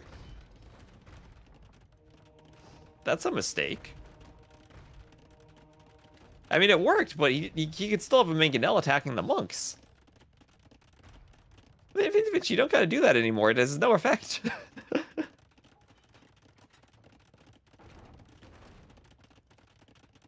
I mean, Mongols don't have redemption. Having a mangonel here against monks would be crazy. But there is the castle. There's the castle. No more stable. There's a mangonel. Isn't the mangonel back? Is it back? I mean, it was fixed, and then it was back, and then it was fixed again, I thought. If it is back, then we'll need to do some testing.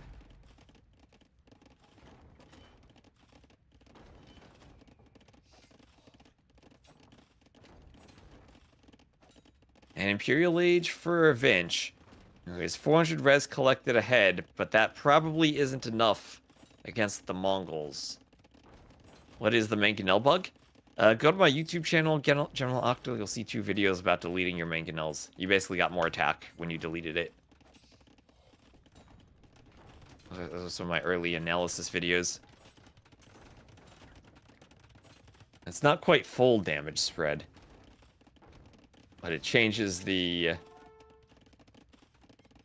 spread of how the damage is dealt, and also removes the downhill penalty.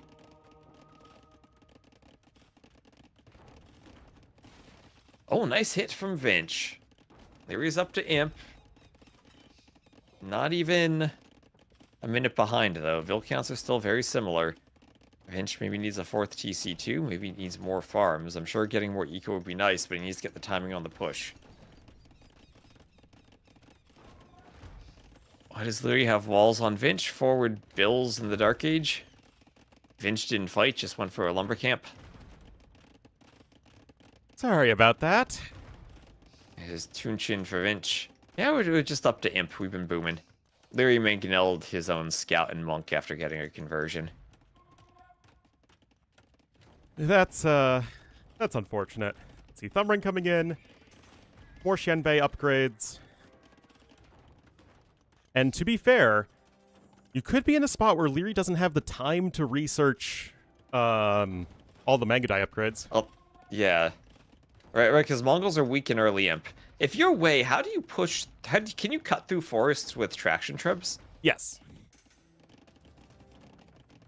So that is just, honestly, like 4 or 5 trees to go around the side of this wall. Doesn't even have to be the most spectacular cut in the world. It just has to be a cut.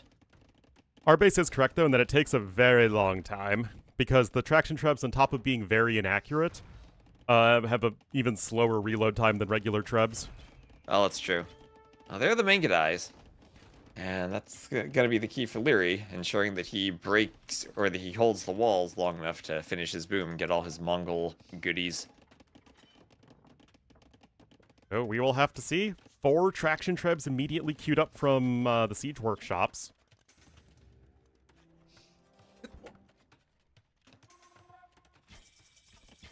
I don't know. What do you think, T-West? Do you think that there's going to be enough time here for Leary to get the army he needs? I love the back castles.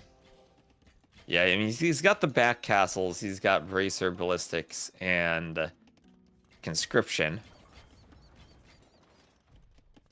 The relics are in the front, though, which I don't love. Yeah, I mean, doesn't really need relics, right? He has 4 of them, but... Here's Conscription, Parthian, Chemistry, and Leather Archer Armor. Maybe that's the way that Vinch can win in the long run. If he can pull off a heist, abscond for relics, and with his burglary, get a 7-0 relic lead. Yeah, that would certainly be nice for him.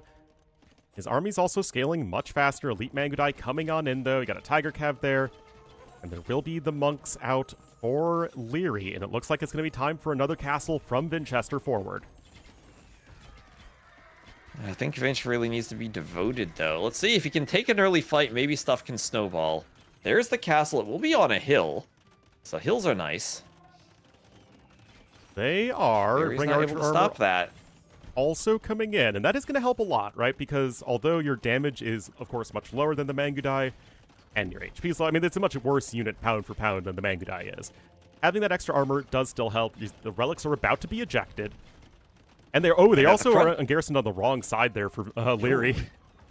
Yeah, when your monastery is destroyed, you can set the gather point, and the relics fall out the side of the monastery where the gather point's set. So Leary wanted the gather point of the monastery to be back in his base there.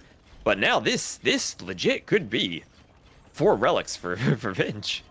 It sure could. Leather Archer armor's in. Parthian TikToks is almost in, so we will have our fully upgraded Battle Mangudai. It's still 17 to 24, though.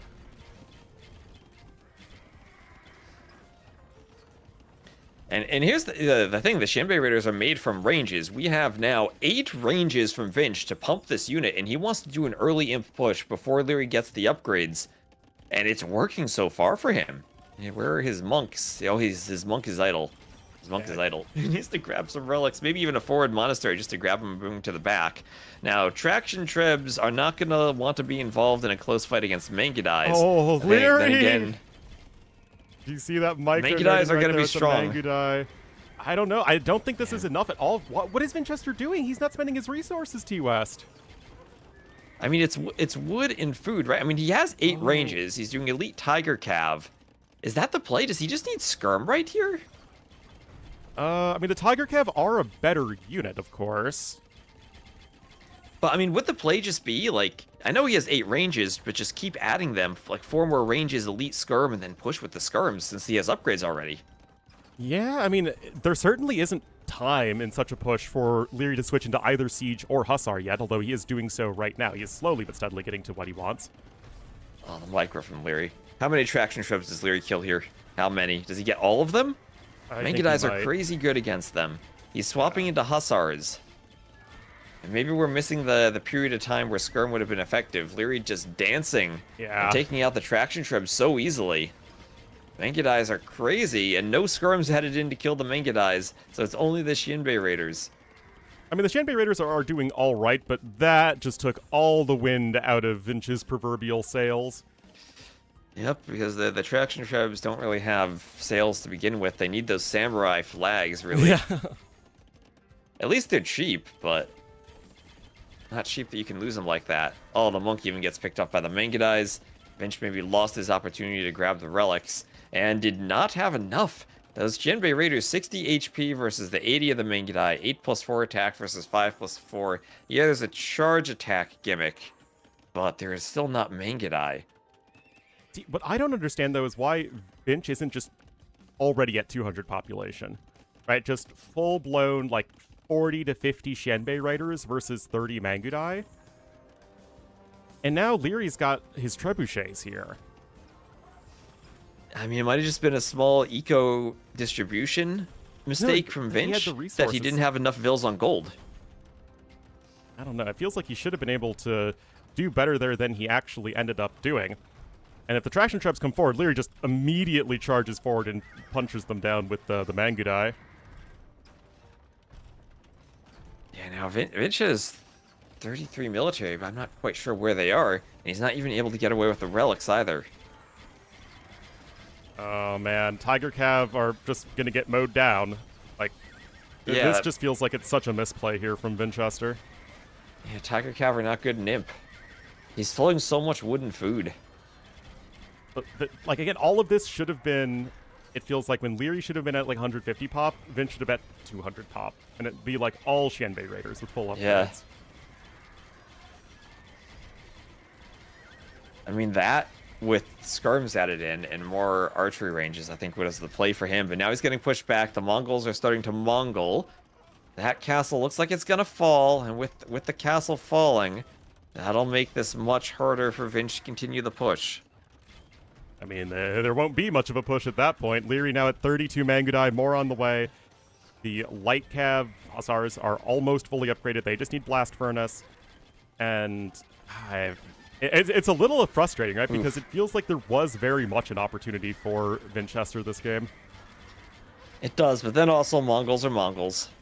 And Leary got the upgrades and stabilized. Doesn't even have... Let's see, was he missing anything? Nope, he does have everything. The No, final Leary's had attack everything compared for to a the long time. Hussars. He has everything. Yeah, now it's over. And there's a GG. So Leary goes up 1-0 in a game where...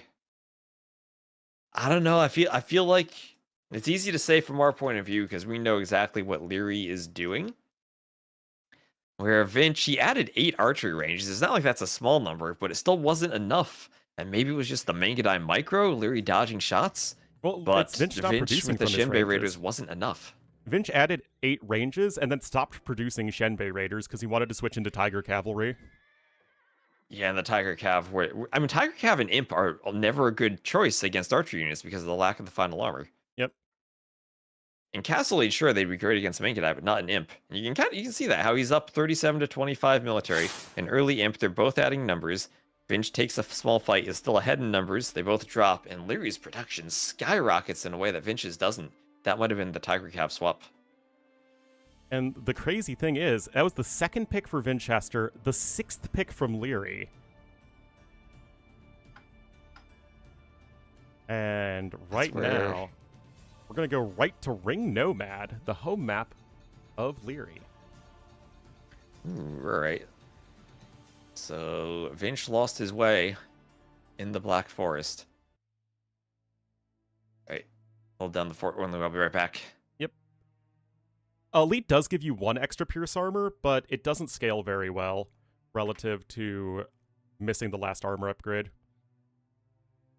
So you max out at 6 Pierce Armor in Castle Age, which is huge. And then you max out at 7 Pierce Armor in Imperial Age, which is like, okay. I mean, that is Paladin Pierce Armor, but you have less HP than a Paladin. You're more expensive to train than a Paladin.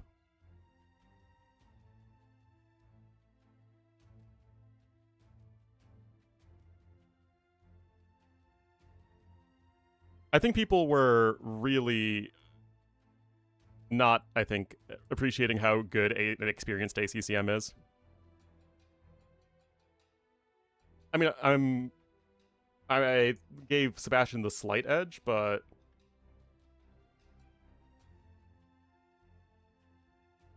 I didn't think it would be one-sided at all.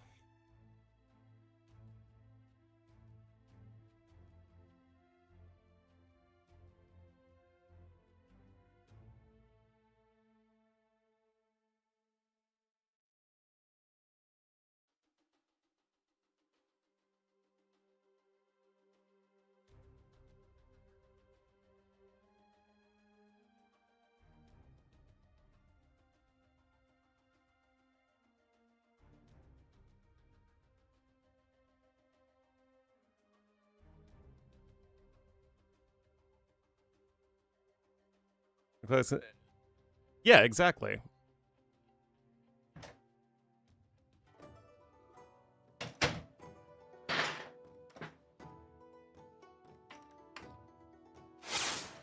Alright, where are we going next? We're going to Ringo Mad, and it will be just now starting, and Leary going to be the Green Mayans to the east, and Vinchester, slower with the TC, will be the Purple Chinese here, but that's a much slower TC. Yes, it is. I mean, it's an awkward start. He had to garrison the transport and go to the edge of the lake. And it's... I did my best to try to make the wood lines a bit more fair. Each player will have a back gold. Stone is a lot better for Leary with the back stone, too. Vinch has to go forward. Leary already going to have his 2 houses, already setting up a bit of a wall. It feels like Vinch's map is so much worse. It's like he had to walk further to drop the TC. His resources all feel pretty far away. But that's just the nature of There's this also map. Nomad. That's kind of Nomad itself, but this map kind of just emphasizes that because you have one spot where you do the TC. It's not like you're looking for a TC. Yeah, it feels, I think, a little bit worse on this because on Nomad, it's always random where you're building the TC, and same for African Clearing. But on this map, you're always dropping the TC in the same location, so it's a matter of how well the resources distribute back to right exactly where you're dropping the TC. Yep. And I evened out wood so that players aren't going to have huge, vast, empty areas without wood, but there's only so much you can do when it's a very random nomad start. And you don't want to force locations in the same spot every time. You mean exactly like what happens with the exact same locations every time? Yeah, let's not have StarCraft maps. No. I mean, have you ever seen anybody have success TCing on the outside? I haven't seen anyone TC the outside. It just feels like it's I so haven't much seen worse. Yeah. I'm very surprised with the Monte Pascual in the Brazilian dynasty that we didn't really find one meta other than maybe the Celts at the end. Yeah, there was still sort of the difference between people who wanted to go for the heavy land play versus the heavy water play. And I think that was because there wasn't as much fish with the fish boom, that it wasn't quite as overbearing, and the lack of gold. Yeah. So what do you think of these upside down triangular sails for the Maya? Is that actually a way to build a sail? Upside I have a down feeling that it triangle? is not a way to build a sail. It's a cool shape though. Well, I mean, it's not like a complete upside down triangle, right? You have the right angle with the mast, and then it's just a matter of how you position the sail relative to the wind. So, I mean, it makes sense, but it still looks a little goofy on a ship that's this big. I don't know what you'd call that other than an upside down triangle, Ornlu. Like the fishing ships have right side up triangles. That's true. That's true. Well, StarCraft's just a very different game than AoE. StarCraft is all about execution. AoE 2 is a much more strategy and adaptability focused game. Yeah, his sails aren't even triangles, right? It's like almost a triangle, but kind of like a quadrilateral-esque with a triangle top. Yeah, a bit. I mean, it's like the Chinese the style sails. sails for sure. Yeah, I like that. I like the sails. They also inflate and deflate now as the wind Yes. catches them while they're moving, which is cute. It's so kawaii. Well, Chinese Maya, well, 2 extra Vil civs. Well, Vinch will get more extra Vils. Lyri's up to feudal already, and Lyri's basically walled the entire map. I wonder if this is just a case of Lyri being OP. Remember, he swept Lewis in the quarterfinals. Yep. And it would not be out of the question to sweep Vinchester here and then sweep ACCM. Yeah, He's for already sure. swept ACCM. As much as I think Vinch is probably the last player with a good matchup against Lyri from all the semifinalists, Lyri is still a beast. Yeah, the only person Lyri doesn't have a good matchup against is exactly Hera, so if Hera's not there, then it feels like Lyri has a good matchup versus every single remaining player. Yeah. And if Hera's missing a beat, then Lyri beats everyone. Yeah.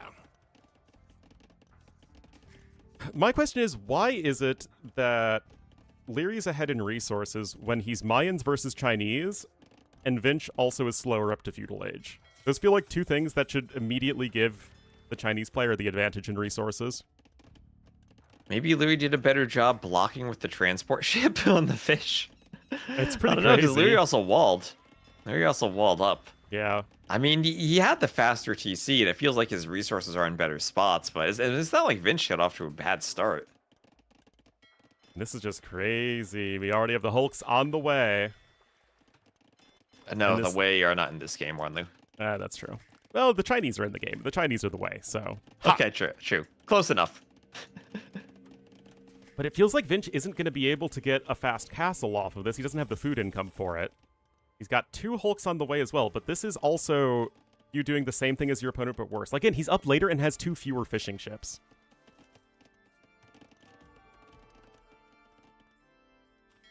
And also a forward dock from Lyri, with a forward outpost too, so he's looking to be aggressive, see everything that Vinch is doing. Didn't even have to do an early loom, his Nomad build was smooth. Only 7 seconds of idle TC time. And now he has the transport there to block fishing ships too. I'll get a second fishing ship, won't he? Oh, he's gonna lose the transport? No, he won't get to the dock.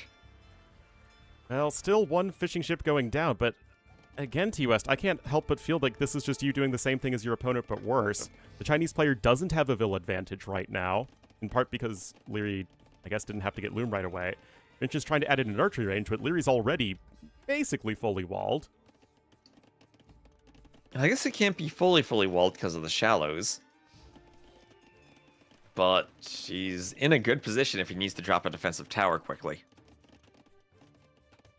Scores are still even. And the dock arrows will help out here. But you'd have to expect Leary with the Vil lead going to be doing better over time. And I mean, Leary already killing a villager.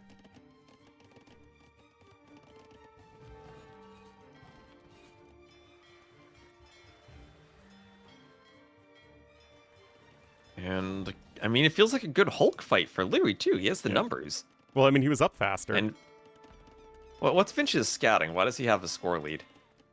Oh, yeah, he has more scouting. Yeah. Finch's scouting is better. So the score is scouting.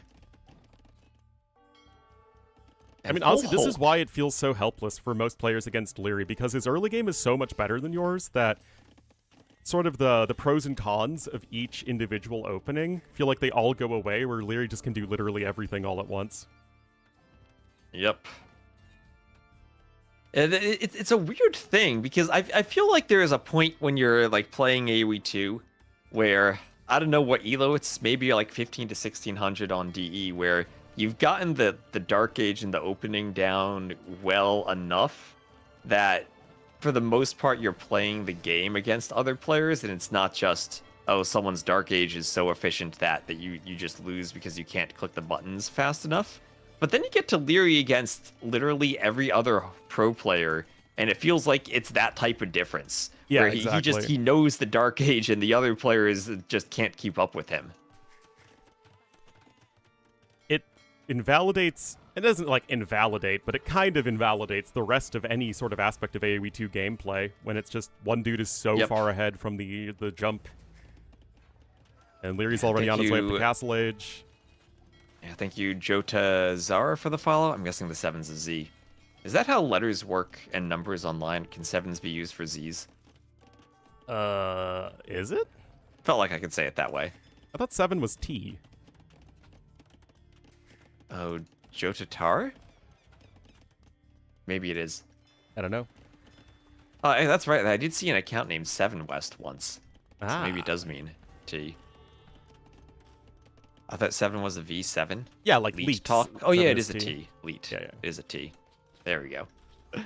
Anyway, so forward tower for Vinch, but what are you going to do with a forward tower when your opponent's up to the Castle Age? Leary's tower will get more HP on it. There's fishing lines. Yeah, And the he's won eco the water difference in with Dark Age pure is actually Hulk. pretty staggering. That Leary just got a huge early eco advantage. This means you've out-strategized your opponent economically. Uh, In some ways, yes. In some ways, it also means you've had much cleaner Vil management.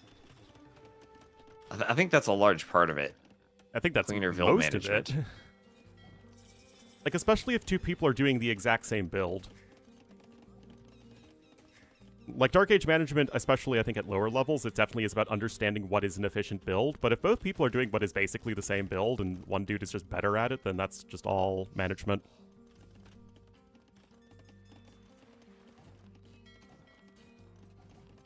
And a workshop for Leary. And Vinch up to the Castle Age too, but he is so far behind now.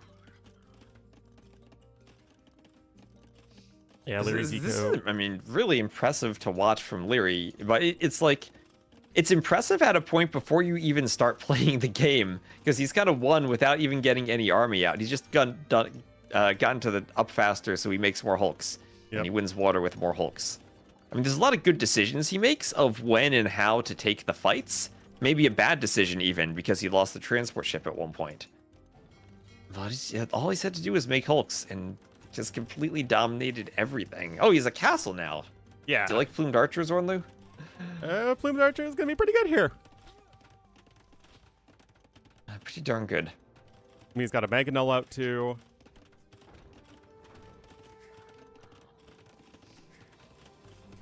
It just allows so much other room for error.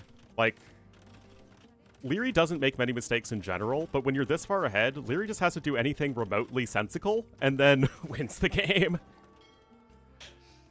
Whereas, if Vinchester makes a single mistake after falling behind, he is just dead. Also, if Leary doesn't make any mistakes, he's Finch is also still dead. There is Castle Age for Winchester. Can Leary might be by anyone? I mean, Finch beat him in King of the Desert. And, I mean, Finch could have beaten him in the last Herod game did too, beat had he him. done some things differently. Yeah, right. That felt like Finch still should have. It felt like he was in a winning position and then didn't make the right transitions with the way. Maybe it's just not being familiar with that Civ matchup or not being familiar with eco management in the way on a Black Forest Fish Boom 1v1 push, right? Like who is actually playing that type of game mode? Yeah, and Mongols very much a known quantity in terms of what you're supposed to do with them, especially in a Black Forest context. Yeah, I mean, even in 1v1 Black Forest, Mongols have been there since Age of Kings. Yeah. So it's maybe a bit easier for Leary to come to the right decisions there. But also, it worked out for him, right? I mean, what he had a clean build, too, there to get 3 TCs with a Mangonel push and a bit of a fish boom, even though he didn't boom as much. Now, Vince trying to run and make more TCs, but the plumed archers are doing their hoovering. And the res collected are even, so it's not like, oh, Vinchester's fallen off a cliff.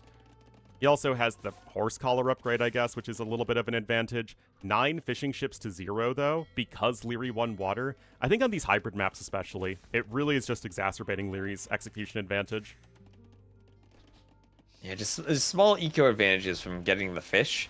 And not just winning water, but winning water without needing to keep investing into hulks or anything beyond what initially wins him the water. Yeah. He has 8 hulks now, and that was basically just enough to destroy the docks and push a Vinch off water. He didn't have to add galleys or fires afterwards. And now it's the Leary eco management, right? Leary's eco balance is absolutely fantastic. Vinch has 32 vills on wood, 7 on food, 3 on gold. Yeah. And Leary's are pretty perfectly balanced. This is maybe the counter to the win the water, lose the game argument if Leary wins the water here. Yeah. This map is kind of win the water, win the game. It really is. It's why I really don't like it. It is 3 TCs to 2. The villager numbers are for now even, and in theory, Winchester should be getting further ahead, but those 9 fishing ships are a huge difference maker and have allowed Leary to even be ahead in resources at this point. Yep, and Leary's even fishing from Winchester's pond with the he's still got forward plenty more dock that he fish. made for the hulks. Yep. Okay, that's a big win for Winchester. He does get the 1-for-0 Mangonel/rocket cart trade. But the Mangonel and Plumes are still harassing his woodline. There's a vill that's trapped and can't run. Oh, Mangonel just sniping vills on the woodline. Oh boy. There he showing no mercy. Vinch desperate for stone, but another vill goes down. Plumed archers going to dodge and kill vills on the tower foundation. Oh my goodness. This is like my game yesterday in the USA Cup. It's like, what do you even do there, man? And Plumes tank rocket cart shots, kind of, and run away. Another decent trade. Canoes versus Plumed archers. If in like a straight up fight with no micro, I think the Canoes win. Yes. But the Plumes are so much easier to micro.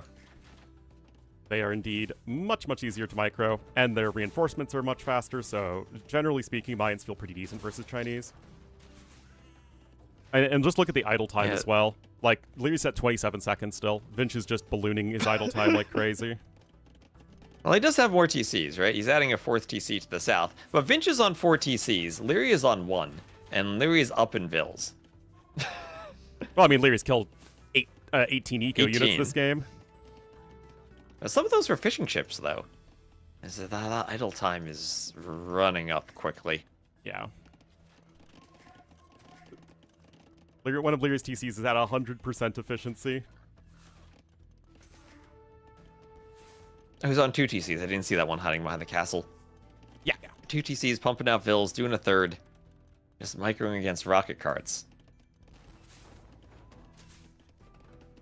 And Leary's saying, I'm going to get Ornlu to his party on time today. Yeah. He takes another rocket cart down.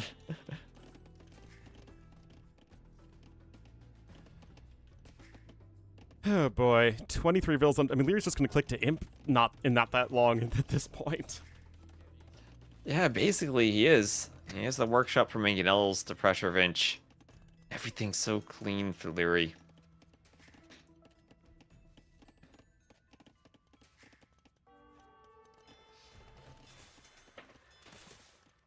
If Leary loses, it's going to be in any game that he can't get an advantage before Castle Age, whether that be in military or economy or efficiency or whatever. Yeah. And it felt like Black Forest was an opportunity for that Absolutely. in game 1. But not working out. And Vinch wants a castle, so if it's Chuko News, that's great, but he's also on 0 food. Yeah. So he does not have Imp anytime soon. Because if you get to mid-game and things are in an even spot, Leary goes from I have no idea how anyone can ever beat him to merely a top 10 AoE player, right? And if you are also a top 10 AoE player, the games become at least winnable at that stage. I don't know if I'd say top 10. I think probably still higher than that. Well, yeah, I mean, I'm just saying, like, in general. Still just merely a top 2 AoE player. I mean, like, again, it felt like Vinch absolutely could have won that game, even though Leary is still a better player in general. Nice hit there for Leary. Rocket cart down to the mangonel. How does Leary get the plumes perfectly to dodge that and not reform into it? I don't know. If I knew, I would do it myself, but I don't.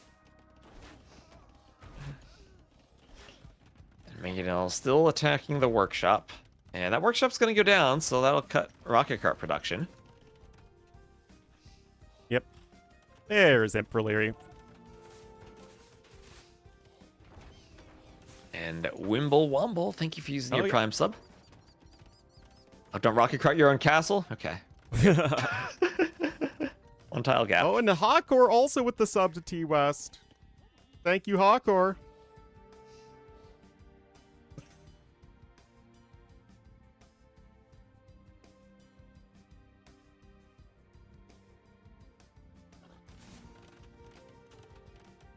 Oh, do you get a notification that my sub goal of 200 was hit in your chat? Nope. I think that's just This yours. is a doubt castle. Oh, Yeah, my it's just goodness. mine. Oh my gosh, this castle, Vinch, is Doubt subbing in? Did he call for his Onimaru teammate? How does that Yeah. Mangonel survive on 1 HP? It doesn't. But, okay, so Leary's Imp, that was a Doubt castle. I guess we see Vinch call GG once Imp comes in. Because, wow. Oh, Vinch.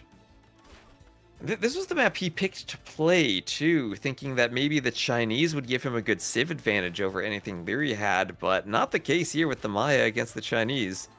Well, Okay, I mean- there's a rocket cart hit finally. Yeah, it doesn't matter at this point. And to be fair, Chinese do, I think, have a good matchup. It's just where Vinch should have been getting a big lead economically in the early game turned out to be a slight disadvantage, and then Leary actually it was a pretty major disadvantage because he was up so much slower. Over a minute slower. And then over 3 minutes slower to Castle Age. Okay, Vills here being picked off by... That's a nice wall those Vills have to walk around. Nice one-tile death zone for them. Oh, man. Ooh, nice hit on the plumes still.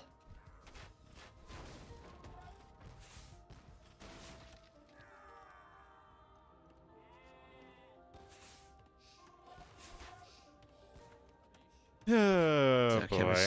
Chemistry Embracer for Leary. I'm sure this was a very frustrating game for Vinchester. Absolutely. This cannot have been a good one for him. No. Even with the rocket cart shots he's landing on the plumes, he's still down 30 Vills with all those TCs he has. He's gonna hold on. The He's just gonna keep playing. It's finally up. And what does he do now? Chuko news from the castle?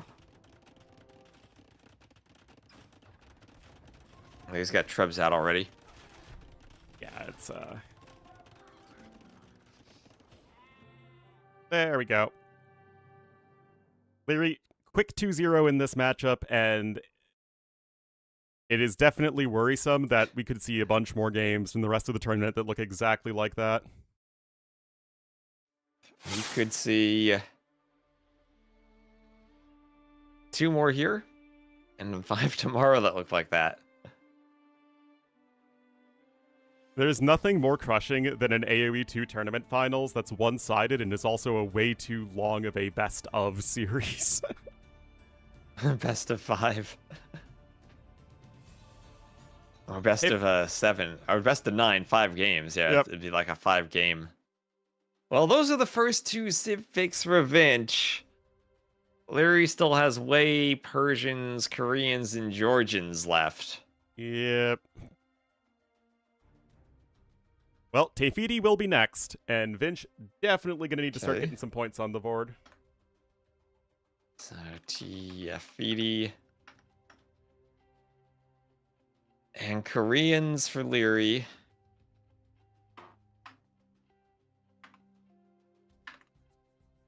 Armenians for Vinch.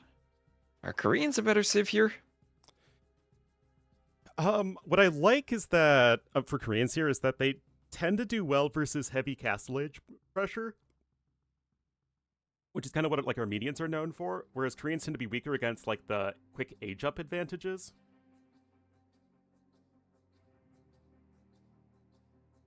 But that seems So what's like the less state of Fire Armenians. Lancers these days for Koreans after we saw them every game in Red Bull?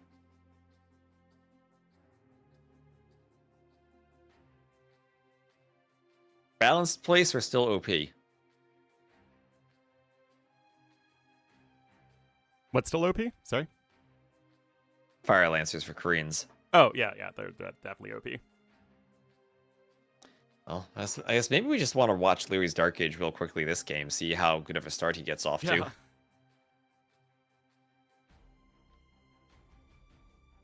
Okay, my match content downloaded successfully, Ornlu.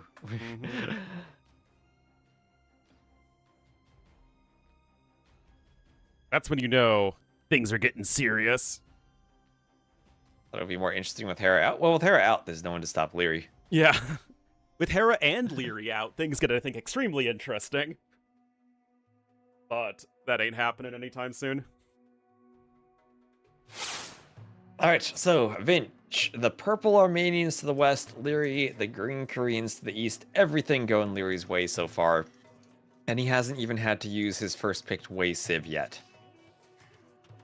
He hasn't even had to make noodles yet. No, he hasn't. And he'll send 4 Vils over the wood as he lures in this Rhino. Rhino's extra close to your TC here, so pretty simple to bring them in. Same amount of food as a boar would have on the Rhinos for this tournament. Oh, I didn't even notice that. 240. Yeah, it would have been 400. Yep. In a normal game. Yeah, we did that just because we had a lot of maps that had different variants of hunt, and we felt like it was better to have them equal, and we still wanted to use the graphics and stuff. Yeah, for sure. What about Hera that breaks Leary? Well, the thing is, Hera is one of, if not the only player that can actually compete with Leary in the early game. And even then, Hera still sometimes can't do that because let's look at the wins that Leary got in the Red Bull finals. But the thing is that Hera's macro and decision-making are so good once, you know, he gets past the early game, so that if Hera doesn't die to Leary in the early game, he almost always wins. So basically, Leary just has a very tight window to kill Hera. Or get an insurmountable Yeah, I mean, lead. look at all the games that Leary won in Red Bull. Leary won them basically in the first 5 minutes. Look at all the games that Hera won.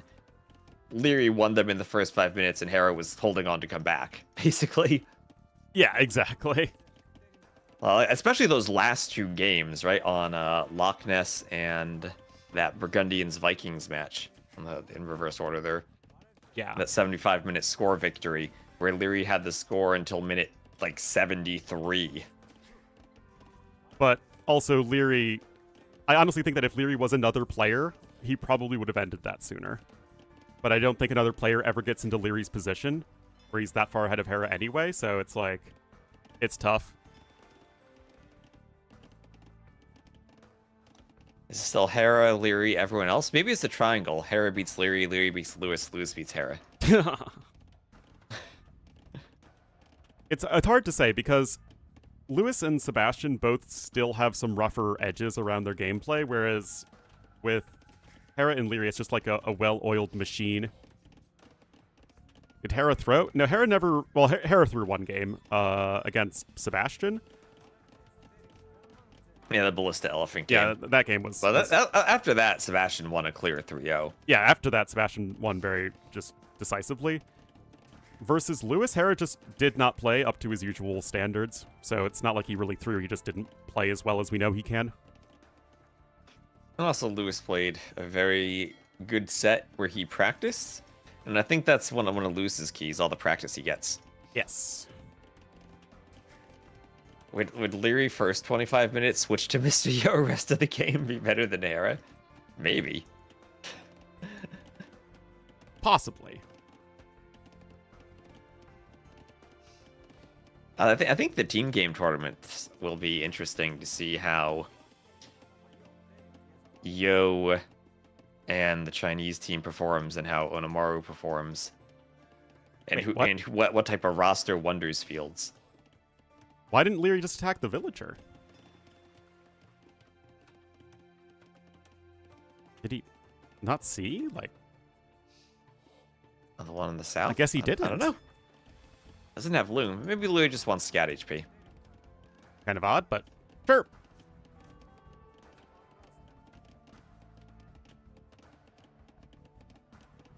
I have to fly over 4 players from China.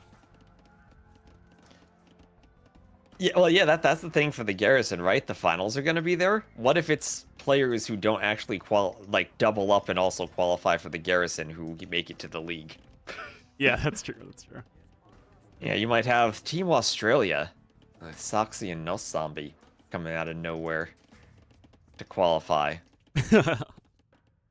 along with Team Argentina B of like FedEx, Monos, Kapach, Gary, if Nika plays with Wonders, and boom, another team comes out of nowhere that's on the opposite side of the world. Now that would be quite amusing for everyone except the people who are in charge of paying for that. Anyway, nothing really too much to talk about in the early game. I actually do think Vinch has a slightly more optimized build. He is over here on the outside with plenty of fishing ships, getting another dock in. Leary, though, basically hot on his heels, so it's all good. Well, 99 fishing ships, and Leary's actually up by a vill. Is there loom here for him yet? Nope, no loom for Leary. Can rely on his quick walling skills. No loom for Vinch. So Vinch is like 7 seconds of idle TC time more than Leary. And Leary's up to feudal first, and he's mostly walled. And, I mean, crazy for him to be able to wall his map this well in the Dark Age, too. And still be basically at the same point with res collected. Well, at the very least, there is not much surface area to wall. Oh, this is a Leary wall if I've ever seen one, T West. What on earth is Leary walling right now? Well, he doesn't need to wall anything. Maybe he just needs a house and was like, yeah, this is out of the way. I'll put the house here. I think Leary doesn't know that the north of the jungle is actually closed off. He's gonna check. You'll see it now.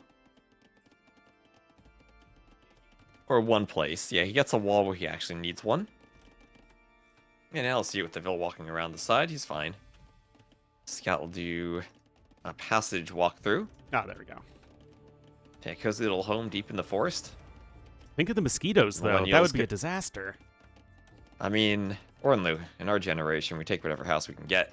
Yeah, that's true. I'm think not the looking strategy forward is to here? having to pay rent soon. Map control fortified churches. Probably. I think that's the key on this map, fortified churches, to control the middle, grab the relics early. Yeah, and your navy prevent is the just as Koreans good as from Koreans. getting guard towers on your wood lines. Yeah, if you can keep the Korean player back, it feels like Armenians actually have a very good shot here, especially as their economy is just that good. And Winchester has 22 fishing ships to 13. That is huge, huge, Yep. huge, huge. And that is a res collected lead for Vinch. But also it's Leary going feudal faster, so maybe with a couple of hulks we'll have a faster up timing. How do composite bowmen, ignoring enemy armor, do against war wagons? War Wagons still have 150 HP. A lot of HP. There's a lot of HP, but at least you're dealing more damage to them than usual. Yeah. Anyway, Leary's going to be up to Castle Age faster, so it actually, although you get a nice eco lead early on, it isn't actually what we would call optimal for Winchester, as you really just want to be able to get to Castle Age as quickly as you can without having the idle time. And there you go. There's stone. Stone for the Leary there. And yeah, castle time for Vinch. I actually don't like this from Vinches. Leary. Why would you open hulks here? That Armenians just go galleys. And they have very good galleys doing Yeah. extra damage. And on this map, you're far enough away that Yeah. you can amass galleys to fight the Hulks. Exactamundo. Usually the point of the Hulk opening is that it takes several galleys to fight the Hulks. So if you're really close to each other, you're going Hulk over fire because one Hulk counters the fire, whereas it takes maybe two to three galleys to counter one Hulk. But on this map, when you're so far apart, galleys certainly are viable, and we'll see if we start getting different fires or other ships. Yeah, Leary immediately queuing up a bunch of fire ships upon seeing the galley opening from his opponent. So clearly not something that Leary anticipated there, but he is making all of the correct adjustments as needed. Adjustments. So I had a 25-second difference in uptiming there. And Leary will still be faster up. He is on stone, Up. so Koreans have a nasty castle drop, also a nasty guard tower push, whatever Leary wants to go for. 2 fishing ships extra dying right there. Really didn't have to if you need... I mean, you need to be paying super close attention, but it is something that was not necessary. And now Leary with a barracks, he can start his Flancer production. Oh, Hyperion, did you read that comment 3 hours after you wrote it? Yeah, you know how subs can rewind on Twitch now? Mm-hmm. I think Hyperion was watching the stream from the beginning and wrote a comment, and I responded to it, recognizing he commented on something that was 3 hours in the past. Oh, that's funny. All right, fortified church. YouTube can do that too. Yeah. Oh, a little bit of that timing advantage, though, for Leary. Still 15 seconds until medium warships is in. Guild nets and bowsaw both going to be in here for Winchester, however, and it's still 19 to 13 fishing ships. Yeah, good upgrades for Vinch. Ooh, Leary could lose the scout in the middle, not Yep. paying attention to it, probably Ooh. microing on the water. And down goes the scout. That means the warrior priest should be able to pick up more relics now, unless the fire lancers has something to say about it. As Oh, Leary's but not starting to Vinch guard not paying towers. attention on the outside. Oh, no, Vinch. Here comes some fires. And fires are honestly so good against war galleys these days. Before the water rebalance, you could micro the war galleys for a while and basically win war galley versus fire. Now, Leary just follows up the hulks with fires, seeing that Vinch went for war galley, and that was a nice fight. Vinch losing fish and has to get back to his dock. And Leary also going to be able to snipe a warrior priest here before it... Nope. Yeets the relic in... Oh, garrisons himself, too. Yeah. Vinch gets a wall up. Feels like so far, at least, this is a much smoother game for Vinch than last game. He has around 800 more resources collected, in large part, I think, due to the fishing ship difference. Yeah, Vinch still definitely with a very solid build overall. And this is what we want to see, right? At least for me, I don't want to see games that just end immediately because one guy executes the other better in early game. You know, you want to see some back and forth, right? You want to see the decision-making and the strategies and civs all come into play. Yeah, you want to see one guy execute the other publicly in the town square after Exactly. a large and extravagant feast celebrating their death. I mean, who wouldn't want that? Clinker's getting constructed, and the first Kobukson is out! So that turtle ship is on the complete opposite side of the map and will have a long way to sail before it becomes useful. And look at that tiny sail on the turtle ship, T-West. They never included the actual sails that real turtle ships had, except for that dinky little flag thing at the back. The tiny one. Maybe that should be the elite turtle ship, add the actual sails. Oh, yeah. All right. Still, Vinch's War Galley numbers are starting to climb, and obviously this is basically a must-win game for Vinchester. You don't want to go down 0-3 to Leary. That's not going to get you very far. And here's the thing. You could try to Turtles reverse sweep. are effective against both Hulks and War Galleys. They're not efficient versus fire ships in Castle Age. So in like the Imperial Age, they're literally opposite efficient of- versus everything. Okay, so it's like the opposite of how they worked before. Kinda. I mean, turtles weren't that efficient versus anything back in the day.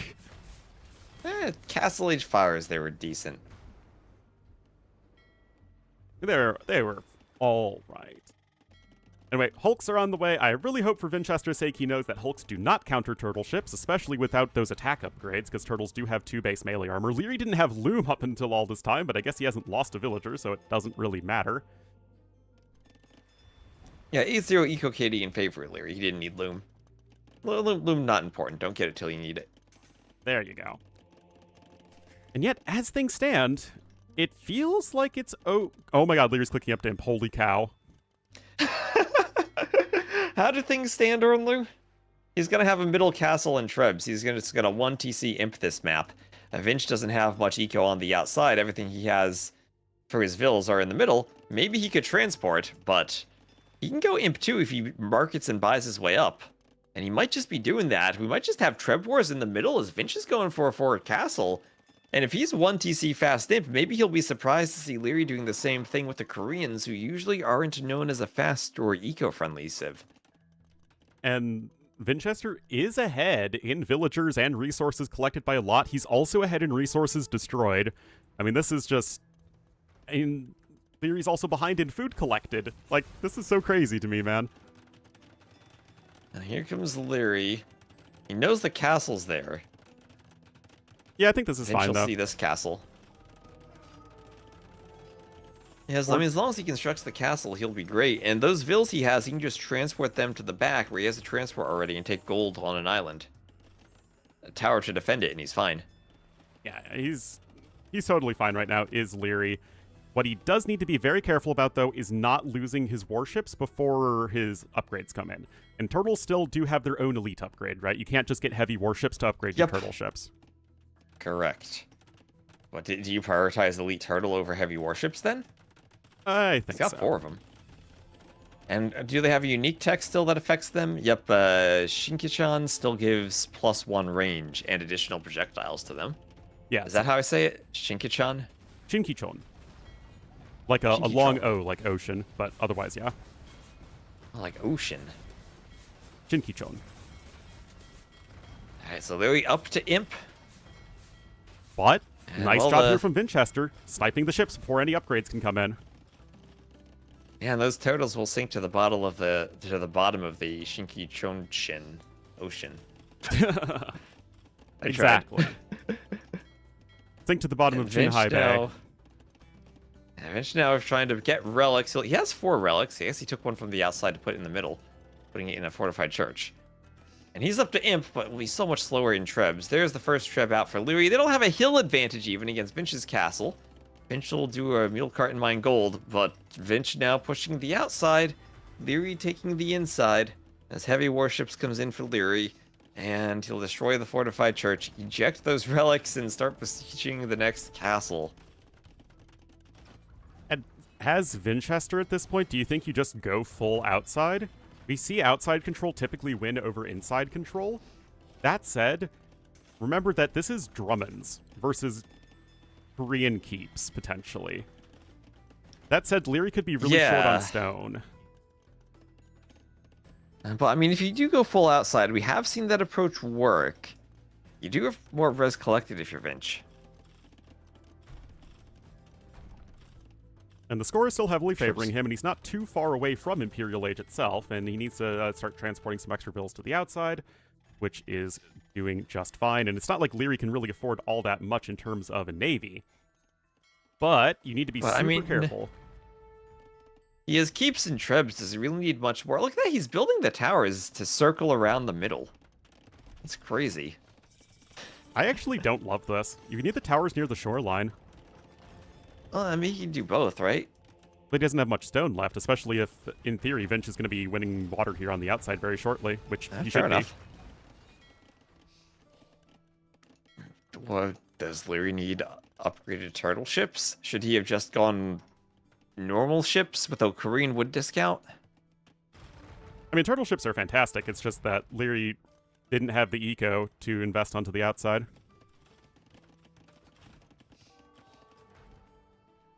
Heavy warships coming in, and the first tower is on the way, but Vinch should be able to scout and destroy that. Yeah, well, well, that tower is comes a in quick fast. tower, though. That's a lot of ills. Reminds me of those HD, faster building Korean towers. AoE as it was meant to be played to T-West. Oh, I guess this is a doubt tower? Wait a minute, Oh. wait a minute. This is close. Nope, it goes up. I mean, Vinch is up 30 vills, though, or 30 eco units. Are you picking up relics? Yep. And he will get the Armenian free relic. That's always a big downer. Is you get that free relic as Armenians, and your opponent just takes it from you. No, that's where the extra relic in the middle came. You didn't bring one from the outside to the middle. Yeah. All right, so yeah, relic advantage for Leary. Vinch has 2 relics on the outside. Yeah, free forward relic. However, His TCs are being trebbed. Leary, although he does have a TC on the outside, which I actually really like, especially as it's far away and beyond the tower from Winchester, Leary still has very little access to wood or not wood. That's the thing, he does have access to resource. Leary has very little access to every other resource. Well, he still has a gold mine with 1,500 gold on it. He's doing a TC in front of it. Oh, the turtles will raid some vills for Leary. Yep. And although Vinch has a good economy, it's not like a 140 villager economy, so it's certainly far from over for Leary, despite what the score may look like. It's 54 to 42 vills, and Vinch is going to be losing some vills here. Vinch has to rely on the fishing ships. On the fishing ships. And the fishing ships are starting to lose a lot of that efficiency. That said, oh, turtles the attacking trebuchet a was house. sniped by Winchester. That's a little negligent from Leary. Oh, that's huge. Yeah, 3 trebs for Vinch. Leary might let a war wagon get converted. He does.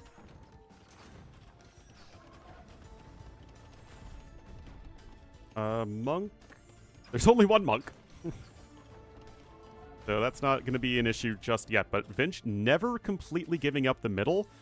And Leary still has so few villagers that he can do anything with on the outside.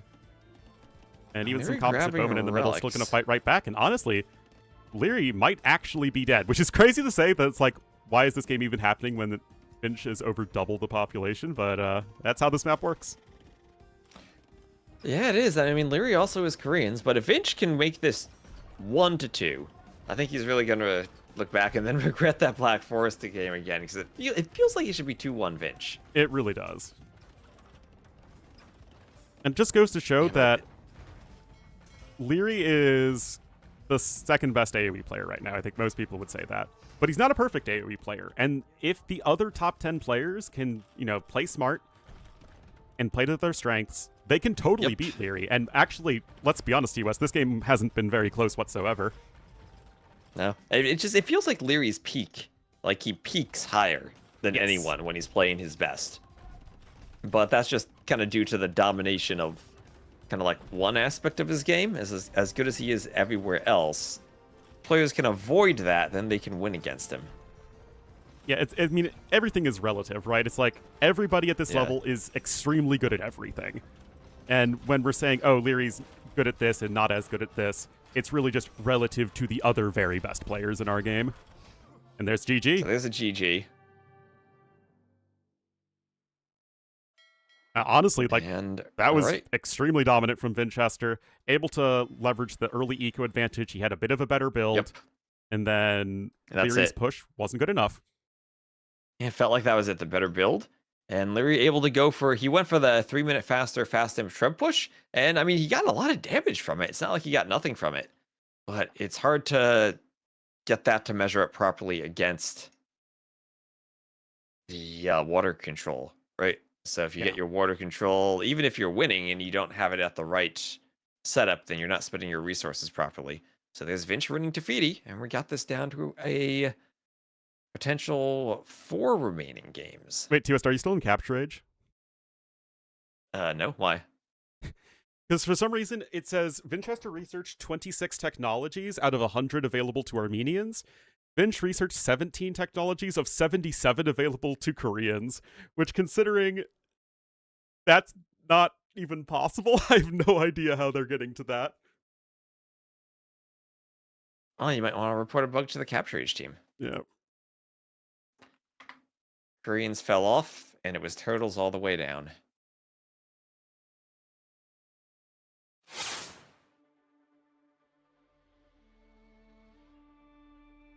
That was a novel, right? Turtles all the way down?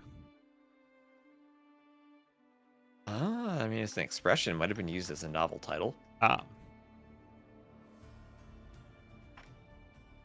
All right, that was Tafiti. So that That's was about- Vinch's #1 home map, and it was his #3 Civ pick versus Leary's #3 Civ pick. Leary still with a draft advantage.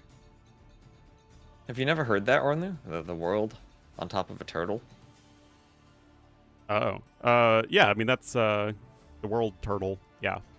Like Yeah, and then you know what the turtle's on top of? another turtle. Exactly.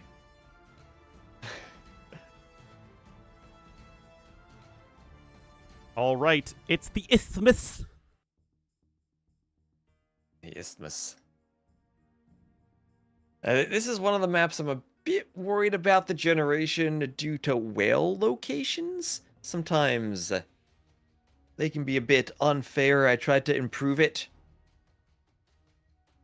GNU is in Linux. The best way to run Age of Empires?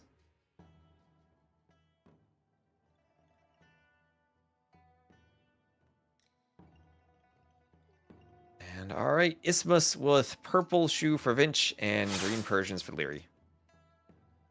All right, so Persians, very much a traditional power pick for any sort of aggressive hybrid map like Isthmus. Shu, I'm really curious about because they're fine, but Shu feel fine on like every map. Is this potential FC war chariots on this map? I don't know. Oh, I are the- really are the don't like an whales- FC on like super aggro all-in FC on a map with fishing ships because it feels like you fall way too far behind in economy. But are the whales displayed in Capture Age now? The white dots on the Yep. minimap, Ornlu. They did it. They display the whales. We're having a whale of a time.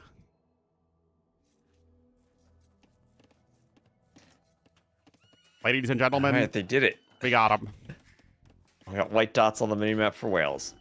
So looking at the maps, we'll have a very safe gold and stone for Vinch. I could even wall an FC, which we have seen on the map. Leary, what is this dock from Leary? This forward dock. Not gonna let Vinch dock this side and take the whales in peace. No. Leary's gonna be aggressive. I mean, that's the sort of big dock energy we're looking for here, T-West.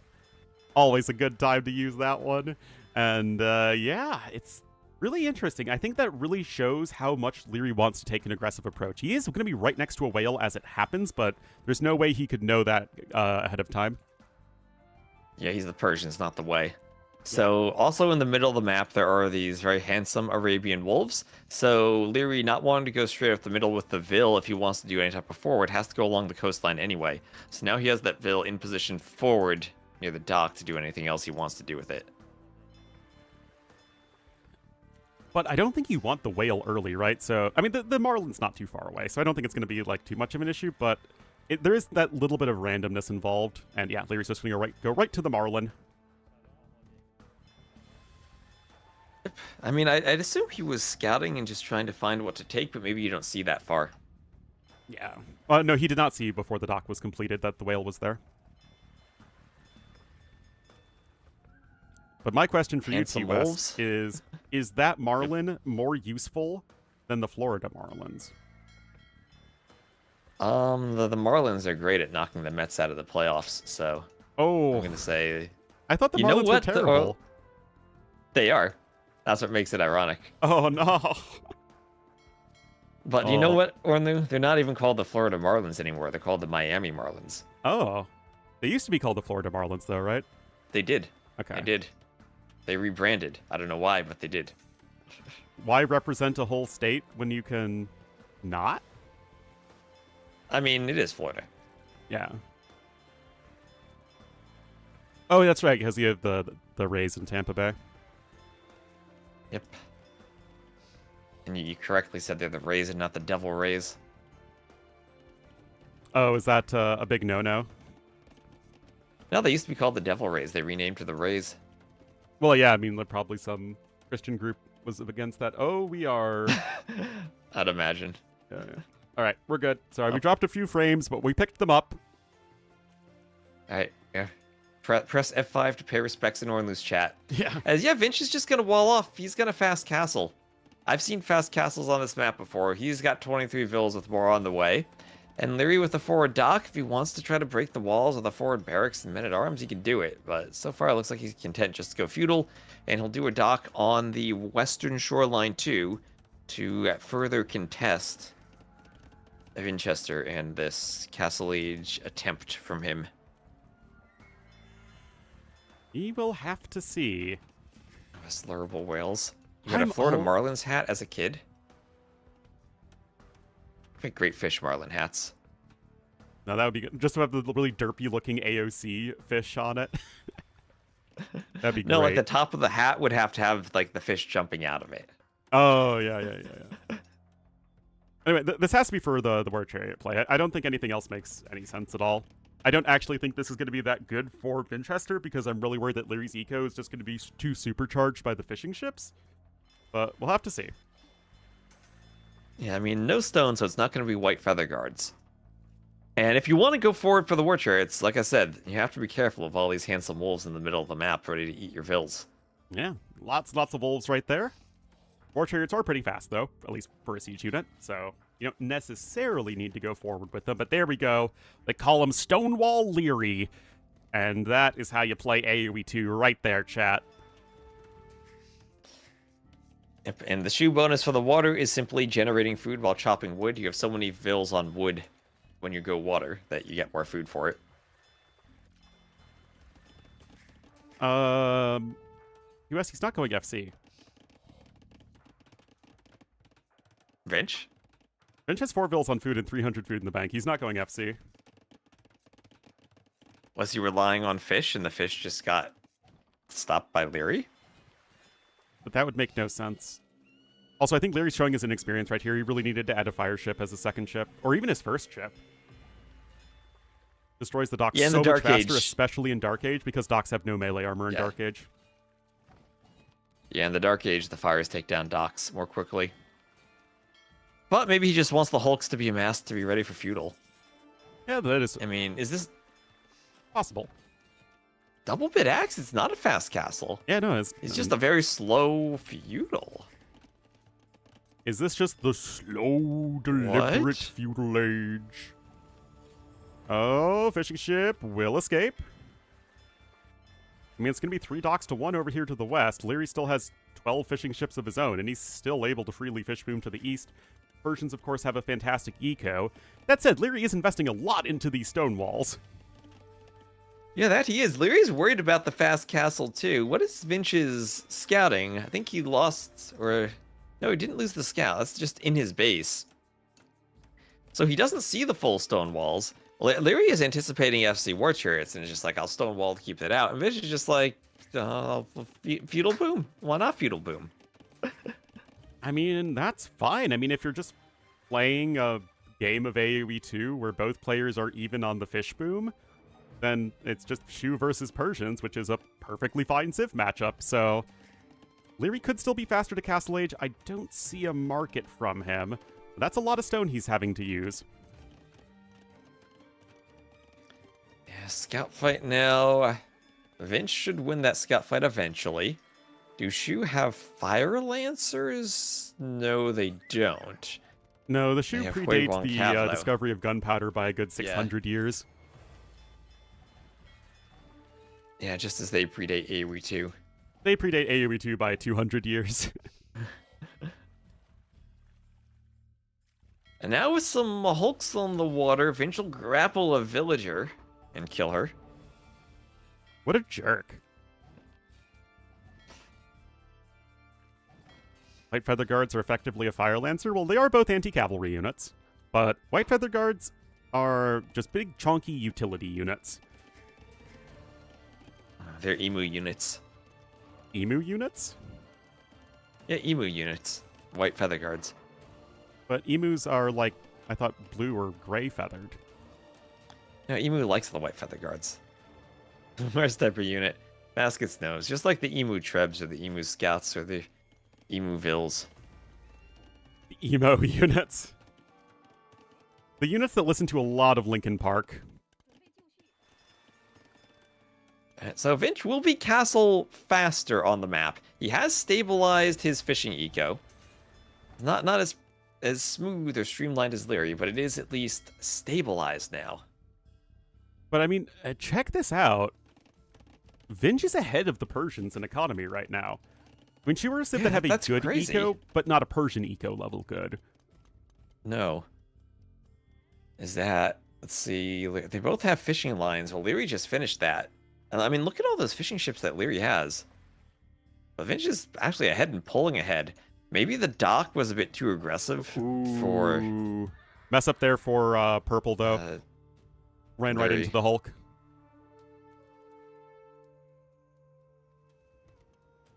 You know what? I gotta say, I love this from Vinchester. He's completely thrown off Leary. Leary invested into an enormous amount of stone walls, thinking that his opponent was just going all in. And Vinch is like, nah, man. We're just chilling.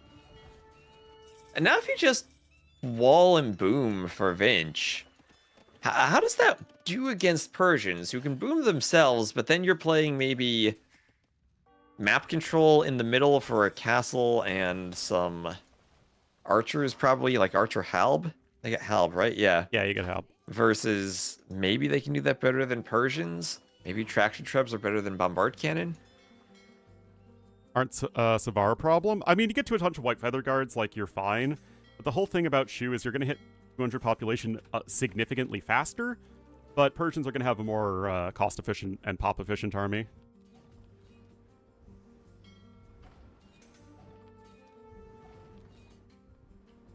Yeah, and Halb, but they missing the attack upgrades won't matter for Halbs. They have the armor, so against Savaras, that's good enough, I think. Well, and you get the extra HP from Coiled Serpent Array. Oh, Coiled Serpent Array.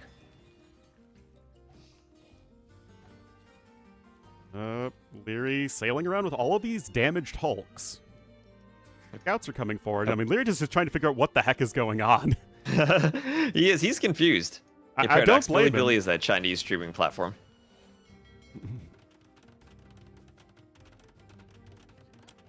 Shu and long ass names because in Chinese you can have characters represent longer ideas, or what we use longer words for can be expressed with a single character.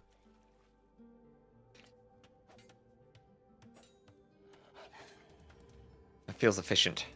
Yeah. Also, earlier Vinch lost a villager to an Arabian wolf, but now Leary coming in with a forward siege workshop. Yeah, almost losing to an Arabian wolf. Losing scouts to the TC. Ooh, okay, that's some good TC fire. Yep. And Larry's still being I'm just annoying with his wondering own if- ships. He's now with a 7 eco unit lead. He's getting a third TC himself. Chat saying, I think I must be overtired. I found myself wondering if deep-fried coil serpent array would taste good. They do eat steak in some parts of the world.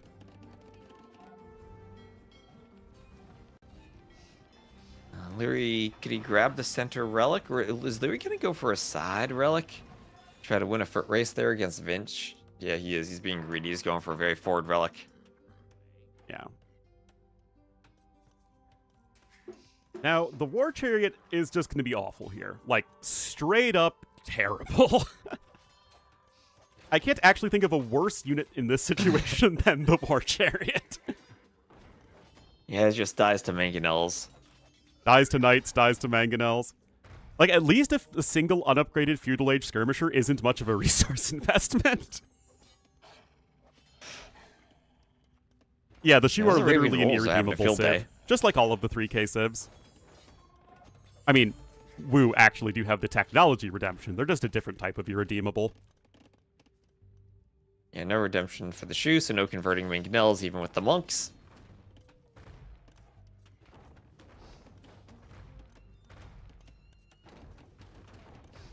Snags the forward. Ooh, Vil we is can always hit the Vil.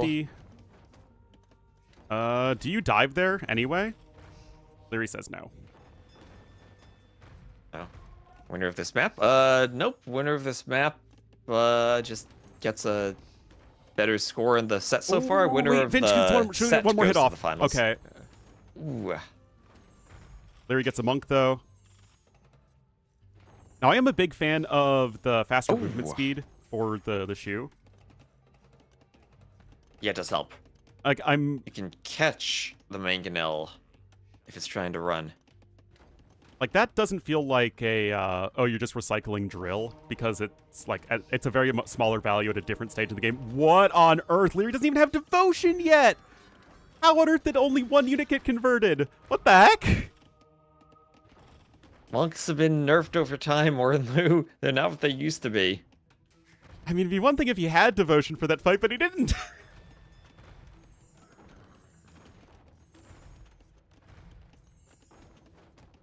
Oh Looks my bad. goodness. I mean, this is getting scary for Vinchester. The res are even. I don't know about... Why were you trying to micro that? That doesn't change how monk conversions work. Oh, no. Oh, the Knights are TOS, in on the this is a mangonels, disaster. Ornlu. Yeah, so all of a sudden things did not go well for Vinch. Started with the monks and snowballed. Handcart coming in. He only has 10 Vils on food right now, though. Those Vils are needing to retreat just a little bit. Leary has enough stone for a castle. He's bringing Vils forward. I mean, Vinch might try and go for some white feather guards here, and, you know, that's all fine and dandy, but, I mean, it has just been bad fight after bad fight here for purple. Pathfinding for Leary. His units are on top of the castle foundation. How long will it take for them to find their way off? There they go. And it's castle time for only 2 Vils. The other 4 are just going to stand there and take a little break in awe of the pathfinding they just saw. Oh, man. Rebuilding another TC at the back there is purple, but Leary might snag another Vil here for the road. Now, Vinch has basically no map control at this stage. He has stone in the west on the islands. He does. Can you get a faster imp time? Oh my goodness, that knight's even going to Probably survive. not.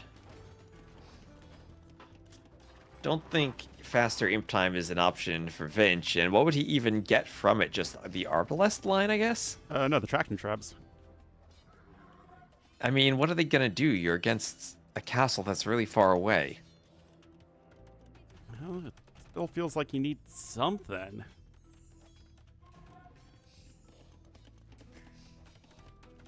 I don't know, T-West. It feels like Leary's just been able to take the middle here on a map where middle control is super important. And Vinch just completely flubbed his army composition in mid-game, not really respecting the monks and mangonels enough. Yeah, he lost everything with the forward TC. He was hoping the forward TC would be enough to protect the gold. But now Squire is in for Vinch. I bought he has just white feather guards. They don't have any conversion resistance, I'm correcting that, right? They're not like eagles. Yeah, nothing like that. Yeah, they're more like the llamas there, so no.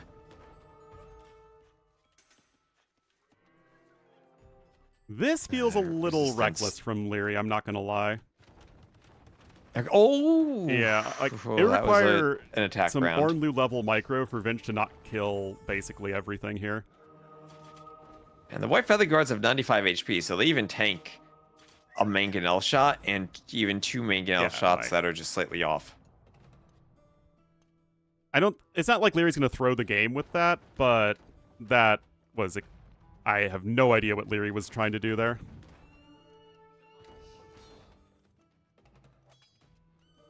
And the white feather guards closing in on the mangonels. The mangonels, Leary trying to attack each other. And the white feather guards, Oh, what? they're all at 2 HP. And that mangonel gets back. Doing yoga. Yeah, I need to get in a different position. My back's been in this chair for too long. And some leg. I mean, it says Vinch has a huge military lead, but Leary only has 1 warship, whereas for Winchester, he has 14 warships. So that is a significant portion of his military at this stage. A hulking portion of his military and those warhulks to the west. Where? Doing some yoga. What's... I mean, Leary just goes Savar, right? And then just kills everything? Oh, he's got bloodlines and scale barding armor on the way, but he's adding archery ranges. Yeah, what is he going to do from ranges? No bracer for the Persians. I mean, maybe he should just go elephant and kill everything. That would be pretty fun. He needs to delete his navy. I don't think you delete the navy until you really are hitting 200 population. Also, why isn't Finch Yeah, making more 200 white pop. feather guards? He is. Right now. Okay, well now he is. But I guess he doesn't know about any potential cavalry switch from his opponent. Nobody transported to the against Cav, outside yet. I think you'd still want the halbs for the shoot, right? That should be much better than the white feather guards against Savars. I don't know, actually. I mean, the bonus attack that they have, I need a white feather guard outside of a castle so I can click on it. Nope, you can actually, if you can click on the castle and then click on there one you of the white feather guards. No, I had to click the global units. All right, so it's only +8 against Cav for the white feather guard. Yeah, they have a lot of HP, but I guess you'd need elite and maybe they get more. They do, I think. But yeah, Savar's coming in, and that should still basically kill everything. And a couple traction trebs coming out. Leary, again, being a little bit S-word right there. And So what a weird game this was. I mean, Vinch kind of fast castled, but didn't really. Leary anticipated a fast castle and stonewalled. Vinch kind of won the water on one side after Leary tried to dock both, but Leary still had fish. And the Persian eco, very good for Leary, is now he can go for Cavaliers. is trying to attack before Savar is in, which is a little weird. It's almost in. He should be fine. Leary is almost certainly probably fine. There you go. Yep, there it goes. Gonna have a bombard cannon here. Everything is awesome. Ooh, I'm pretty sure. nice shot from the cannon on those harbs, or the crossbows. Yeah. Oh yeah, you also can't even garrison in the castle at this point. Vince should be losing everything. And I'm still pretty, almost sort of sure that Leary will win this game. Yeah. Well, now we're 100% sure he wins, and now he's a win away from facing ACCM in the finals. As Vinch... That felt like that game he didn't quite know what to do, where he was constantly up in military numbers, while Leary was managing to push still. Yeah. And then falling, 2 minutes behind in Imperial Age, the eco management in Castle Age was simply not as good. And Finch was really relying, I think, on taking some good Mangonel fights, but he simply wasn't able to do that. And then Lear just ran in with a couple units and then got a ton done with it.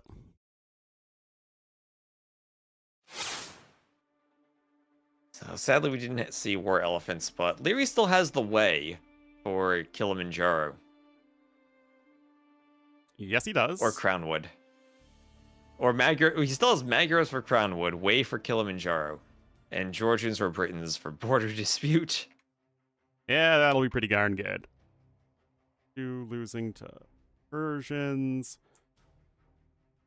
So let's see, guys. Yeah, it felt like I don't know, it felt like Finch had the game in the pocket at the start, but then maybe they're just so far apart that it made the potential aggression Finch could have done with the military not pay off, because he was just on the water.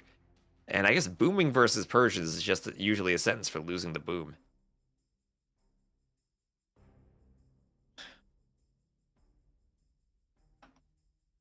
Yeah, a little odd. We'll have to see. So it's now 3:30 p.m. for Ornlu. How's that party looking? Well, I said I'd be there between 3 to 4. And it's an hour, 20-minute drive. It is. Ornlu would show up fashionably late. Yep. I've done it in the past, though. You got a reputation to uphold then. Yeah. And not because I'm just, not responsible or respectful, just because I'm usually doing this. Are they watching you? Are they going to be like, that guy's late? And anyone in the chat from Ornlu's party watching him be late? One of my closest friends was in my YouTube chat earlier. Ooh, Hopefully they're doing okay, something that's a more yes. fun, though. I gotta have a very thin segment of white on my black phone that's sticking out. Oh well.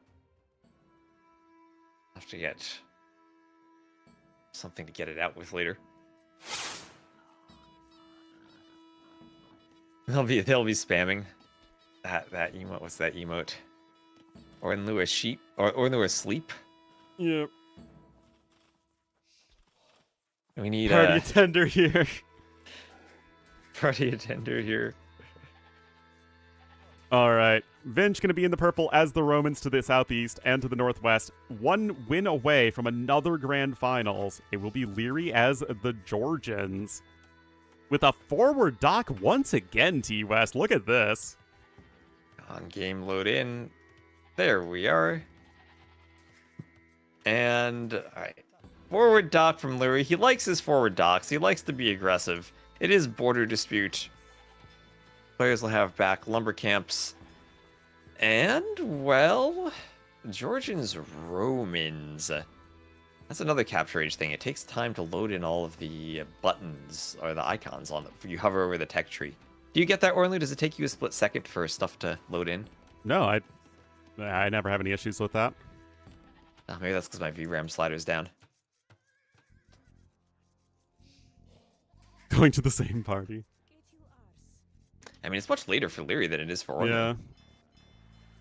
Yeah, so both got the two bores. Kind of hard not to get two bores. And Vinch says, I see your forward dock, and I will dock forward with a loomless Vil that your scout sees. But Leary, doing loom, is going to send Vils to fight this. Vinch you has wall to go to there? the shore Okay, to you wall can. his Vil in. Yeah, you can wall atop the beach. It's just a couple tiles of thick beach. There's a reed there, too. Indeed. So, early fishing ships from Leary. That does require extra villagers on wood, but it's a great utilization of the Georgian early game. This is clearly something he's practiced.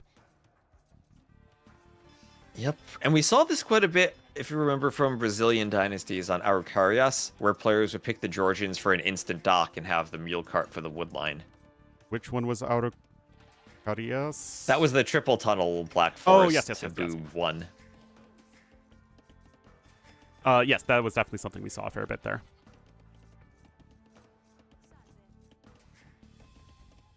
Is battering the dock worth it? Well, it would require a lot of batter. I mean, I suppose you could batter it, but you have no vessel large enough to bake or fry it. So what are you going to do with a bunch of drippy batter? I mean, if it's really hot, you could boil it in that water. But how would you boil something with batter? Wouldn't the batter just run off? I mean, you'd boil the batter. Does that work, chat? I feel like that doesn't work. I don't think it works. I don't think that'd be too tasty. No. I mean, I've done a fair amount of cooking in the past couple years. I'm pretty sure that's not how that works. Have a party in USA Cup? Yeah, I gotta cast a lot of USA Cup now. Next week after Warlords is over. I did have my second set that I, alas, lost 1-2. I saw. A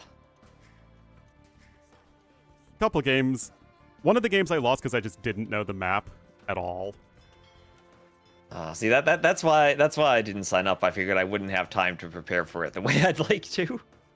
I mean, I just kind of YOLO'd into it, but... Yeah. I didn't think I'd have fun just YOLOing into it and trying to schedule for something I wasn't prepared for. Well, I was peer pressured into it. Oh, we're gonna give it into the peer pressure. I did. I had enough middle school videos from the 90s about peer pressure to know not to give in. Did you have the DARE program? Yes. Did it work? Did you dare to resist drugs and violence?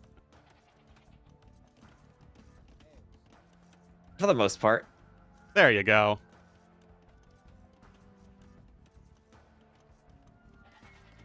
All Our right. social media training of don't meet strangers online, which is essentially what I do now. Yeah, that's true.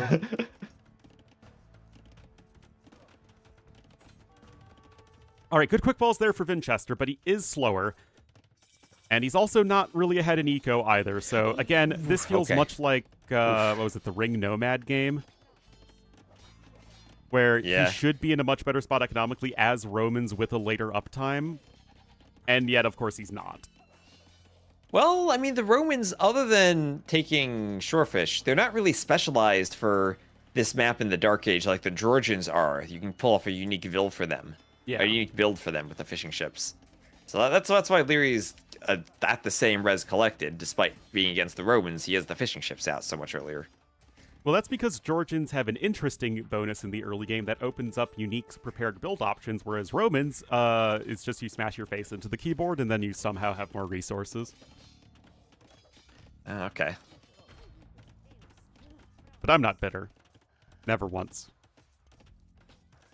Alright, well now Leary with the archer forward, with the forward range behind the wood line. The men-at-arms have to flee the palisades, and Vinch has nowhere to run. This might be a quick game, and Ornlu might get to go to his party. Vinch turns to fight with the villagers, and they are very low on HP.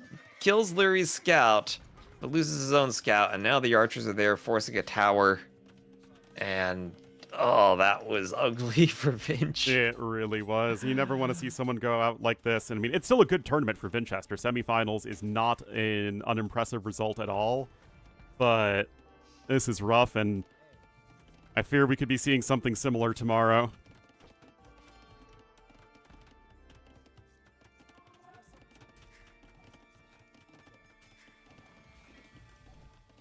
Some epic Hulk action, because every map is a boating map if you believe hard enough. Every map is a boating map, if you do believe.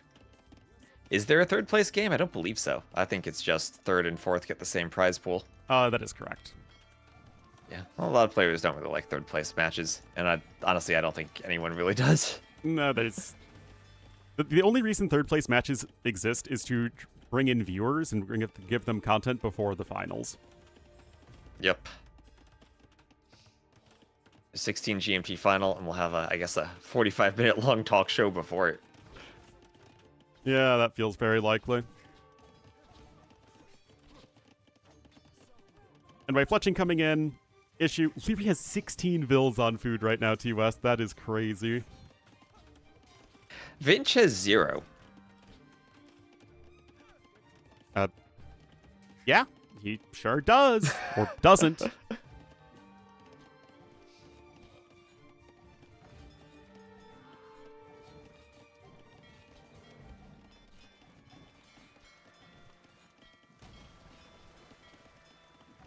Well, this is another one of those games. Another one of those Leary games where it's just like he's so far ahead so quickly that there's nothing... I mean, it's not even like there was a huge thing he did. It's just he had the Dark Age efficient, and he got the forward range basically uncontested, and he just went men-at-arms and archers. And he did it so efficiently that Vinch didn't have anything going, no counterattack or anything. Well, I feel like it's one of those things that seems really small, but it's actually huge. Leary was up to Feudal Age 30 seconds faster. Well, 29 seconds faster. With 3 men-at-arms and a forward archery range.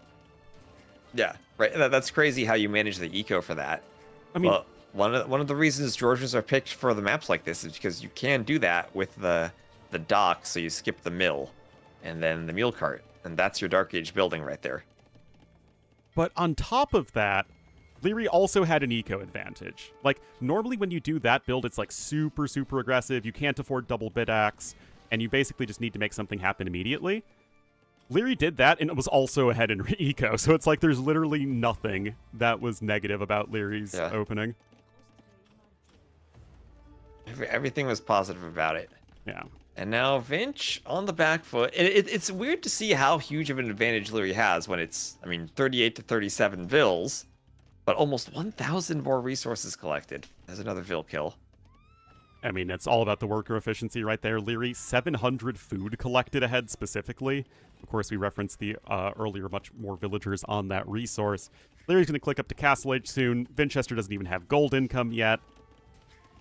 Rather, at the moment. Vinch also has weak vills on this wood line. One killed immediately. The other able to DE Pathfind her way away from the arrows, but now Leary is about to click up, and this might be a Castle Age GG. We'll see if Vinch fights on. It is his tournament life on the line, but this is a clean game number 5 from Leary. For sure.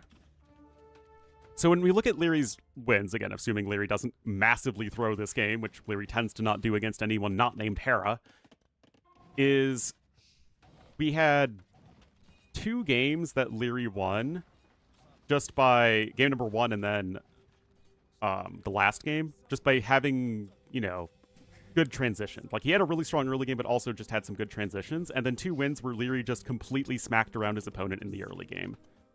So it just goes to show that you can win games against Leary, but especially in a longer series, it's going to be so difficult when they're basically always guaranteed to be games that he just smacks you around in an early game. Yeah. And like, considering how much he smacks Hera around in early game too sometimes, yeah, like, exactly. those are going to happen.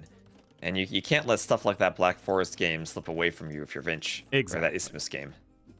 Or the last game either. Like, both of those games, Vinch was in a perfectly fine spot, and if his decision-making and execution was just a little bit better,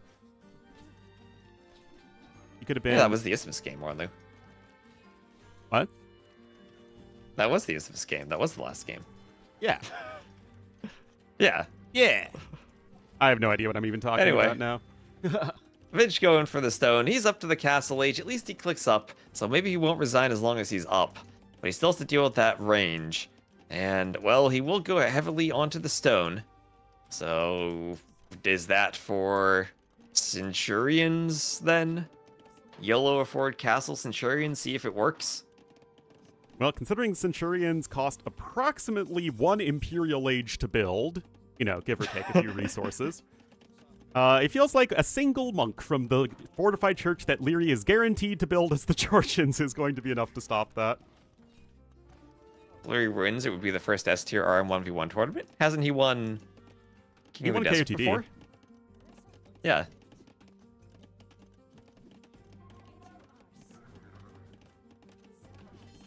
It would be the first non-Empire Wars, non-KOTD S tier tournament he won, but then we're getting pretty specific.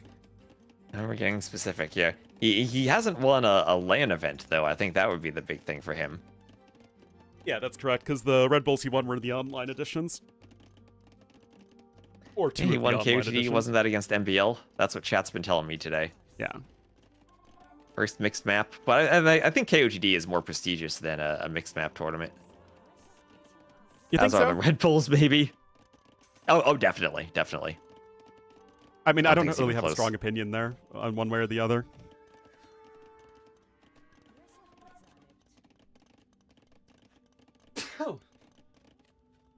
I think having the map where there are lots of viable strategies for all the civs, and it's not just you kind of civ win as much, is very important.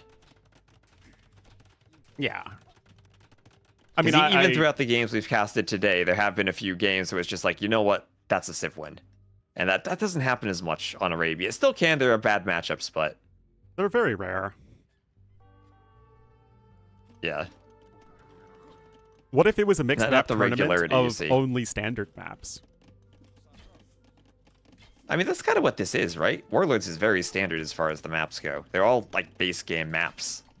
But like, you say, like, you had basically every series was like, you know, like 2 Arabia, 2 Arena, 2 Nomad, or something like that, 2 Islands.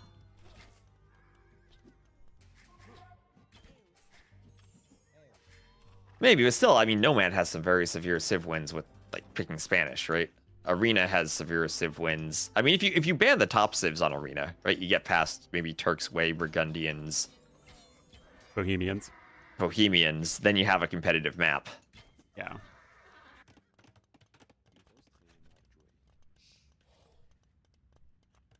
Well, you know what? Yo to the low.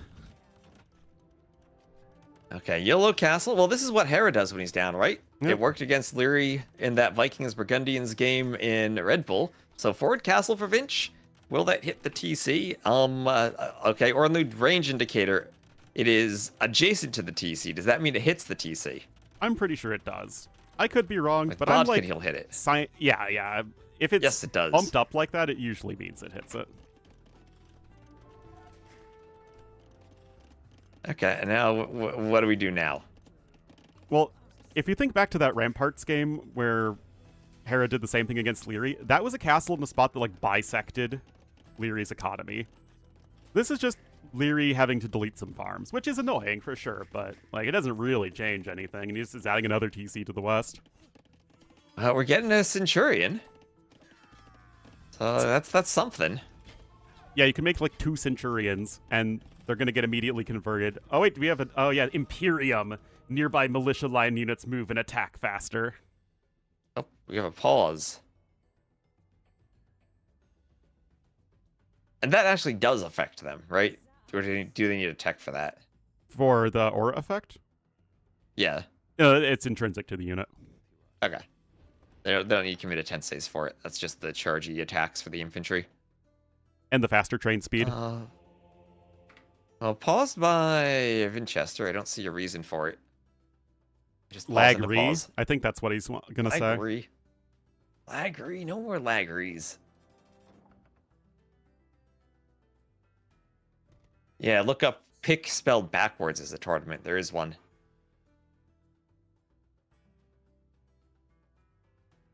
Restart the set.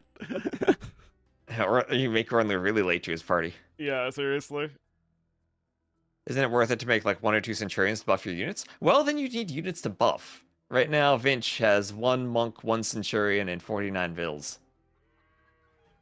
And See, the yeah, I mean, issue if you with have the Legionaries in the late game, sure, but unless you're going for a long swordsman push in the Castle Age, you're not buffing anything.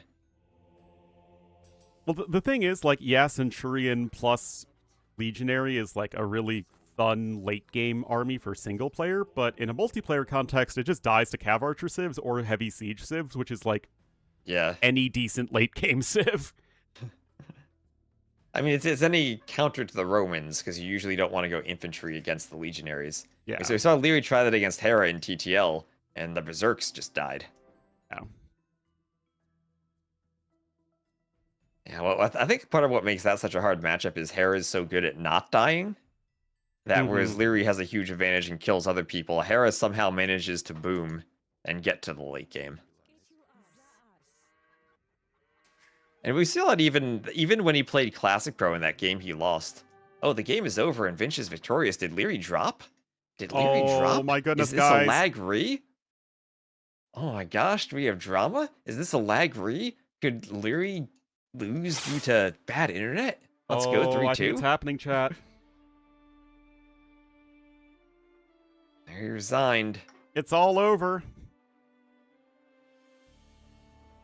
Lag re. So, okay, obviously we're going to figure out what happened there. Let's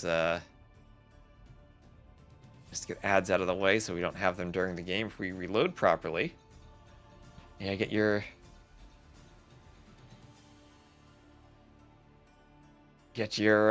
lag rees in the chat. Get it out of your system, chat. Type them in, type them in. Apparently, You're Leary playing from a won. hotel laptop. Is it over? Well, let me open MemStream. Many people was telling. Well, he's I don't know talking if it to was a Leary. favorite for you. So Okay, apparently then he it's won. over. You know, All right, so that's gonna be it for the Okay. semifinals. Well done, Wait, Leary. is there? Wait, let me read what was posted here. Did they post anything, or did you just No, they win? didn't post anything.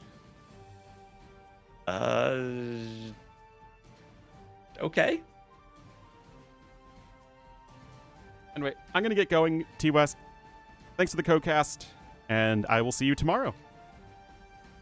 Okay, well, thank you very much for co-casting, Ornlu. I'm gonna try to figure out what just happened. I'll throw my viewers over to you so we can have the nice All right. continuity. All right, I'll close the stream together then, and everyone say goodbye to the Ornlu viewers, and we'll wish Ornlu a happy Memorial Day weekend barbecue party. All right, see you later, man. See you later. All right, guys. Thank you for watching.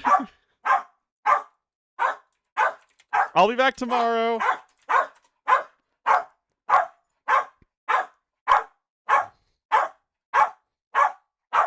Uh-huh.